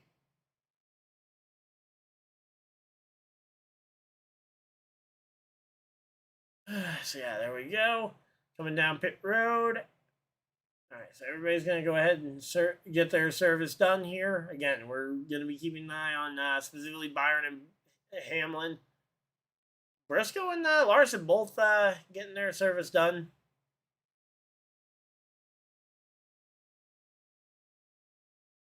All right, here we go.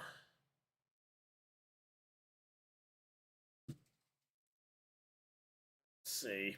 As I say, I think you might be just a little bit ahead of me because I'm still seeing them in their pit boxes. But no, Denny Hamlin not going to win the race off pit road. It's going to be Byron Elliott, then Hamlin. Hamlin losing one spot on pit road to Chase Elliott. Byron holds serve at the front of that one. So yeah, no, Denny Hamlin does not win the race off pit road. There we go. All right, let's see. Do we have let's say the 5 is on the lead lap and the 19 is on the lead lap. So we're right back into a 4-car fight for the championship. Let's go.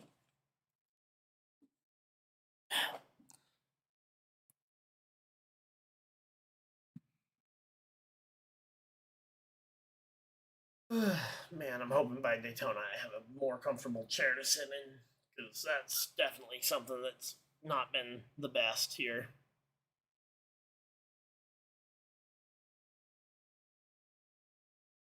Man.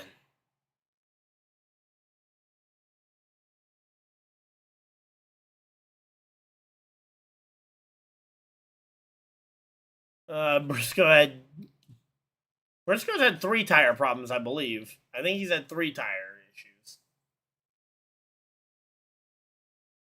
He's had at least 2. I thought I remembered him having a 3rd one at some point today.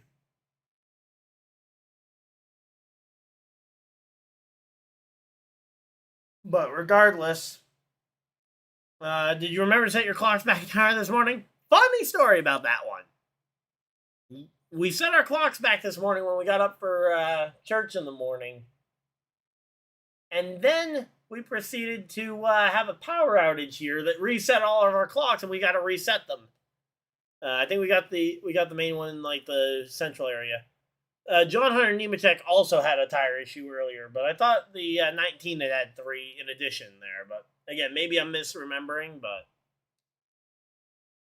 yeah, John Hunter Nemechek did have an issue. I don't know if his was a flat tire or just a spin and crash.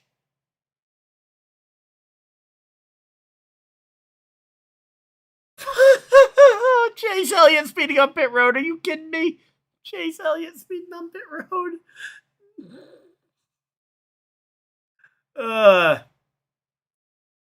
Denny Hamlin could be leading this race by a half lap and still find a way to choke.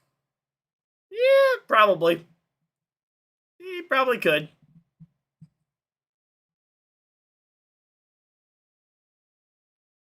Chase Elliott speeding penalty on pit road. Yep, Chase Elliott got caught speeding on pit road, so he is going to have to go tail end of the longest line. Oh man, this is just a comedy of errors at this point. So again, you've got Byron Hamlin 1-2, and then you've got Chase Briscoe back in 9th, and Kyle Larson in 18th. All 4 on the lead lap, all 4 still in contention to try and race for the win.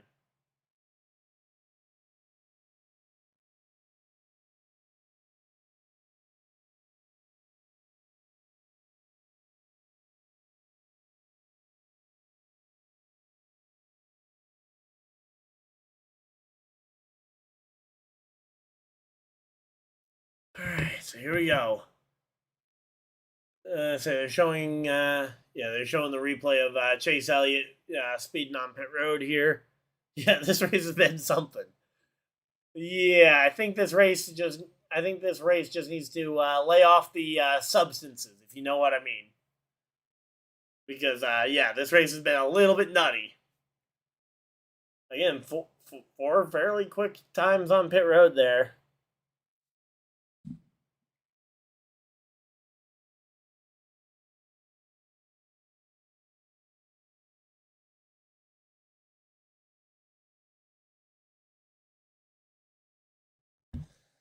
All right, there we go. To be honest, Love was an undeserved Xfinity champ. Zillich deserved it. Absolutely agree. Nah, you won't hear much disagreement from me on that one. Green flags out. We're back from racing. We're back to racing here. Denny Hamlin, door to door with William Byron down into turns 1 and 2. Least time won his. Yep. Say that way, at least NASCAR doesn't look too silly this week. But, yep. Factually,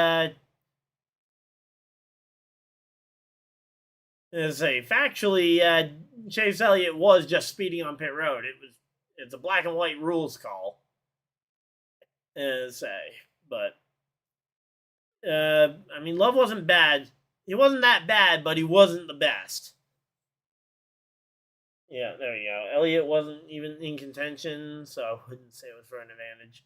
Well, but having an extra Hendrick car up in the mix, having 2 Hendrick cars versus the 1 Gibbs car, could be seen as an advantage, especially because that would have been another car starting ahead of Denny, which would have meant Denny wouldn't have gotten a front row starting spot.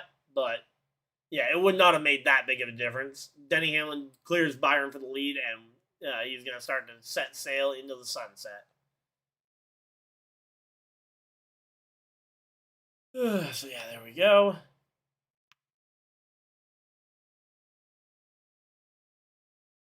Oh, trust me, there's been plenty of people blaming the game for Love winning it. In fact, I believe that's what Braden was really going at. I believe that's what Braden and that's Cap were both saying was it was the format. But here we go. Again, Hamlin out in front of the field, still having that fastest lap award there from early on.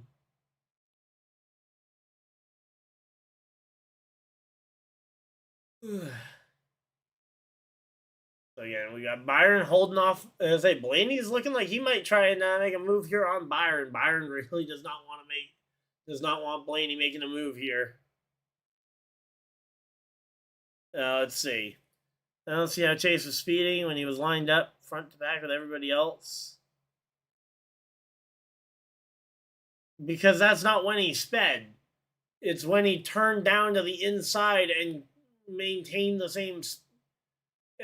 similar speed, but cut down to the shorter area of the track when he was coming in towards his pit box on the corner. It happens at Martinsville too when you're pitting in the corners at Martinsville. There's always a higher amount of speeding penalties if you're having to pit on that corner. You got to be a lot more careful about your speed.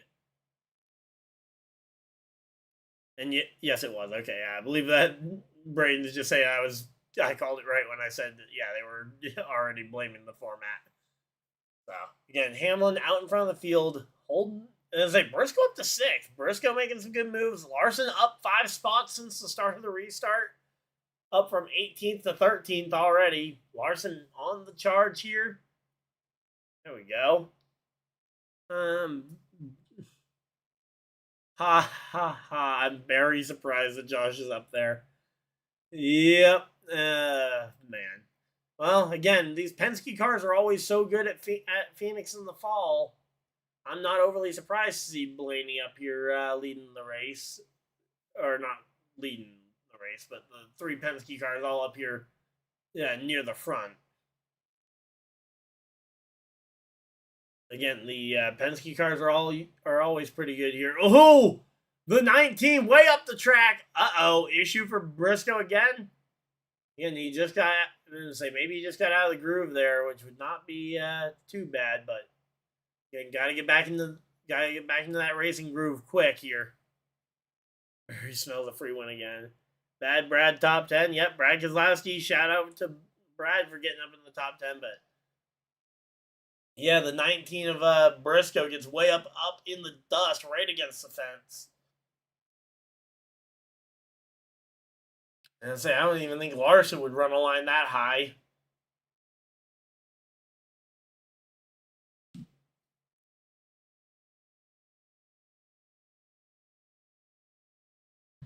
So yeah, Larson on the charge here. Meanwhile, Byron still just about holding off Blaney, but Blaney continues to attack, which is really hurting Byron's chances at trying to run Hamlin back down. I think if we go green flag to the end, I think Hamlin probably has this one because, again, Byron's having to play defense more than he's playing offense at the moment. So there we go. Again, we are chilling out here. Hopefully everybody's having a good time. We've got 65 people popping on in here. As we've got 35 laps to go in the NASCAR Cup Series Championship finale. Again, we got we got 3 of the 4 championship contenders inside the top 6. In fact, the only people who aren't a part of the championship 4 in the top 6 are Penske drivers: Blaney, Logano, and Josh Berry by extension with the 21 team. I really had to say if they stay green, didn't I? Why did I have to say if they stay green? Caution flag flies. Yellow, yellow, yellow. Yep, what's the yellow for here? What's this yellow for? The 44 of J.J. Yaley has a flat tire. The 44 of J.J. Yaley has a flat tire, and he's still running around here at mostly full speed, or at a fairly decent pace. Did we need a caution for that one? Really? Caution flag flies. Well, do you throw on a last set of tires here, or do you stay green, or do you not stay green, but do you stay out to try and maintain your track position? If I'm Denny Hamlin, I'm coming to pit road. I'm forcing everybody else to decide what they want to do in response to that. Who let Yaley out hit the championship race? Well, apparently Fanatics did, because Fanatics is on the car, and without that sponsorship, I don't think that 44 makes it to the track. If Chase is smart, he should stay out or go in and get 2 tires. Yeah, I mean, Chase Elliott, you just need to get back in contention here. Yeah, you need to just get back to the front of the field, which, again, let's see, where did Chase Elliott end up at the end of that run? Because he may not have been as far back as you might think. Let's see. Okay, yeah, no, he was back in 26th place. So, yeah, I'd probably go. Yeah, I'd go either 2 tires, maybe stay out on him, but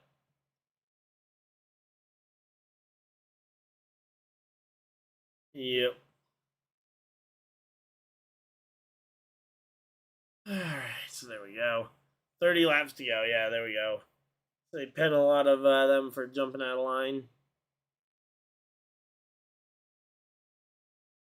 Yeah, again, when you jump down, because the way that NASCAR determines speed is time over distance, so the distance between 2 lines. So if you go over the speed limit in part of a section, as long as you get down below it, so that your average speed between the 2 lines is low enough, you're good.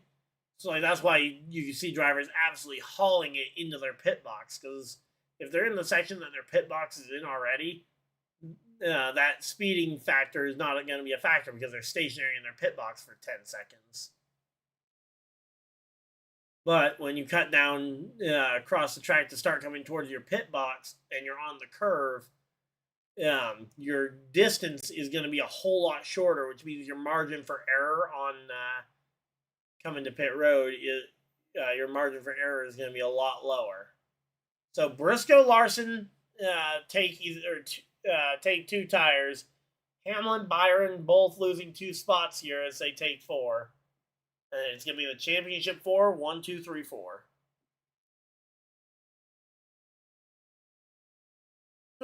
Man. Yeah, 60 more left in the say 60 more left turns left in the season. Yep. Say it's coming down to the end of this one. Hopefully you guys have enjoyed this season. I know I have, especially this run down the stretch. You guys been more, yeah, this has been more special than you guys could ever imagine here down the stretch. So I very much appreciate each and every one of you guys that has supported me, whether this is your first race or whether you guys have been here for years. So very much appreciate you guys and looking forward to a very successful 2026 season as well. So there we go.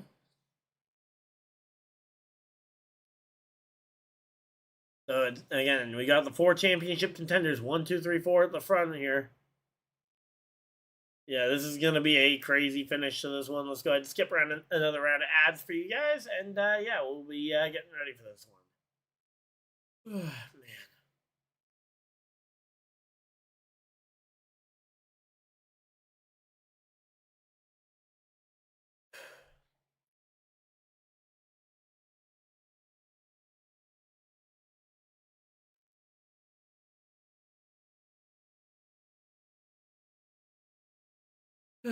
All right, let's go. All right, we're coming back from commercial break. The TV's coming back from commercial break here, showing this 2-tire stop for.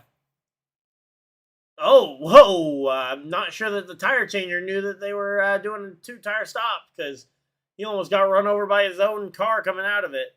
Hopefully, it'll stay green. Yeah, hey, I would love to see it stay green here.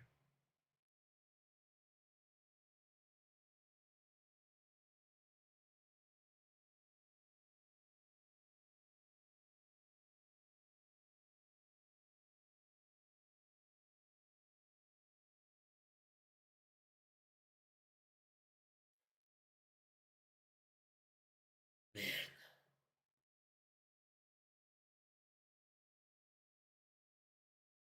All right, lights are off in the pace car. We're ready to go back racing. It's going to be Briscoe on the inside, Larson on the outside, Denny Hamlin on the inside, Byron on the outside. So again, 2 by 2, the championship contenders lead the field down towards the green flag as the pace car is off, running for cover.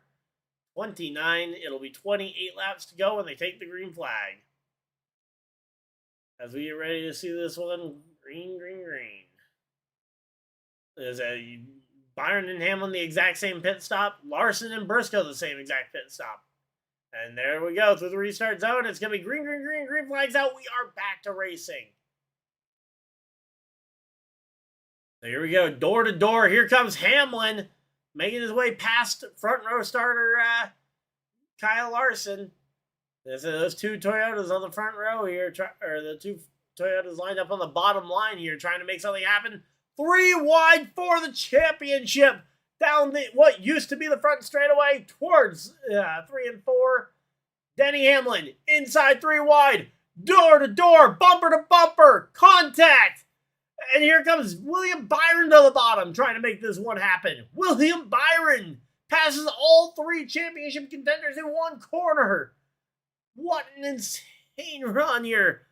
Here we go. Denny Hamlin down the back straightaway. Door to door with William Byron. And Denny Hamlin he is going to go ahead and clear for the lead as Joey Logano is starting to storm his way through this field as well. Gets by Briscoe, gets by Larson, and now sets his sights on the 24 of William Byron.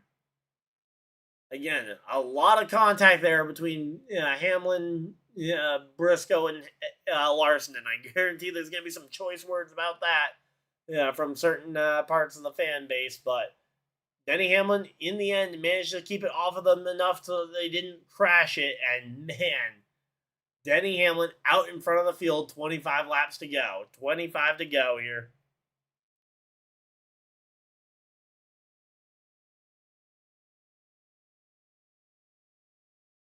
Oh, man, I am running very low on drink.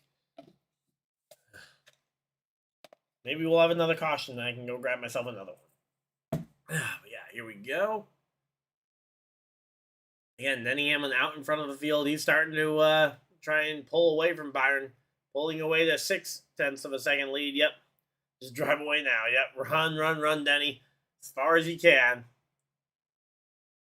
But yeah, here comes, Logano coming up to the back bumper of William Byron. Gonna see if he can try and pass him for position here. We're witnessing history. If you're talking about Denny Hamlin's first championship, yep. Denny Hamlin, a great driver, looking to become a champion of the sport here.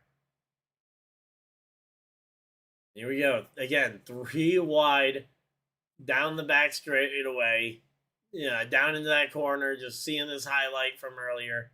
Again, a lot of contact there, but again, Hamlin leaves them enough room for all 3 of them to make the corner without hitting the fence.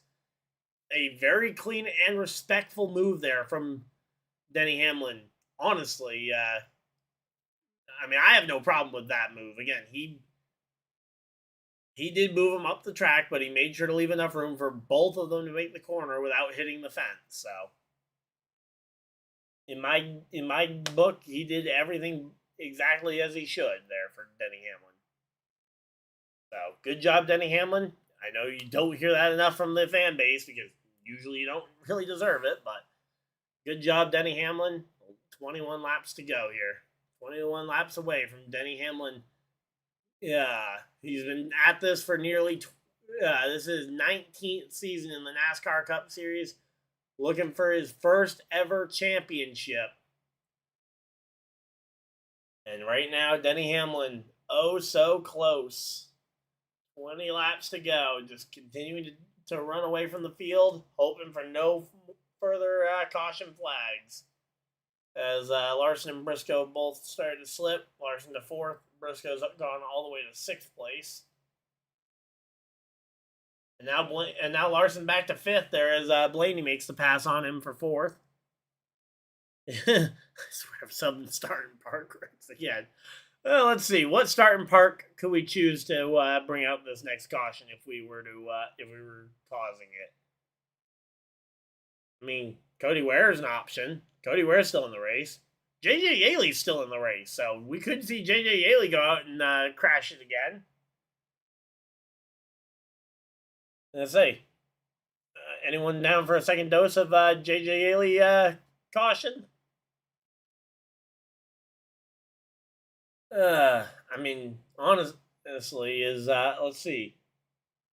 Casey Mears is still out there in the 66 car. He's 35 laps down, but he's out there. But yeah, again, Denny Hamlin just putting on a absolute clinic here, driving away from the field. Nobody's been able to touch him speed-wise when he's had the lead. When he's been in dirty air, he's been a little bit more mortal, but so far, in terms of actual race conditions today, when out front, nobody has been able to touch Denny Hamlin.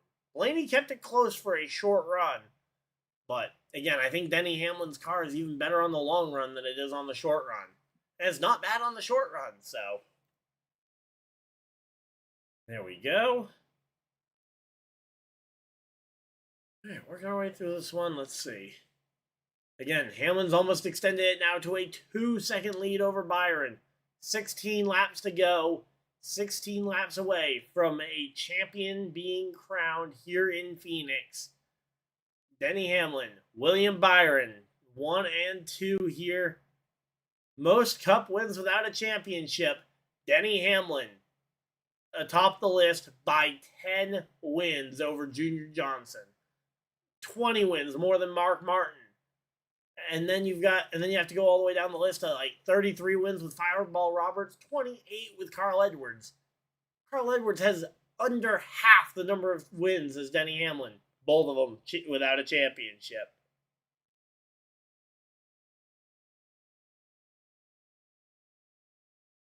All right, so there we go. 15 laps to go. It'll be 14 to go at the line. 14 to go at the line here. Again, these drivers all hoping for one more shot at Denny Hamlin. Again, these short runs are going to be a factor here. Hey, Dwayne Hunt, come on, Denny, brother. I'm from Virginia. Always been a Denny fan. Hey, I would love to see him get it. Make that 3, because 2016 as well. Yeah, it should have been another Cup championship for Carl Edwards. But yeah. 14 now, 13 laps to go. 13 more times around here. As I say, if we do get another caution, I have a piece of Carl Edwards merch I can show off. I don't remember if I showed it off on a video or stream at some point. I got it when I was at a racetrack, so I go ahead and show that off. If not, I'll show it off after the race during post race. So if you guys stick around for that, let's see. No, Harvick deserved it in 2016. Well, again, I'm not talking about the. I'm talking about in the actual in the winning year in format that they were in. I mean, Carl Edwards got wrecked right up on that second to last restart. Carl Edwards just got wrecked. Yeah, no, we don't need a caution. Starting park should be parked for the last stage.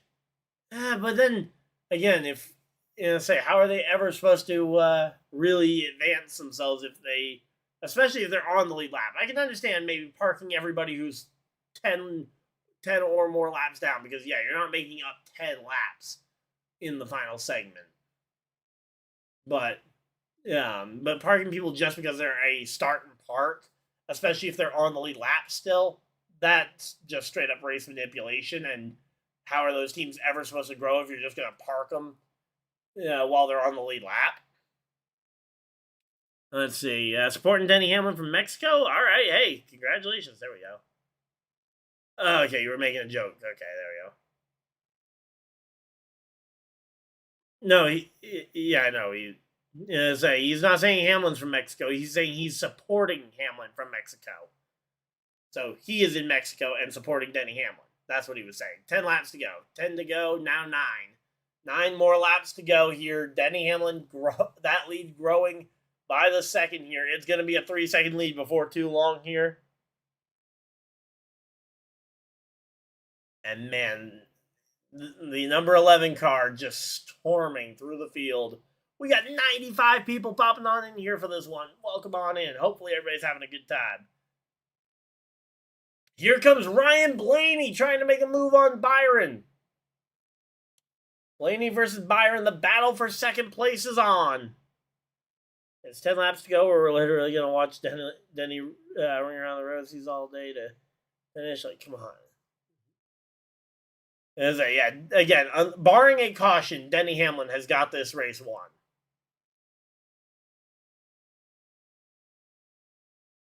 Yeah, barring a caution flag, Denny Hamlin has this race won. But right now, Blaney battling out with Byron, though. This is going to be a fun finish between these two.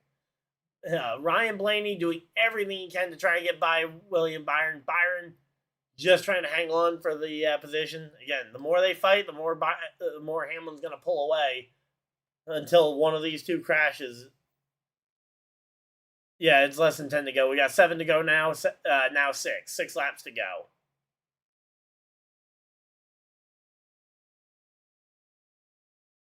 All right, here we go. I know Maple is watching this. Not sure who Maple is, but all right. Again, right now, 3.2 seconds ahead. Denny Hamlin as they come to 5 to go. 5 laps to go for Denny Hamlin. 5 laps away from what will be Denny's first NASCAR Cup Series championship if the rest of the field can just keep it together for 4 more laps. All he needs to do is see the white flag, and the next flag ends the race.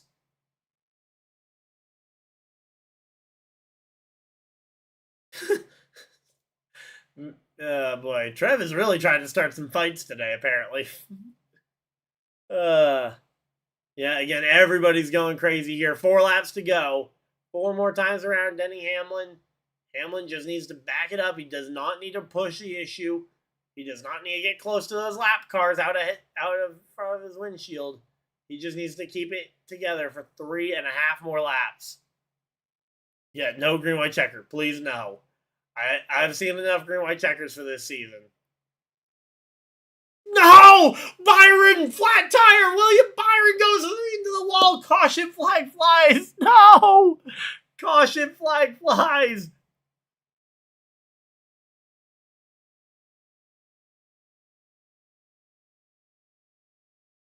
Caution flag flies.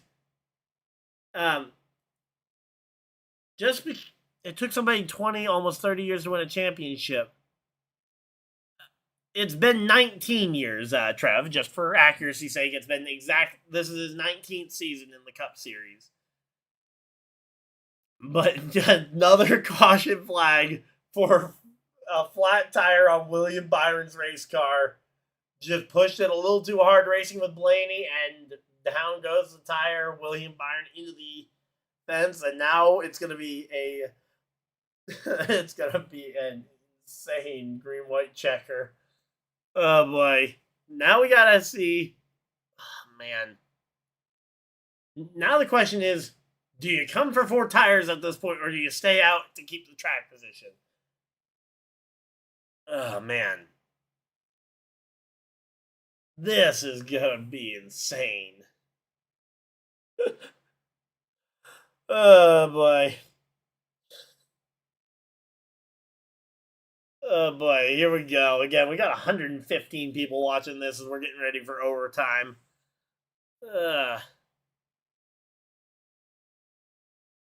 Let's see. The fan really wants Hamlin to lose. Yeah.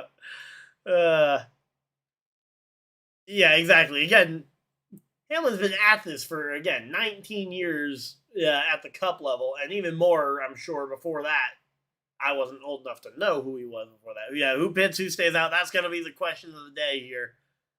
Do not pit Denny. I don't know. The way he's been running, maybe. Again, it's hard to say. What do you do here? Because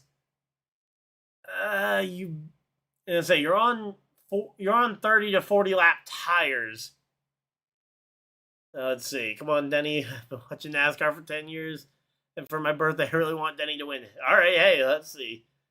Is it really going to come down to a green-white checker? Yes, it will. At this point, Braden, it is definitely coming down to a green-white checker. And everybody pits. Again, you've had too many tire issues. You can't risk it. That was kind of the feeling I was having, is you've had so many of these tire issues already. You can't really afford to not pit, and because you don't want to go to the restart and be the next guy to shred a tire in a lap and a half. Yep. And say Corey Heim took 4 tires in the truck race and was able to come out victorious. So maybe Denny Hamlin will be able to do the same. Bunch of drivers doing 2 tires here. Blaney, Larson, Logano, the front 3 off pit road. Hamlin's going to be the second championship contender to come off pit road. Michael McDowell in the mix for a top 10. Oh, please, please, please. 3 drivers stayed out. Keselowski, Priest, Bowman stay out. Blaney, Larson, Logano, Berry, Busch, Elliott, and Hamlin. So Hamlin has 6 spots, lost 6 spots in the pits. So he has a total of about 9 spots that he needs to make up. So it's going to be a tough one to make up all those spots, but here we go. Let's see. Is it just right or just less for who's doing 2? I didn't get a chance to see for the drivers who were doing 2 tires, whether they were doing lefts or rights. I would assume they were all doing rights because that's what's going down here. Forget about McDowell. Hamlin's what matters more.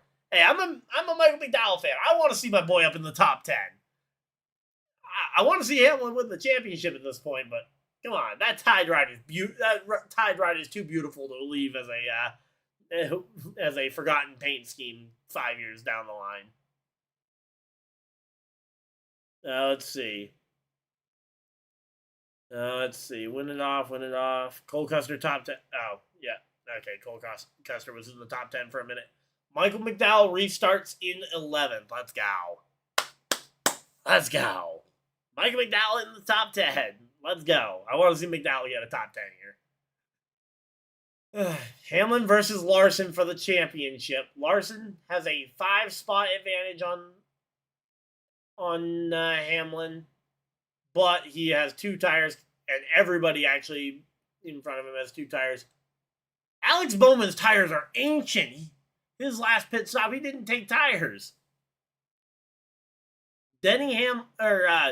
Alex Bowman His last pit stop did not include tires. Come on, Denny. Wow, we got a lot of Denny support in the chat. Let's go.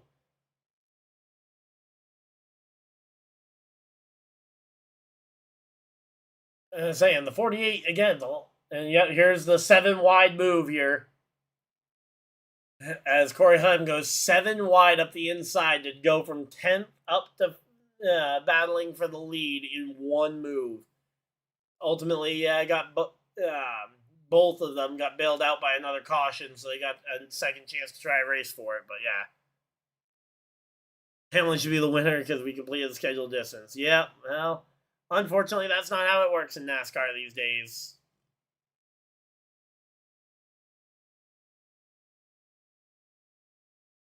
Yeah, I'm not the biggest fan of overtime either.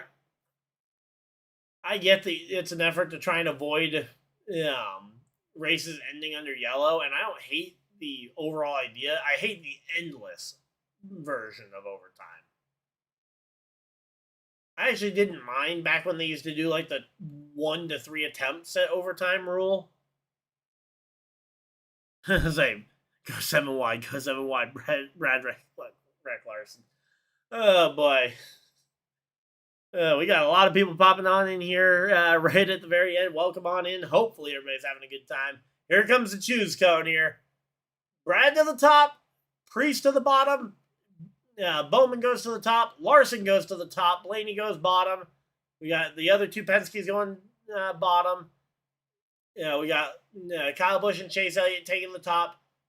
Denny Hamlin lining up inside row 5. Inside row 5 is where Denny is going to be.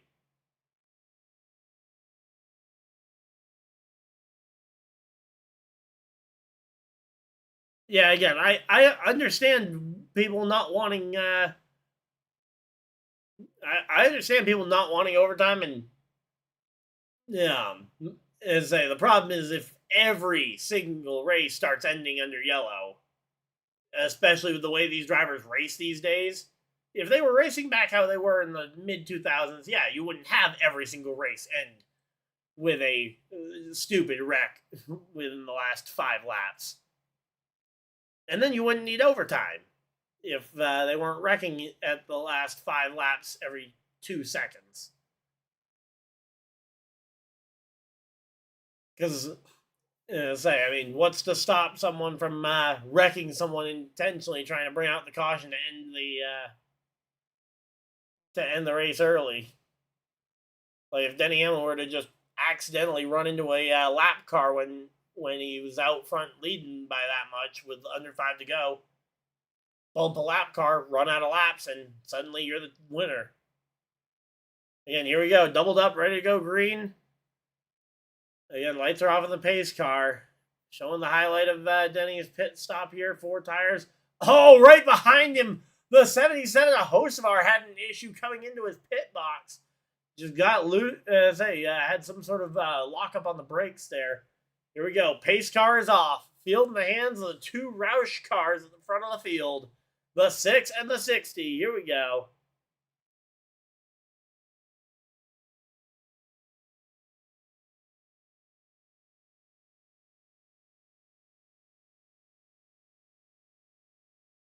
Here we go. Let's see. Green flag's out. We are back to racing. Brad Keselowski on the top line. Gets the good jump here. Everybody fans out. 3, 4 wide on the front stretch. Everybody's looking for positions. Here comes Hamlin to the bottom of 3 wide. Not going to be able to clear for the lead here, but... And Larson around the top side. Up to 4th goes Larson. Looking for 3rd. Looking for 2nd goes Larson. Kyle Larson outside looking for spot number 2 here, and championship number 2 for Kyle Larson. Down through the dog leg goes everybody. Coming down to the final set of corners. Kyle Larson, 2 turns away from his 2nd career Cup Series championship. Boxed in behind a couple of Fords. Here comes Denny from behind. Down into 3 and 4. Door to door with Blaney goes Larson. Kyle Larson through 3 and 4. Blaney wins the race. Larson is your 2025 NASCAR Cup Series champion. And now we're going to have a lot of people upset at Denny. Or not upset at Denny, upset at NASCAR, I mean. Because on Denny's behalf. Because Kyle Larson drives it the final. And I was like, those two tires ended up being enough. Denny Hamlin gets to 6th place and runner up in the championship once again for Denny Hamlin. Oh, man. Byron wrecked on purpose. I don't think Byron wrecked on purpose. One, because it ended his championship. It ended any shot at his championship. Yeah, congratulations to Kyle Larson, but man, I hate it for Denny Hamlin. He ran such a great race this year. And honestly, a great season all year, too.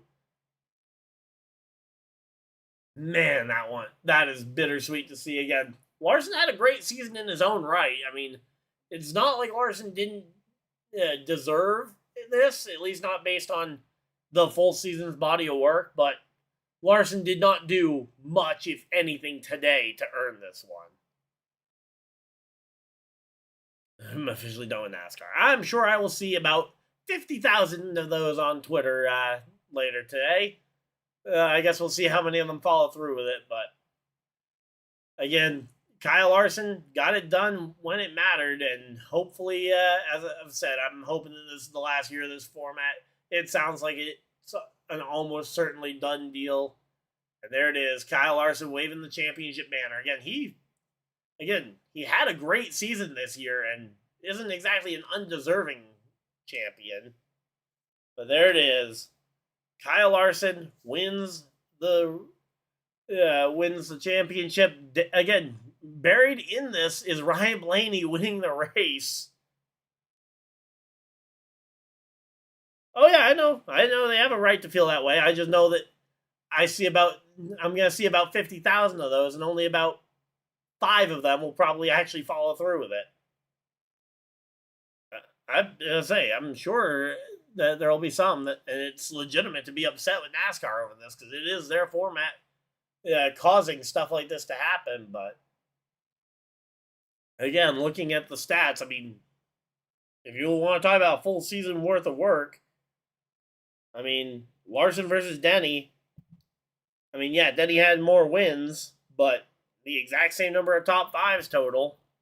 Now I must hope that Larson fails post-race tech inspection. Oh boy, that would be about the worst possible look for the sport. There's Denny absolutely dejected in the seat. This time it Goodyear's that caused him to lose. Yep. Again, though, I mean, on the body of work, all 4 drivers had a really good season. I mean, Larson had more stage wins. Denny Hamlin had more race wins. They both ended with the same number of top 5s. I mean, they were both very good throughout the entire season. So, congratulations to Kyle Larson on this one. And, yeah, man, I feel terrible for Denny, though. Yeah, dejected is an understatement. I think dejected is right now.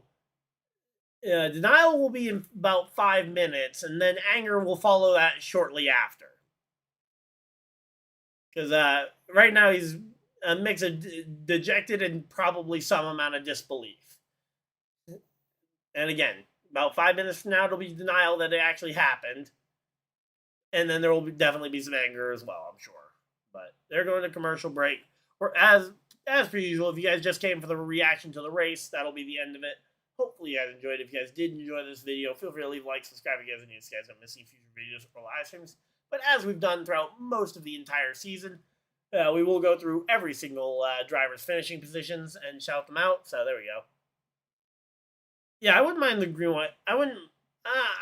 Well, again, the entire format's getting changed, but yeah, if they were going to keep a winner take all finale, I wouldn't mind potentially a look at a different, maybe a change to the green white checker rules, but I don't know. I'd rather see the rules be very consistent throughout the entire season rather than having different rules for different races. Ugh, man. So yeah, again, so Ryan Blaney with the win. Brad Keselowski almost won this thing at the end there. Brad Keselowski second, third, Kyle Larson, your champion. Then you got Joey Logano fourth. Fifth was Kyle Busch. Sixth, Denny Hamlin. Seventh, Josh Berry. Eighth, Michael McDowell. Let's go. Michael McDowell getting the top 10. Ryan Preece comes home ninth. Chase Elliott inside the top 10. Hey, there we go, Trav. You were looking for a top 10 for your boy Chase. There we go. Christopherbell 11th. 12th place will be Chris Buescher. 13th, Ross Chastain. 14th, Justin Haley. 15th, Alex Bowman. 16th, Eric Jones. 17th will be where we find Ricky Stenhouse Jr. 18th is where we find Chase Briscoe. 19th is going to be Daniel Suarez. And rounding out the top 20 will be Austin Dillon. Then we got Ty Gibbs 21st. 22nd for Todd Gilliland. 23rd is where we find Riley Herbst. 24th for Shaden Van Gisbergen. And rounding out your top 25 will be Cole Custer. And say, are they about to stick a mic in Larson's face? Because if so, I want to be able to see what he has to say. Giving hugs to everybody, the wife. He's got the kid in his arms, hugging Rick Hendrick. All right, set the kid down so he can talk. And here we go. Let's see what Larson has to say. I'll catch up on the comments here in a minute. So, yeah, again, I don't agree with resetting the points 3 times. I've said that. We've talked about the format to death here at this point. Yeah, man, I feel awful for Denny Hamlin at this point. Let's see. Honestly, can't believe it. We did not lead a lap today and come out with the championship. Literally didn't lead a single lap. That's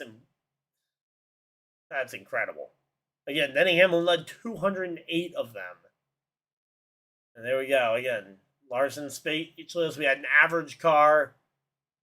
Yeah, bad. We had the right front go down, lost a lap. Got saved by a caution. Did the wave around. It was really bad that run. We took 2 tires and thought, here we go. We're going to go ahead and go to the back. Because, I mean, hey, that was you definitely got lucky there. Yeah, again, hey, we'll be, I'm going to try and have a race review of this race out tomorrow and a broader championship format overview video. I'm hoping to have that one out on Friday, so going to try and have a couple of NASCAR videos throughout the off season, but yeah, of course, NASCAR is going to be off for a couple months. Obviously, when we get around to Daytona or to December for the lawsuit, there'll be video updates. But as I say, some people had their day made by that. So there we go. Are they going to talk to Denny Hamlin here too, or are they going to wait and push that onto the Peacock? Oh no, they're going to talk to him. Okay, let's see what Denny Hamlin has to say here. All right, what's going on inside? All right, here we go. Here's what Denny Hamlin has to say. Prepared as good as I could going into the weekend. My team gave me a fantastic car. Just didn't work out. Just shrugs his shoulder. I was praying for no caution, and we had one there. What can you do? It's just not meant to be. Again, as I said, denial. So he ran away from everybody. Had speed on the car there. You can just see, okay. Okay, here we go. Thought it was okay. We took 4 tires. Thought it was definitely the right call. Just so many cars took 2 and put us back. The team did a fantastic job preparing the championship car, and it just didn't happen. The team and car glazing like as if the cars aren't equal. I mean, again, you gotta shout out your guys who do all this work at the race shop. I mean, as I say, it's not uncommon to be praising your guys for a job well done. How many times did Chase Elliott say, I really hate it for my guys back in the shop who put all this together for us? But, as I said, we were, all right, we got through the top 25. So we got Reddick 26th, 27th was Noah Gragson, 28th Carson Hocevar, 29th will be Zane Smith, 30th is where we find Cody Ware. Hey, Cody Ware with the top 30. John Hunter Nemechek recovers to a lead lap finish in 31st after being involved in that crash. J.J. Haley comes home 32nd, only 2 laps down. Byron also finishes 2 laps down in 33rd. Austin Cindric 34th. 35th for Ty Dillon. 36th is where we find Casey Mears, 35 laps off the pace. Bubba Wallace comes home 37th, and running out your 38 car field today will be AJ Allmendinger. So that is your 40 car field. Okay, you were just joking. All right. Well, as I said, I'm going to hop off here. I'm a little bit stuffed up right now, but we'll try and have a video out tomorrow recapping this championship race and the season as a whole. But yeah, outside of that, hopefully you guys enjoyed. If you guys did enjoy this video, please feel free to leave a like, subscribe. You guys are new, guys. I'm missing future videos and live streams. There will be plenty of content hopefully coming this throughout the off season. And again, I look forward to seeing you guys back next year in 2026 for another incredible NASCAR season. Again, congratulations to Kyle Larson on the championship. And yeah, again, feel terrible for Denny Hamlin, but hopefully you guys all enjoyed, and I will see you guys in the next video. Or whatever you guys decide to do with the rest of the night. Have a great night, everybody, and goodbye!